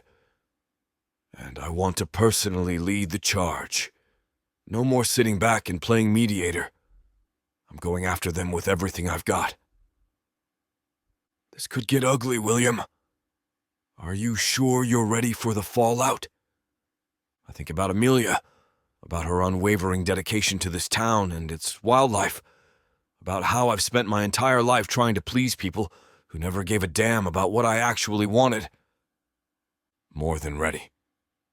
It's time I stood for something that matters. Chapter 27. Amelia. My heart pounds as Mandy and I stand frozen across from Miller's Diner, watching the scene unfold through the large windows. William's face is flushed with anger, his hands cutting through the air as he faces his father and Franklin Caldwell. Damn, Mandy whispers. gripping my arm so tight I'll probably have finger-shaped bruises tomorrow. Is he actually yelling at them? I nod, unable to speak as I watch the scene unfold like some small-town drama.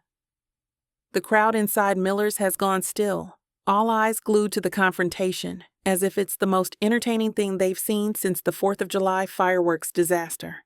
William's father sits rigid in the booth, his face a mask of cold fury that could freeze hell itself. Franklin Caldwell looks equally shocked, his mouth hanging open slightly, clearly not used to anyone challenging the almighty Grant-Caldwell alliance. I've never seen him stand up to his dad like that, I murmur. A strange flutter in my chest that I refuse to acknowledge, not even when we were together. He always just took it, no matter what his father demanded. William slams his palm on the table, making the coffee mugs jump and spill. A waitress hovers uncertainly nearby, clutching a coffee pot like a weapon. His father's face darkens further, but William doesn't back down, his shoulders squared in a way I've never witnessed before. You think he's choosing us? Mandy asks, her voice a mix of disbelief and hope. I don't know, but God, I hope so. After everything, our history, our mistakes, our night together, I want to believe he's finally making the choice his heart wants instead of what his family expects. William finishes his tirade against the two men before gathering his things and heading for the exit door. Even as everyone watches him with wide eyes, even as his father is a red-faced mess. Hell yes, Mandy hisses beside me, her fingers digging into my forearm. I can't speak, can't move, can't even breathe properly. Something hot and fierce expands in my chest. Pride, maybe, or hope. The kind of dangerous, terrifying hope I've been afraid to feel since he came back to town and turned my carefully constructed world upside down with those damn blue eyes of his. As I see William about to exit the diner, I grab Mandy's arm and yank her around the corner, heart hammering against my ribs like it's trying to escape. Move! Before he sees us. Go, go, go. We hurry down Main Street, ducking between shoppers and tourists until we reach the relative safety of the alley behind the bookstore. My hands shake uncontrollably as I lean against the rough brick wall, trying to process what I just witnessed. William standing up to his father. William possibly choosing us. Choosing me over everything he's been groomed for since birth. The thought makes me dizzy with possibilities I've spent years convincing myself were impossible. Did you see that? Mandy's eyes are wide with excitement. William just told his dad and Franklin to go screw themselves. In Miller's diner of all places. I saw. My initial awe morphs into something darker as realization hits. The pieces click together in my head like a puzzle I wish I'd never had to solve. Wait. How did you know they'd be there? Mandy shifts her weight, suddenly finding her shoes fascinating.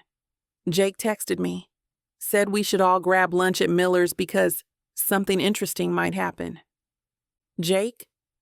The name tastes bitter on my tongue, like I've bitten into something that's gone rancid.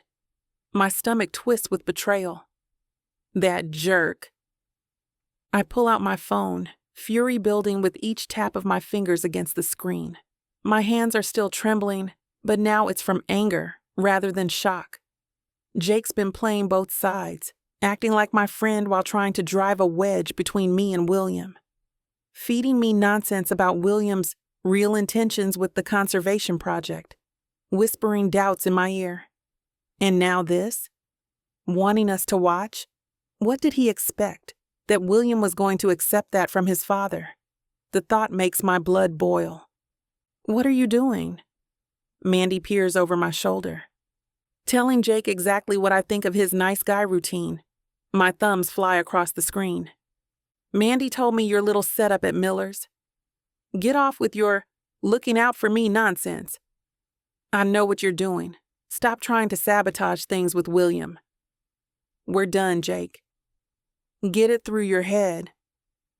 I don't want you around if you're going to act like this. I hit send before I can second guess myself. Damn, Em. Mandy's eyebrows shoot up. That was direct. I'm tired of his games. I shove my phone back in my pocket. He's been manipulating me since William came back, dropping hints about William's family connections to developers, suggesting he's only here to boost his reputation after that scandal.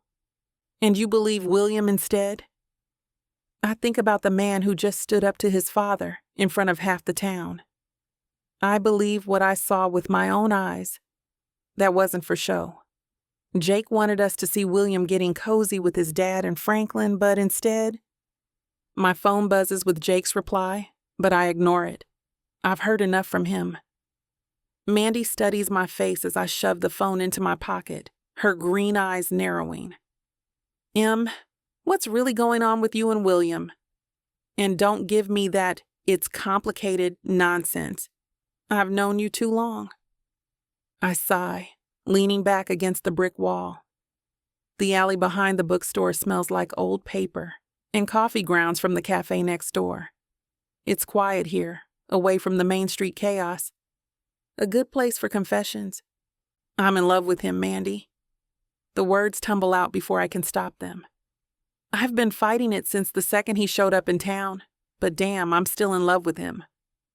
Well, she laughs, but her expression softens. Anyone with eyes could see that. So what's the problem? I wrap my arms around myself, suddenly cold despite the warm spring air. I was terrified he'd hurt me again. That this was all some image rehabilitation project after his scandal. That once he fixed his reputation, he'd go running back to Boston and his fancy law firm. And now, I think about William standing up to his father, risking everything. Now I believe him. He's proven he cares. About me, about this town, about the wildlife we're trying to protect. My voice grows stronger with each word. He's been fighting for this conservation project harder than anyone. He stood up to developers at the town meeting with Mayor Callahan recently. He's put in hours with the rescue center. And now he just torched his relationship with his father in public. That's not something you do for show, Mandy agrees, her green eyes serious. No, it's not. I push away from the wall, a strange lightness filling my chest, like I might float away if I'm not careful. He's telling the truth, Mandy. About wanting to stay in Riverton, about changing his priorities, about us. The last word comes out softer, almost reverent.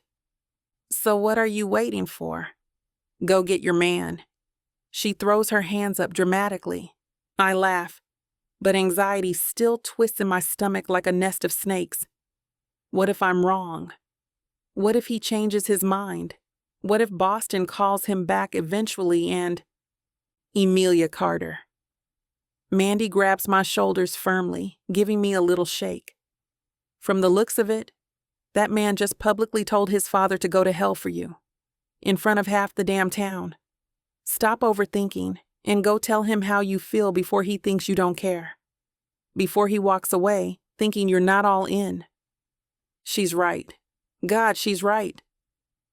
It's time to stop running from what I want, from who I want. Time to be as brave as William just was.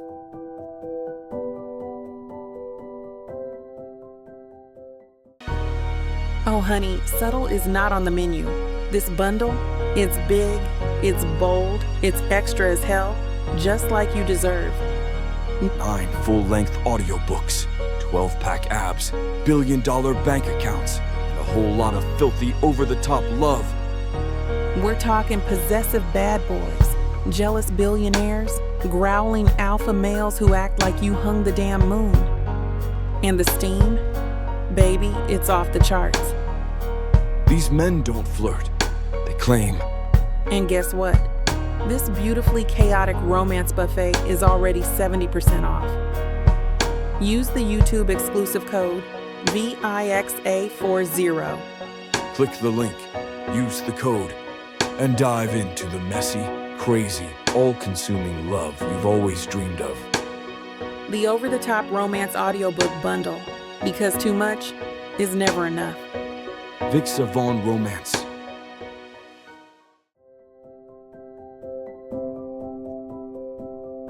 Chapter 28. William. I kill the engine but remain in the car, exhausted from the 3-hour strategy session with Mayor Callahan. The meeting wasn't supposed to run that long, but when Riverton Development Corporation is involved, nothing's ever simple. Vultures, I mutter, loosening my tie. The cottage windows are dark, just the porch light casting shadows across the lawn. My temporary home looks peaceful, but my mind is anything but. The RDC's plans would destroy the wetlands Amelia's been fighting to protect. If we don't stop them, everything she's worked for, everything we've been working for together, goes to trash. I grab my phone, hesitating only a second before finding her name. It's late, but she'd want to know. The phone rings 3 times before she answers, her voice thick with sleep. William? Hey, sorry to call this late. My voice sounds rougher than intended. It's okay. I'm still at the center, actually. Everything all right? I rub my eyes, feeling the weight of the day. Just got out of an emergency meeting with Callahan. The RDC submitted revised plans for what they're trying to do to the wetlands. They're trying to fast-track approval before our environmental impact assessment is complete. Are you serious? The sleepiness vanishes from her voice. They can't do that. They're trying. Callahan's worried the council might cave without proper opposition. I tap my fingers against the steering wheel. We need to prepare for the town hall next week. I've got some ideas, but I need your expertise on the ecological impact. Of course. I'll pull together everything we have. There's rustling on her end, like she's already sitting up, ready to fight. That's what I love about her. Her passion is immediate, unwavering. You free tomorrow? We could go over the strategy at the cafe. Say around 10? I'll be there. She pauses, and I can almost envision her biting her lower lip the way she does when she's thinking. William, there's something else I need to tell you. I pause with my hand on the car door. Something in her tone makes me grip the phone tighter. What is it? It's about Jake. She takes a deep breath. He came to see me a few days ago. He told me that Frank Caldwell and some other lawyers approached you about joining RDC. Said you were considering jumping ship to work for them instead of fighting against them. My jaw clenches so hard my teeth might crack. I push the car door open and step into the cool night air, needing space to breathe. That lying jerk! I growl, slamming the door behind me. Caldwell did approach me. Twice. I told him to go screw himself. Both times. I figured it wasn't true, Amelia says quietly. Jake made it sound like you were playing both sides. I pace across the gravel driveway, phone pressed to my ear, anger coursing through me. Of course he did. He's been working this angle since I got back to town, trying to make me look like the bad guy. He seemed so sincere about it. Said he was just looking out for me. He's looking out for himself, I snap, then force myself to take a breath. I'm sorry. I'm not mad at you, but Jake knows exactly what he's doing. He's trying to drive a wedge between us. The night air feels good against my skin, cooling my temper slightly. I stop pacing and look up at the stars. I turned down a lot of money, Em. More than I'd make in 5 years at my current job. But I couldn't do it. Not to this town, not to you. Why didn't you tell me about the offer? Because it wasn't worth mentioning. It was never an option. I run a hand through my hair. I came back to Riverton to fix things, not sell them out. There's silence on the line for a moment. Then, I believe you. 3 simple words, but they hit me like a physical force. After everything, after all the doubts and arguments, she believes me. Thank you, I say, my voice softer now. That means more than you know. I walk toward the porch, fishing my house keys from my pocket. The night is quiet except for crickets and the distant hoot of an owl. The air has that crisp, clean scent that always reminds me why I missed Riverton, despite everything. "So, tomorrow at 10? I ask, climbing the 3 steps to my front door. The wood creaks beneath my weight. "I'll be there. I'll bring all the ecological data we have on the wetlands." Amelia's voice through the phone is determined, focused. It's the same tone she used to get when we'd study together in high school. "Perfect. We'll show those RDC bastards what they're up against." I can't help the edge that creeps into my voice. After turning down their offer, I'm even more motivated to stop them. She laughs, and the sound warms me from the inside. It's been too long since I heard that laugh directed at me instead of at someone else. William Grant, environmental warrior, who would have thought? People change. I slide the key into the lock, twisting it with a satisfying click. "I should let you get back to it then. Sorry again for calling so late." "It's fine. I'm glad you..." The blow comes out of nowhere, a hard shove from behind that slams me face first into the door. Pain explodes across my forehead and cheek as I connect with the solid wood. My phone clatters to the porch, but stays connected. I hear Amelia's voice, suddenly alarmed, calling my name from the speaker. "What the hell?" I spin around, facing a hooded figure in black. "William?" Amelia's voice calls from the phone. "What was that noise? What's happening?" The attacker lunges, and I barely dodge the glint of metal in their hand. A knife. "Someone's here!" I shout toward the phone, backing away. "Amelia, call the police!" I raise my arms defensively as the figure charges again. We grapple, and I manage to land a solid punch, but they're quick. Too quick. A sharp, burning pain explodes in my side. "Damn!" I cry out, staggering backward. "William!" Amelia's voice is frantic now, piercing through the speaker with raw panic. "William, talk to me. Are you okay?" The hooded figure backs away, knife dripping with what I realize is my own blood. Their eyes, the only visible part of their face, lock with mine for a split second before they're gone, sprinting into the darkness like some goddamn nightmare. I slump against the porch railing, pressing my hand to my side where pain radiates in hot, pulsing waves. When I pull my palm away, it comes away wet and dark, glistening in the dim porch light. "William! Answer me!" Amelia's panicked voice seems far away now, like she's shouting from the bottom of a well as my head starts to swim. I fumble for the phone with trembling fingers, my hands slippery and useless. I'm here," I gasp, each word requiring more effort than it should. "Someone stabbed me. They ran off. Oh my God!" "Hold on." Her voice gets muffled.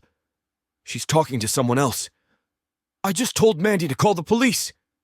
I'm heading over to your place right now. Stay on the line. Don't you dare hang up."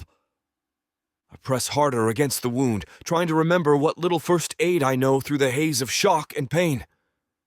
"No, don't come here," I manage, my voice weaker than I want it to be. "Just call the police." "Yes, Mandy's on it right now," Amelia says, her voice tight with panic. "But I'm not letting you bleed out on your porch, William." I hear her car engine roaring through the phone. "Stay with me, okay? Keep talking." My eyelids feel impossibly heavy. The pain in my side has transformed from sharp agony to a dull, throbbing heat. That can't be good. "William? William! Answer me!" Her voice cuts through the fog. "Still here," I mumble. "Just tired." No. "You don't get to be tired right now." There's a tremor in her voice that breaks through my haze. "Tell me about the wetlands project. What did the mayor say?" I press harder against my side, feeling warm blood seep between my fingers. Trying to bypass environmental reviews. Bastards. That's right, they're bastards. Keep going. "We need to..." My thoughts scatter like marbles on a tile floor. I can't seem to grab onto any of them. "William!" Her voice sharpens. "Stay with me!" I'm 5 minutes away. It's cold. I murmur, suddenly aware of a chill spreading through my limbs despite the warm night. Don't feel so good, Em. Listen to me, she says, and I can hear the tears she's fighting back. Remember when we found that injured hawk by the river? How you held it so carefully while I bandaged its wing. I smile weakly at the memory. You were so good with it. And you kept it calm. You've always been good at staying calm in a crisis. I need you to do that now. Trying, I whisper as my vision tunnels. Sirens wail in the distance. I can hear the police sirens, Amelia says. I'm almost there. Please, William, stay awake. I can't lose you, not now. My voice sounds far away, even to my own ears. I'm here, she says. I'm here and I'm not going anywhere.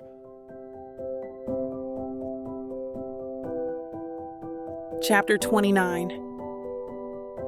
Emilia. My tires screech as I take the corner too fast, my fingers tight around the steering wheel. The speedometer climbs past 60 in a 35 zone, but I don't care. Nothing matters except getting to William. William. William. Answer me, goddammit. I scream into my phone, tears streaming down my face. The sound of his yell and that awful thud replay in my mind. Then his pained grunts. Then his realization that he got stabbed. I'm still here. His voice finally comes through, weak and ragged. I don't know how much longer. Just stay on the line. I'm a few minutes away. I blow through a red light, barely checking for cross traffic. Just breathe.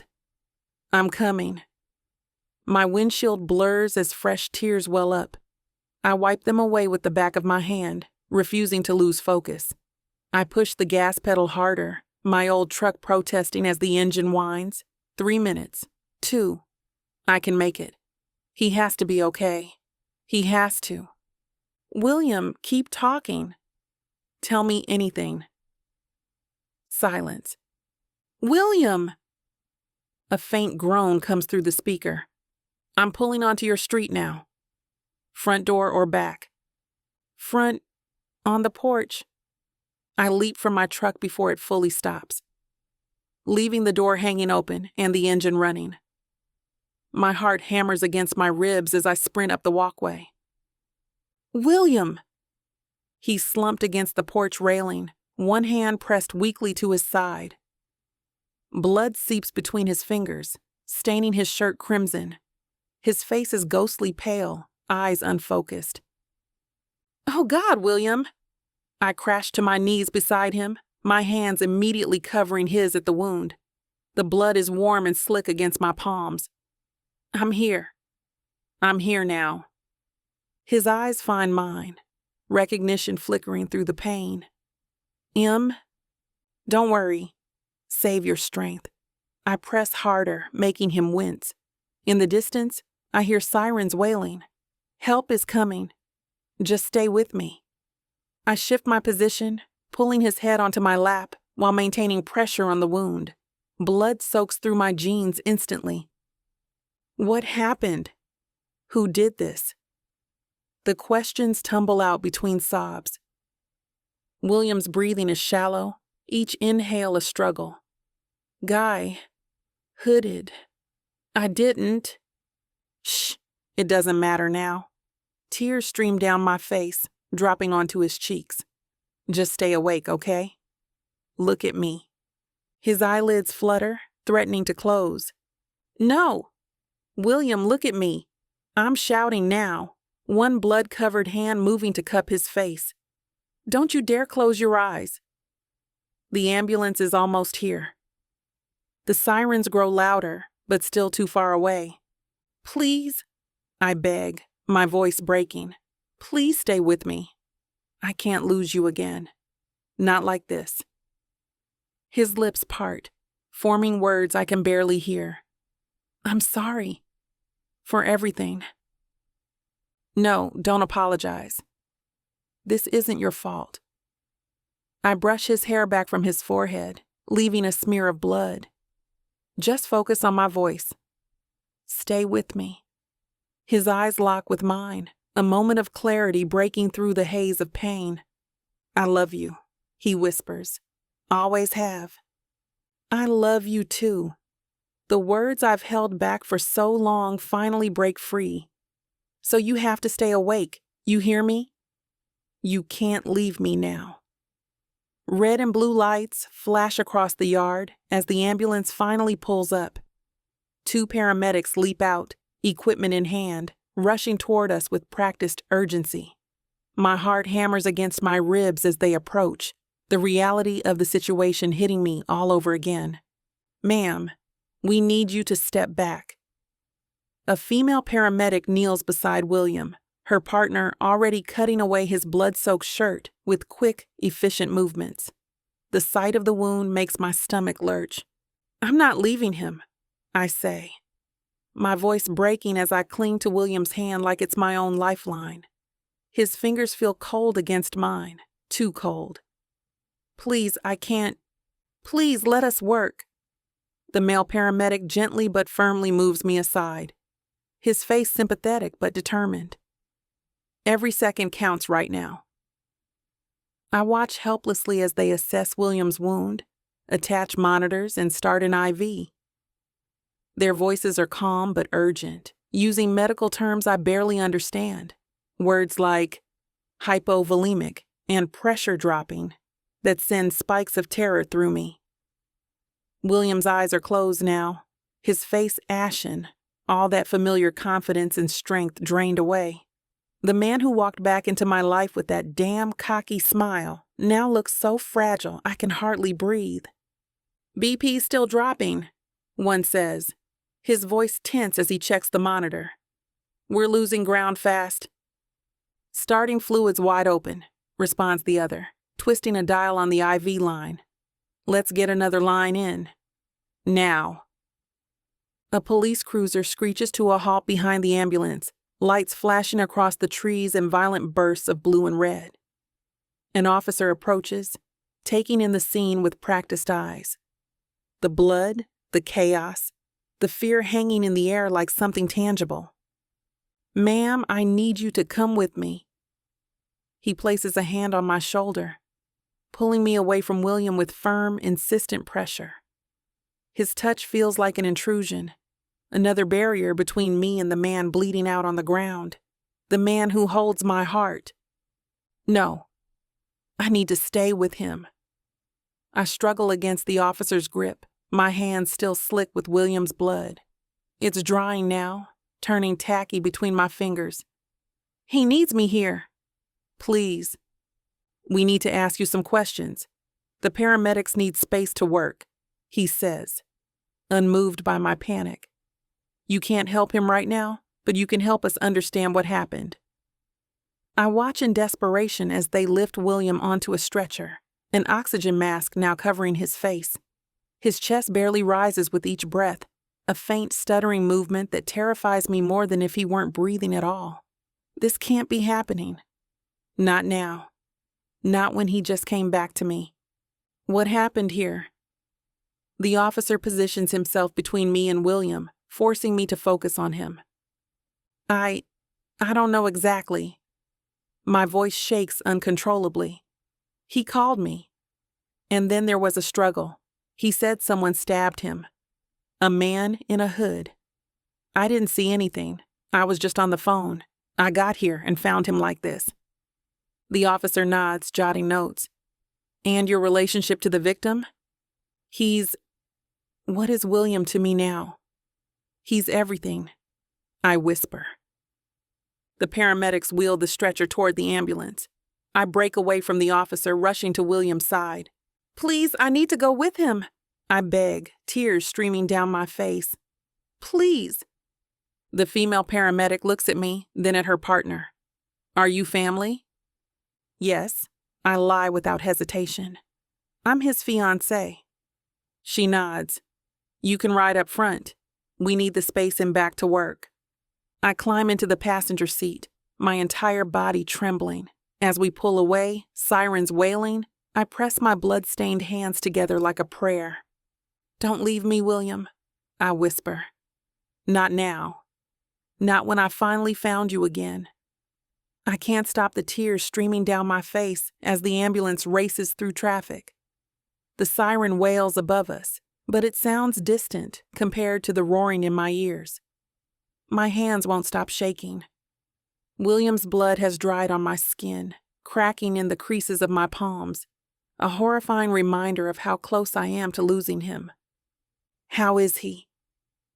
I twist in my seat to look through the small window into the back, where the paramedics work frantically over William's body.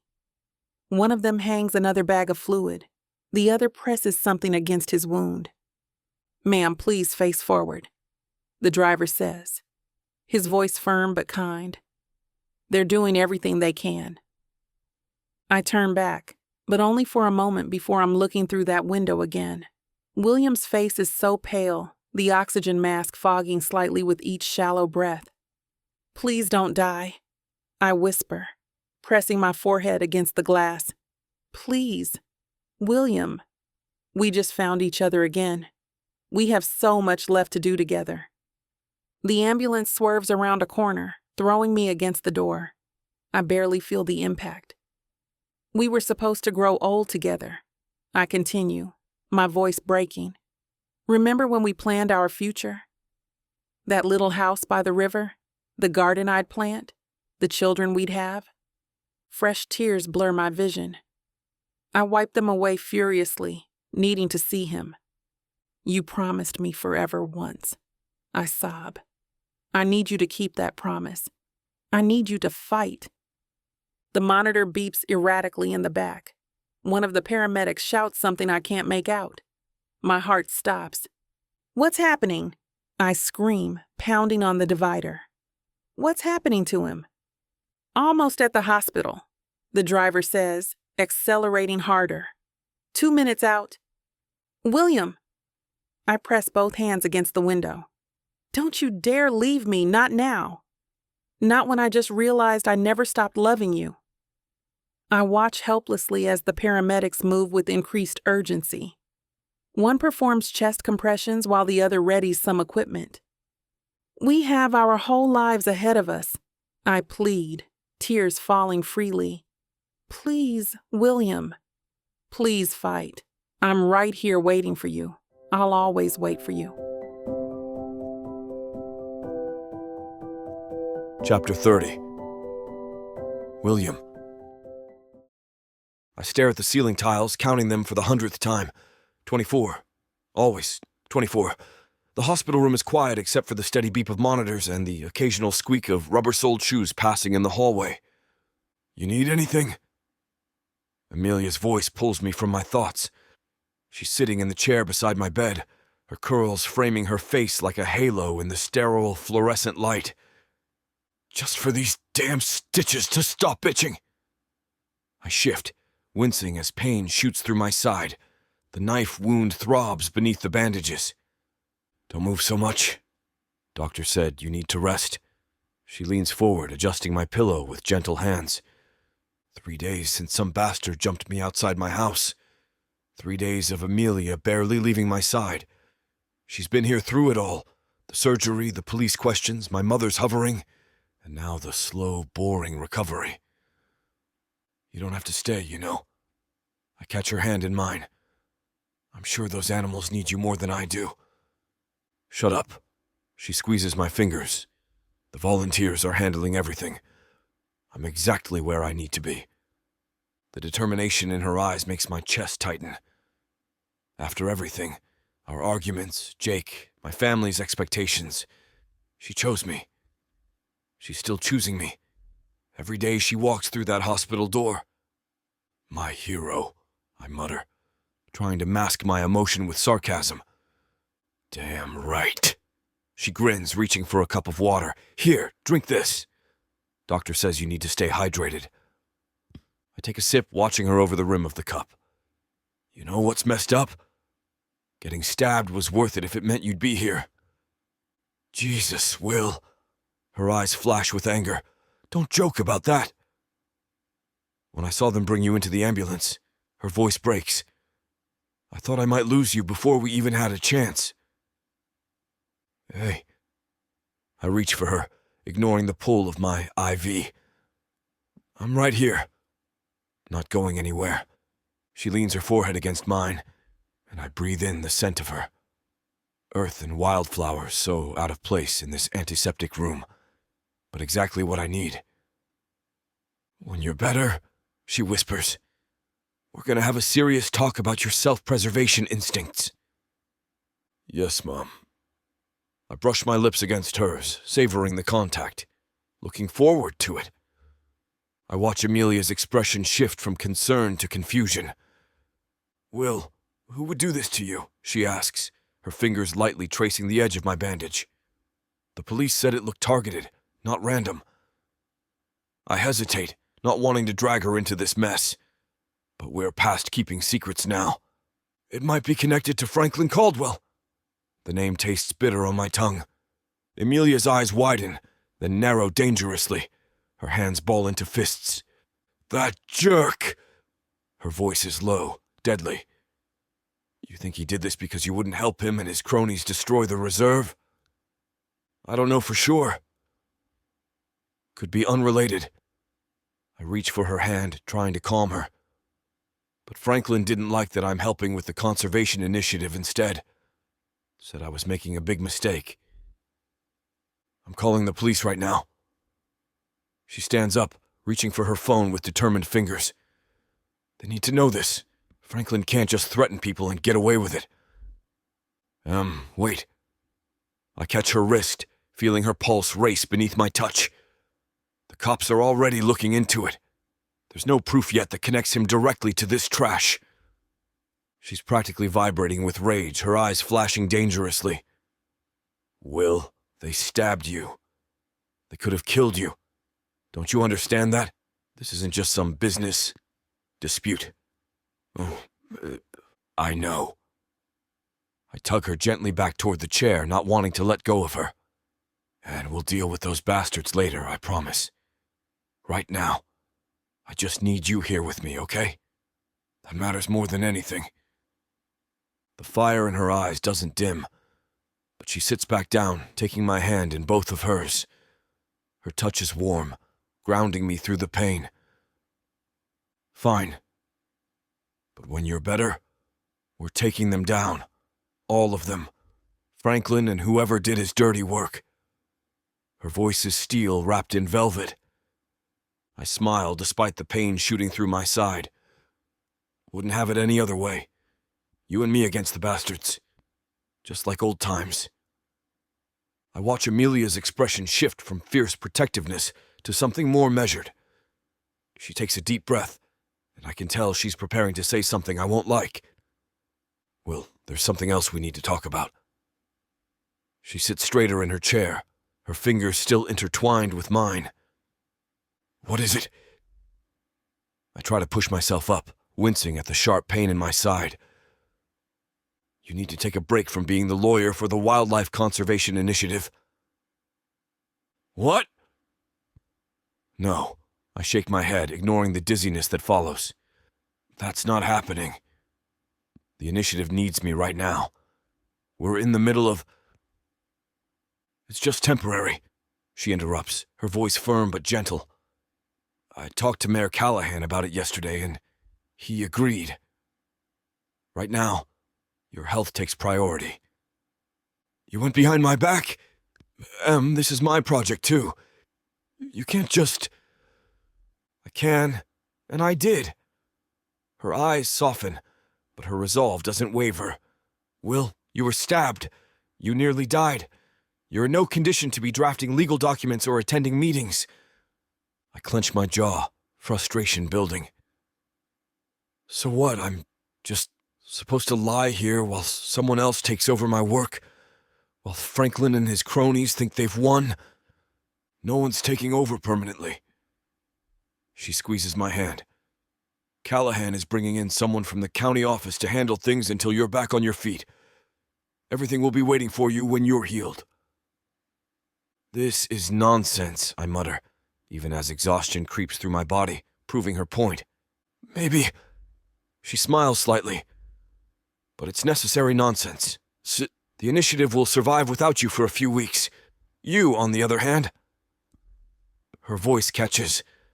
I need you to focus on getting better. That's all that matters right now. I want to argue more, but the sincerity in her eyes stops me. She's scared. Behind all that strength and determination, she's terrified of losing me. Fine, I concede, letting my head fall back against the pillow. But I want updates. Daily updates. Deal. Relief washes over her face, and I'll bring the files here so you can review them. Just no actual work, okay?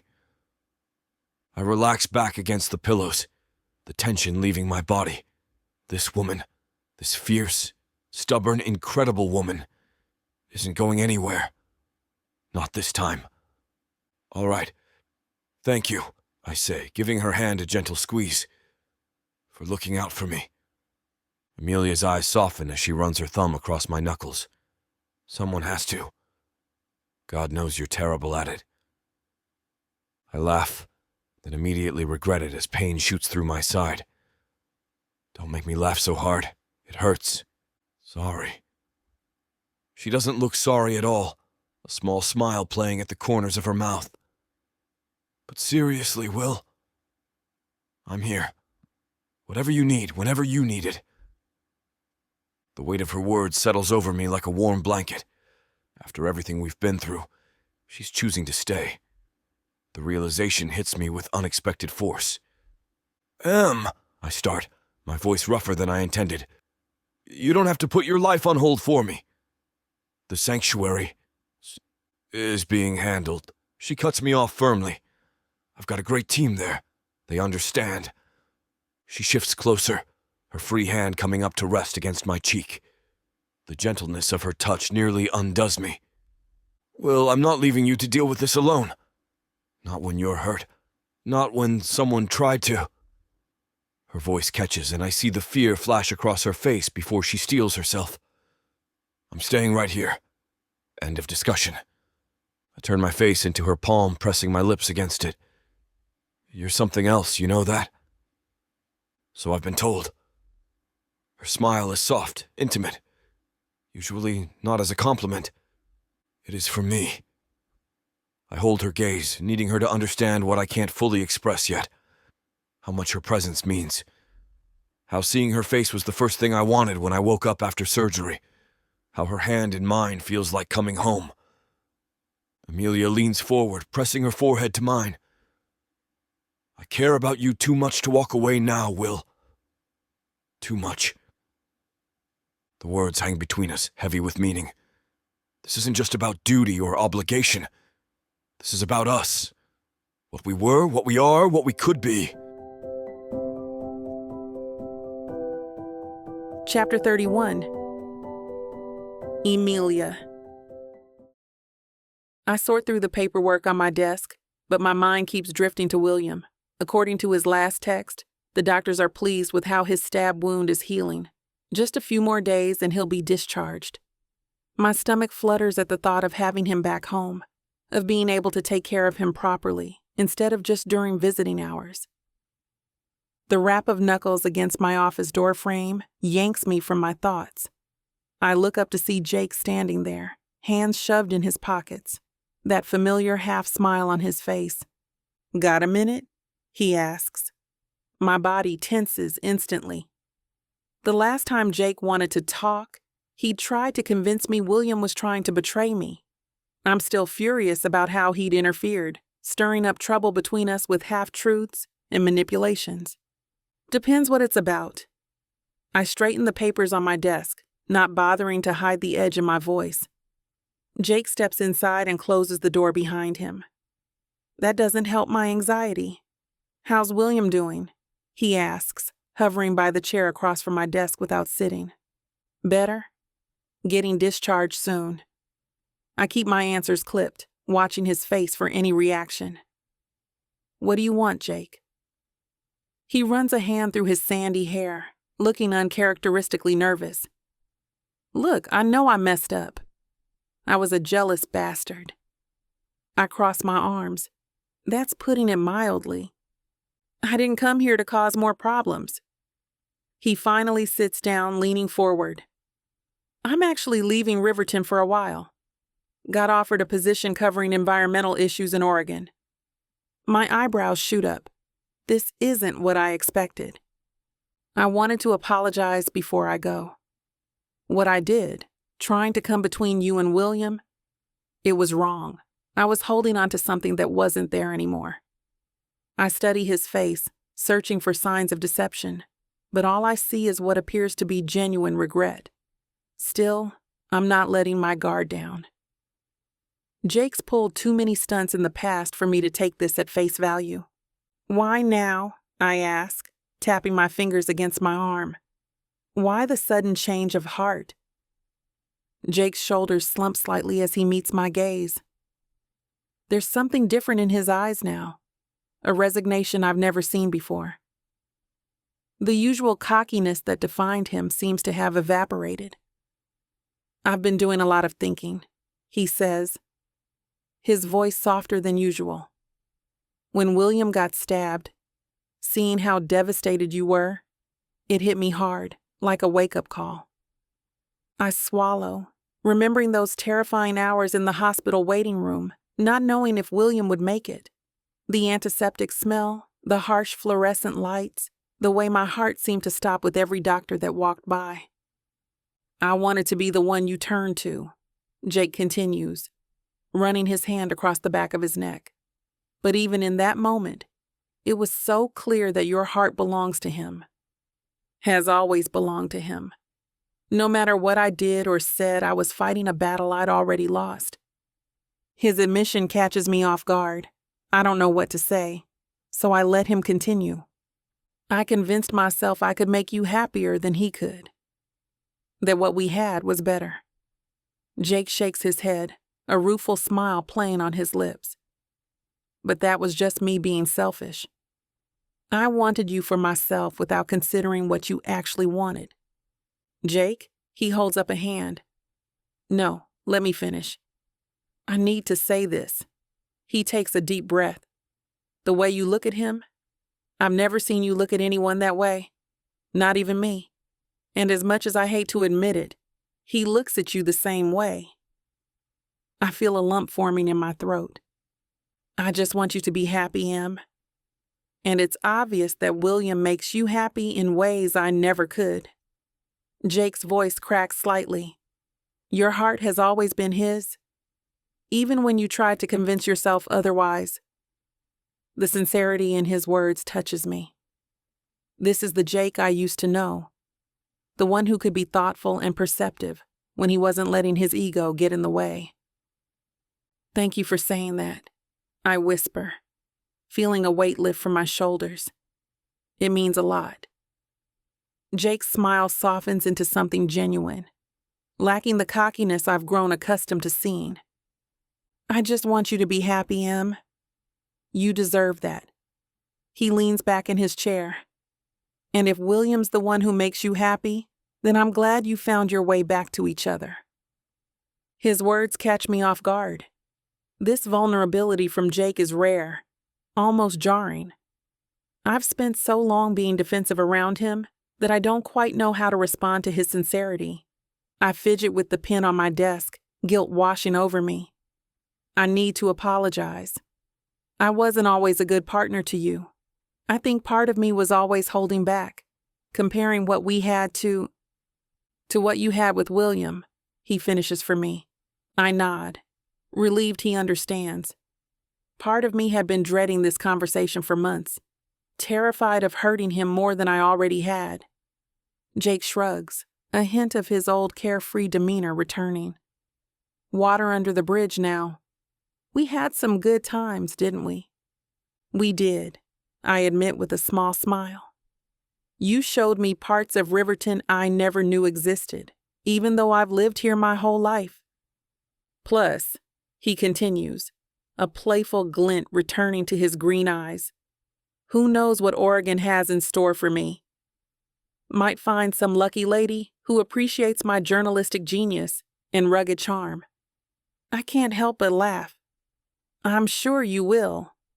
She'd be damn lucky to have you. For the first time in months, the tension between us dissolves. It feels like closure, Like we're finally letting go of what might have been and accepting what is.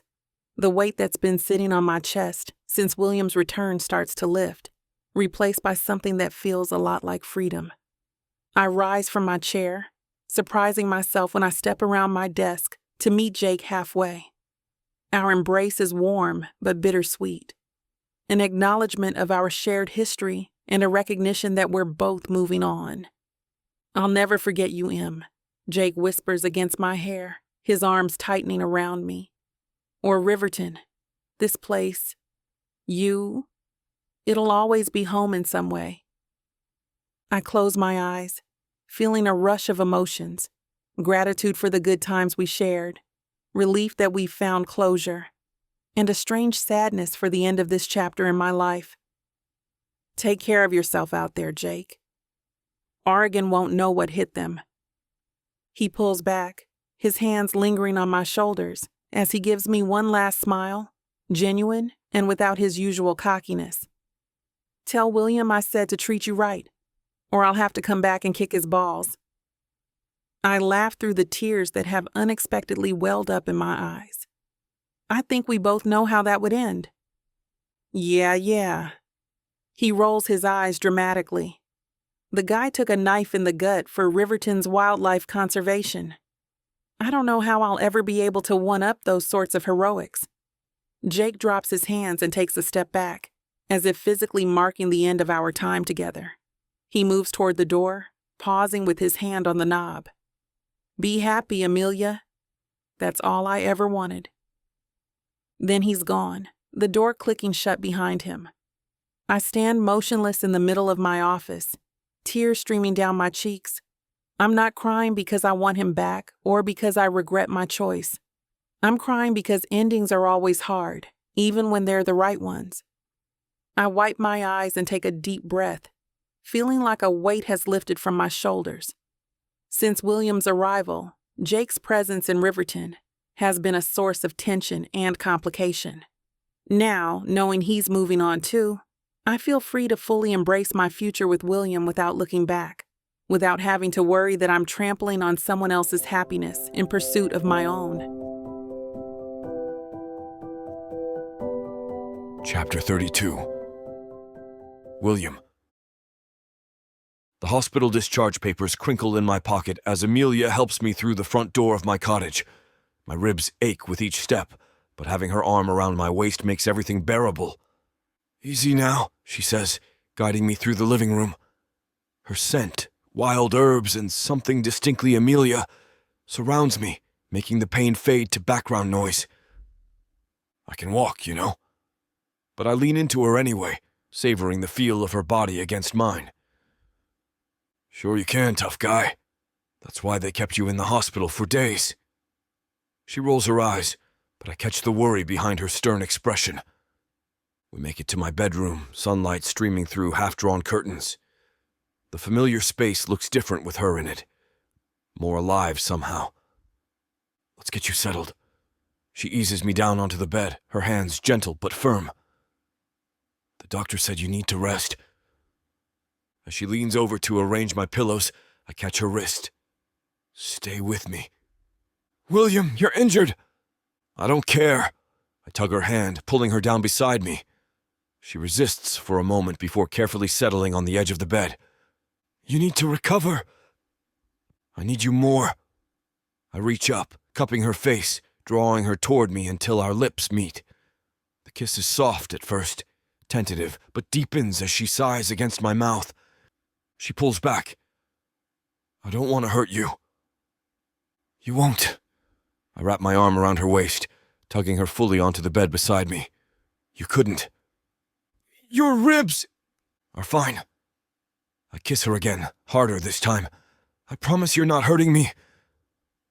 She melts against me, careful to keep her weight off my injured side. I pull her closer anyway, needing to feel her pressed against me. "I was so scared," she whispers against my lips. "To lose you." I dash. "I'm right here." I thread my fingers through her hair, losing myself in the softness of her curls. "Not going anywhere." She settles beside me, her head finding that perfect spot on my shoulder. My body aches, but having her here in my arms makes everything worth it. My hand finds her chin, lifting it up to meet my lips easier. Amelia's lips press against mine with growing intensity, her earlier hesitation melting away. I groan, pulling her closer despite the dull ache in my ribs. The pain is nothing compared to the feel of her body against mine. God, I've missed this, I murmur against her mouth. My hands roam across her back, feeling the curve of her spine through her thin shirt. She breaks the kiss, her eyes dark with desire but still cautious. We shouldn't. Your injuries. I don't care. I capture her lips again, my tongue seeking hers. She pulls back slightly. I care. I don't want to hurt you. I brush my thumb across her cheek. You could never hurt me. Your ribs might disagree. Her smile is mischievous now, and something in her expression shifts. But maybe there's another way. She presses a gentle kiss to my jaw, then another to my neck. Her lips trace a path down my chest, careful to avoid the bandages wrapped around my torso. Each touch sends electricity through my body. Amelia! I breathe her name like a prayer as she continues her downward path. Her fingers work at the drawstring of my sweatpants, her movements deliberate, teasing. She looks up at me through her lashes, a smile playing at the corners of her mouth. Let me take care of you, she whispers, pressing her lips against my stomach. I hate to burst your bubble when things are just getting started, but this platform won't allow us to air the steamy content coming up in this chapter. If you want us to keep bringing you free audiobooks, we have to abide by their rules. Luckily for you, the unabridged version of every Vixa Vaughn audiobook is available at bixavaughnromance.com. And with promo code VIXA40, you can get 40% off any digital product.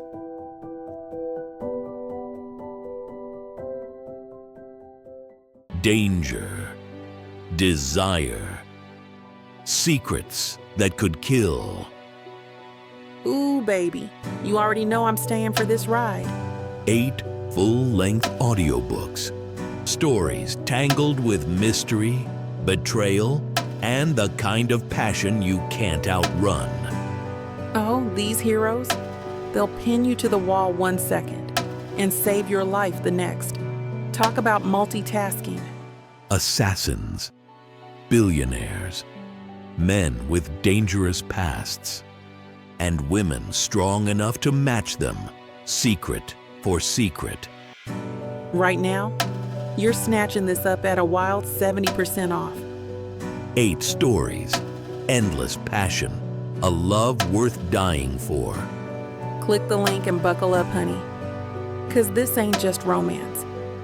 The romantic suspense audiobook bundle. Love has never been this dangerous. Vixa Vaughn Romance. Chapter 33. Amelia. I sit with my fingers laced together tightly. The mayor's office feels too small suddenly, like the walls are closing in. William's knee brushes mine under the polished oak desk, and I fight the urge to grab his hand. Let me be clear about what we've uncovered, Mayor Callahan says, his usual jovial demeanor replaced by something grave. He slides a folder across his desk. Franklin Caldwell has been under our radar for some time now. The stabbing wasn't random, I ask, my voice barely above a whisper. We don't believe so. Mayor Callahan removes his glasses, pinching the bridge of his nose. Our investigative team has uncovered communications between Caldwell and the suspect, currently in custody, burner phones, cash payments. William shifts beside me. Because I wouldn't join RDC? We believe so. Caldwell isn't officially their attorney, but he stands to make millions if their development plans to bulldoze through our natural habitats go through. The mayor taps the folder. The conservation initiative you're both working on directly threatens those plans. My stomach turns to ice. So he tried to have William killed over a business deal. Caldwell's been leveraging political connections for years. The land you're fighting to protect, he's already sold promises to investors. Your work jeopardizes everything. I remember Caldwell at community meetings, always watching from the back row with that calculating smile.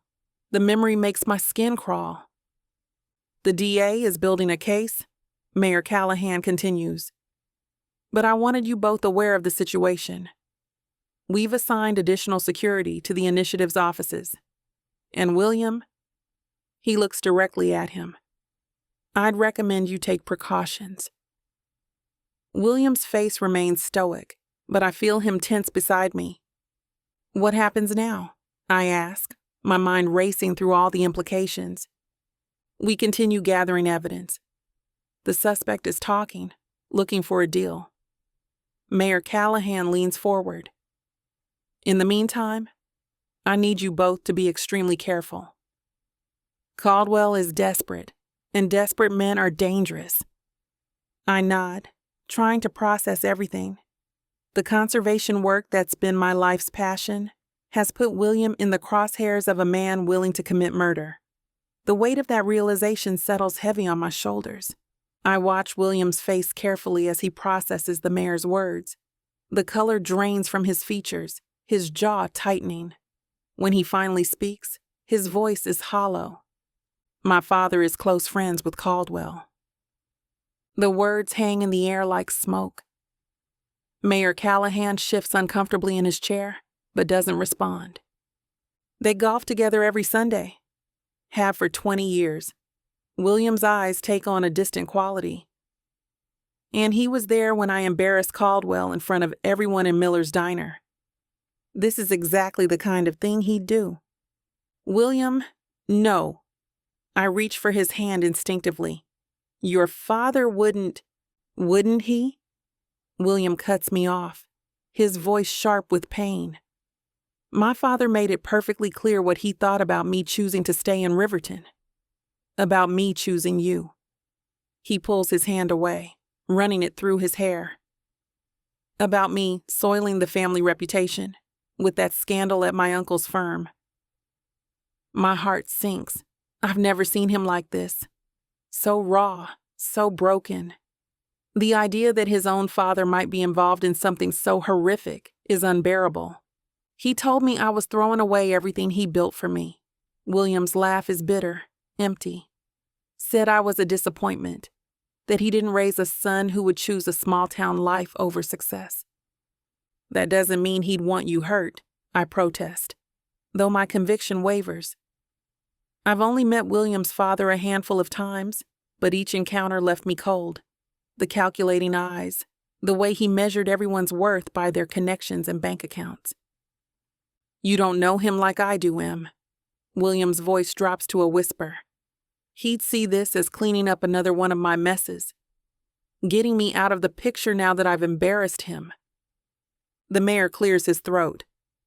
We have no evidence linking your father to this, William, but we'll follow every lead. William nods, but I can see he's already convinced. The pain in his eyes breaks my heart. I reach for him again, and this time he doesn't pull away. I clutch William's hand tightly as we exit the mayor's office, the weight of what we've just learned hanging heavy between us. The hallway feels too bright, too normal for the darkness we're carrying. I can't believe this, I whisper, watching William's profile. His jaw remains clenched, eyes focused straight ahead. He leads us to a bench near the building's entrance, away from prying ears. When we sit, he doesn't let go of my hand. If anything, his grip tightens. You know what's crazy? William finally says, his voice strangely calm. I'm actually glad my father cut me off. I want nothing to do with him or my mother now. I search his face, looking for cracks in his composure.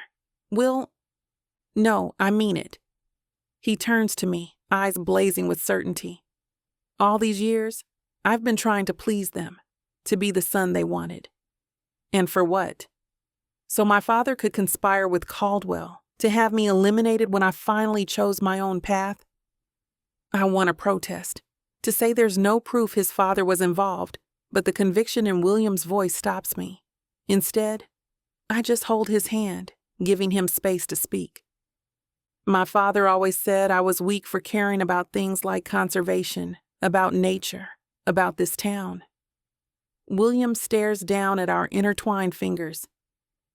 He called my passion for environmental law a phase I needed to outgrow. When I decided to stay in Riverton, he told me I was throwing away everything he'd built for me. That doesn't mean he'd... Amelia, that man is my father. I know him better than anyone. William cuts me off gently.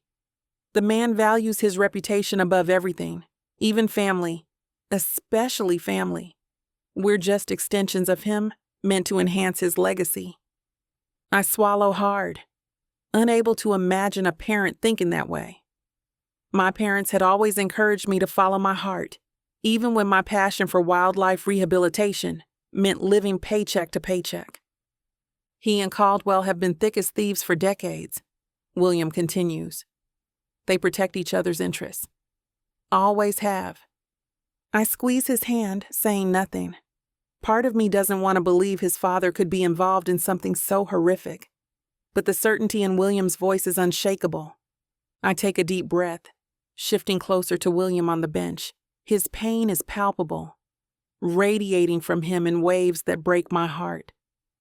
Whatever his father may or may not have done, William is shattered by the mere possibility. The betrayal cuts deeper than any knife.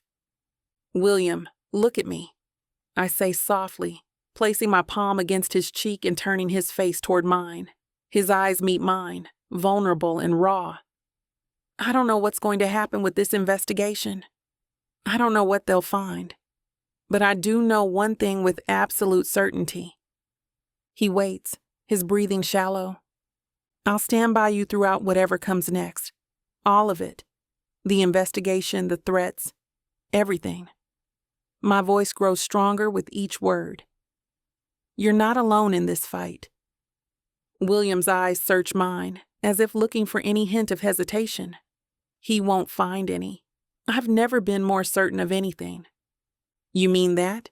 His voice is barely audible, fragile in a way I've never heard from him before. With my whole heart. He takes my hands in his grip almost desperate. Then you're my only family now, Amelia? If you agree to that. The weight of his words hits me, not as a burden but as a gift. After all our history, all our pain and separation, he's choosing me as his family, his home. I smile, feeling tears prick at the corners of my eyes. Of course I agree to that, William.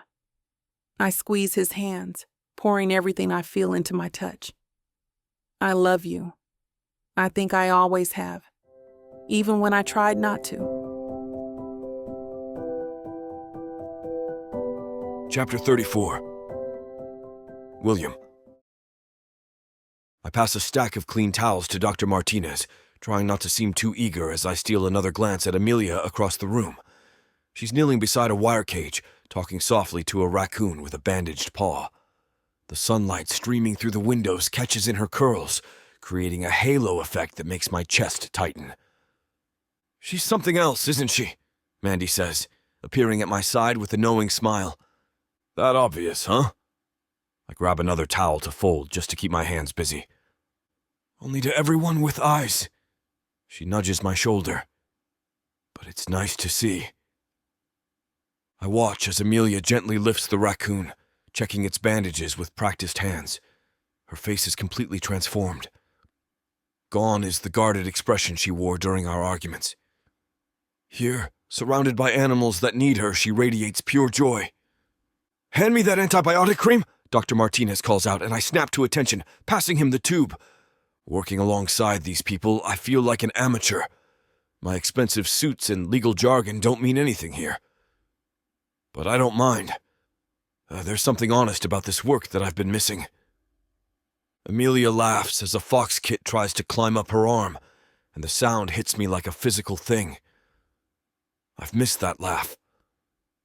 She catches me staring and doesn't look away this time. Instead, she smiles, a real smile that reaches her eyes. William, Can you help me with this little guy? She calls, and I'm moving before I even realize it. I kneel beside her, our shoulders almost touching. What do you need? Just hold him still while I clean this cut. The fox kit squirms in my hands, but I hold him steady, following Amelia's instructions. Her fingers brush against mine, and even that small contact sends electricity through me. You're a natural, she says, her voice soft. Who would have thought the hotshot lawyer had a way with animals? I've got hidden talents, I reply, trying to keep my voice light despite the way my heart is hammering. She looks up at me, those brown eyes serious now. Yeah, you do? I pass the fox kit back to Amelia after she finishes cleaning its wound. The little guy immediately settles in her hands, completely trusting. Can't blame him. Thanks for the help, she says, placing him gently back in his enclosure. You're getting pretty good at this. Better than reading through environmental impact statements and zoning regulations, that's for sure. I grab a broom and start sweeping up the loose fur and bedding scattered across the floor. This is actually nice. A different kind of satisfaction than winning a case. Amelia grabs some fresh bedding, working alongside me as we clean out the next enclosure. It's more immediate, right? You can see the difference you're making right in front of you. Exactly. I pause, watching her methodical movements. All that paperwork starts to feel abstract after a while. But this, I gesture to the fox kit now curled up peacefully. This is real. You know, she says, not looking up from her work, we're always short on volunteers, especially ones who don't get squeamish about cleaning up raccoon poop. I laugh. Is that a job offer, Carter? More like an invitation. Now she does look up, and there's something warm in her eyes that makes my chest tight. If you wanted a break from legal stuff now and then, we could use the help, and you're not half bad at it. I step closer, lowering my voice even though Mandy and Dr. Martinez are across the room. If it means I get to spend more time with you, I'm all for it. She smiles, and she doesn't look away. Is that the only reason? No, I admit, but it's definitely the best one. I'm about to respond to Amelia when the front door bangs open. A volunteer, I think her name is Sarah, rushes in, breathless and wide-eyed. Dr. Martinez! We've got an emergency coming in. Appaloosa with a deep laceration on its right hind leg. Owner's bringing it around back now. Dr. Martinez immediately shifts into high gear. Prep the large animal area. Mandy, get the suture kits ready. Everyone moves with practiced efficiency, and I find myself following along, eager to help however I can. We head out to the back entrance where a trailer is just pulling up. The owner, an older man in a worn baseball cap, looks worried as he jumps out. She got caught in some barbed wire, he explains as Dr. Martinez approaches. Spooked by something in the woods. When they open the trailer, I'm struck by the sheer presence of the animal. Even injured, the Appaloosa is magnificent. White coat dappled with dark spots, powerful muscles shifting under its skin. Despite the wound, which looks painful as hell, the horse remains surprisingly calm. Oh my God, Amelia breathes beside me, her eyes wide with wonder. She's beautiful. I watch as Amelia approaches the horse slowly, murmuring soft words that I can't quite catch. The animal's ears twitch forward, and it lowers its head slightly as Amelia reaches out to stroke its neck. Easy there, girl, she says. We're going to take good care of you. There's something about seeing Amelia with this massive, powerful animal that takes my breath away. The horse seems to sense her gentle nature, calming under her touch. I've always wanted horses, she says, not taking her eyes off the Appaloosa. Ever since I was a little girl. There's something so, I don't know, magical about them. I file that information away carefully. Horses. She wants horses one day. When I marry her, I want to make sure she has the best property to maximize her enjoyment of nature. Maybe something involving horses would be the way to go. Dr. Martinez calls for Amelia's help, and she gives the horse one more gentle pat before joining him. I stand back, watching her work, making mental notes about property listings I've seen with enough acreage for horses, as well as any other animal she might want to care for. Chapter 35. Emilia. I step back from the bustling activity at the Wildlife Center, taking a moment to soak it all in. The sun beats down on the nature reserve, where dozens of volunteers in matching green t-shirts work in harmony, planting native species along the riverbank. The scene brings a smile to my face that I can't suppress. Miss Carter, look how many we planted already. A teenage girl holds up soil-covered hands, beaming with pride. That's amazing, Zoe. The monarchs are gonna love those milkweed patches come migration season. I never imagined our initiative would grow this quickly. What started as a small community project has blossomed into something extraordinary. Families, students, retirees, people from every corner of Riverton showing up weekend after weekend to restore habitats, build nesting boxes, and clean waterways. The air buzzes with conversation and laughter. A group of elementary kids squeal with delight as they release ladybugs into the garden beds. Their excitement is infectious. We're making a difference, I whisper to myself, chest swelling with pride. I walk toward the education tent, where Mrs. Henderson is teaching a workshop on backyard wildlife habitats. The tent is packed, with people spilling out the sides, all eagerly taking notes. 6 months ago, we couldn't get 10 people to show up for these sessions. Need a water? I turned to find William holding out a bottle, his shirt damp with sweat from helping construct the new observation deck. Thanks. Our fingers brush as I take it, sending that familiar tingle up my arm. Pretty incredible turnout, he says, scanning the crowd. It's everything I dreamed of. I take a long drink, savoring both the cool water and this perfect moment. Remember when we thought getting funding for the butterfly garden was a long shot? Now we have 3 gardens, a rehabilitation center under construction, and educational programs booked solid through next spring. The community has embraced this initiative with open arms, and I feel like I'm exactly where I'm supposed to be, doing exactly what I was meant to do. For the first time in years, I feel completely alive. The work fulfills me in ways I never thought possible. Riverton is transforming before my eyes, and I'm part of that transformation. The days goes on smoothly, with so many smiles and laughs to fill my chest with so much light. I stand beside William as the day's light fades, casting long shadows across the nature reserve. The sunset paints the sky in brilliant streaks of orange and pink, reflecting off the calm surface of the river. Our volunteers have all gone home, leaving us in peaceful solitude. Want to walk a bit? William asks, his voice soft in the evening quiet. I nod, and we begin a slow stroll along the newly cleared pathway. Our shoulders nearly touch as we walk side by side, our hands occasionally brushing against each other. Each brief contact sends a flutter through my chest that I no longer try to suppress. Remember how this area looked when you first got here? I ask, gesturing to the thriving wildflower meadow that was once overrun with invasive species. Completely unrecognizable, William says. All tangled and choked with that awful kudzu. We pause at the wooden observation deck overlooking the wetlands. A family of ducks glides across the water, followed by a line of ducklings. In the distance, a great blue heron stands motionless, waiting for its evening meal. Listen, I whisper. The air fills with a symphony of sounds. Frogs calling from the reeds, crickets beginning their nightly chorus, birds settling in for the night. Life has returned to this place, vibrant and determined. They're back because of you, William says, his eyes reflecting the sunset's glow.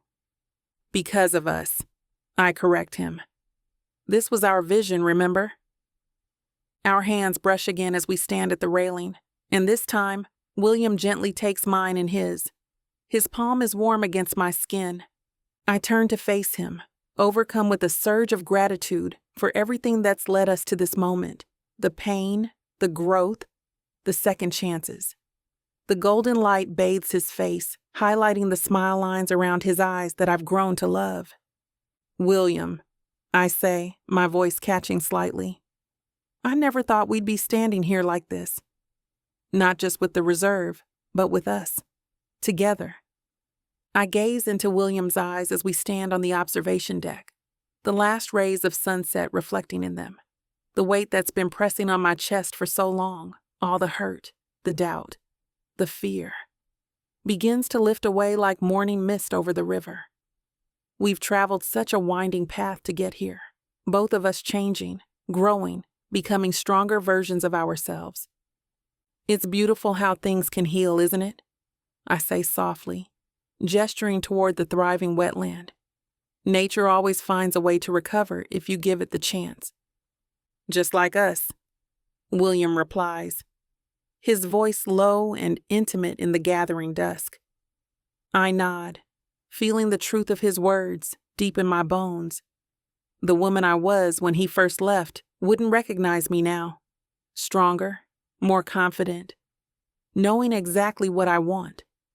And William has changed too, shedding the expectations that once drove him away, finding his authentic self. "Em," he says, squeezing my hand gently. "Being back here with you, building something that matters, it's everything I never knew I needed." His eyes never leave mine as he takes a deep breath. I can feel a slight tremor in his fingers, see the rapid pulse at his throat. Something shifts in the air between us, a moment of anticipation that makes my heart race. "I've been thinking about what matters most," he continues, his voice steady despite his obvious nerves. "About what I want my life to be." To my surprise, William slowly kneels down on one knee, right there on the wooden deck we helped build together. My breath catches as he reaches into his pocket and pulls out a small wooden box. "Emilia Carter," he says, opening the box to reveal a simple yet stunning ring, a single diamond set in twisted bands of silver that mimic flowing water. "I've loved you since we were kids exploring these woods together. I lost my way once, but I promise I'll never lose sight of what truly matters again." Tears well in my eyes as the last light of day catches the diamond, sending prisms of color dancing across our joined hands. "Will you marry me? Will you build a life with me, surrounded by all this beauty we both love so much?" I stare at William, my heart pounding against my ribs like a wild creature trying to break free. The diamond catches the last rays of sunset, throwing prisms of light across our joined hands. My vision blurs with tears that I don't try to hold back. "William!" His name comes out as a whisper, charged with everything we've been through. The heartache, the separation, the painful growth, and finally the sweet reunion. The air between us feels electric, alive with possibility. The sounds of the nature reserve fade away until there's nothing but us, suspended in this perfect moment. "Em, I know we took the long way around," William says, his voice thick with emotion. "But every step led us here, to this place, to who we are now. I want to wake up beside you every morning, build this sanctuary together, grow old watching the seasons change right here." His thumb gently brushes away a tear from my cheek. "I want to fight for what matters, for this land, for these creatures, for us. No more running, no more letting other people's expectations drive me away from what I truly love." His eyes never leave mine, blue and earnest in the fading light. "I love you, Emilia Carter. I've loved you since we were 2 high school kids catching frogs in this very river. I love your passion, your determination, your incredible heart. I want to stand beside you through everything life brings us." The tears flow freely now, running warm trails down my cheeks. But they're different from all the tears I've shed over him before. These are tears of pure joy, of release, of coming home. Yes, I finally manage, my voice breaking. Yes, William, I'll marry you. He slides the ring onto my finger, a perfect fit, just like us. As he rises to his feet, I throw my arms around his neck, laughing and crying all at once. He lifts me off my feet, spinning us in a circle as the first stars appear overhead. We made it, I whisper against his neck. Through everything, we found our way back. William sets me down gently, cradling my face in his hands. This is just the beginning, Em. Just the beginning of everything.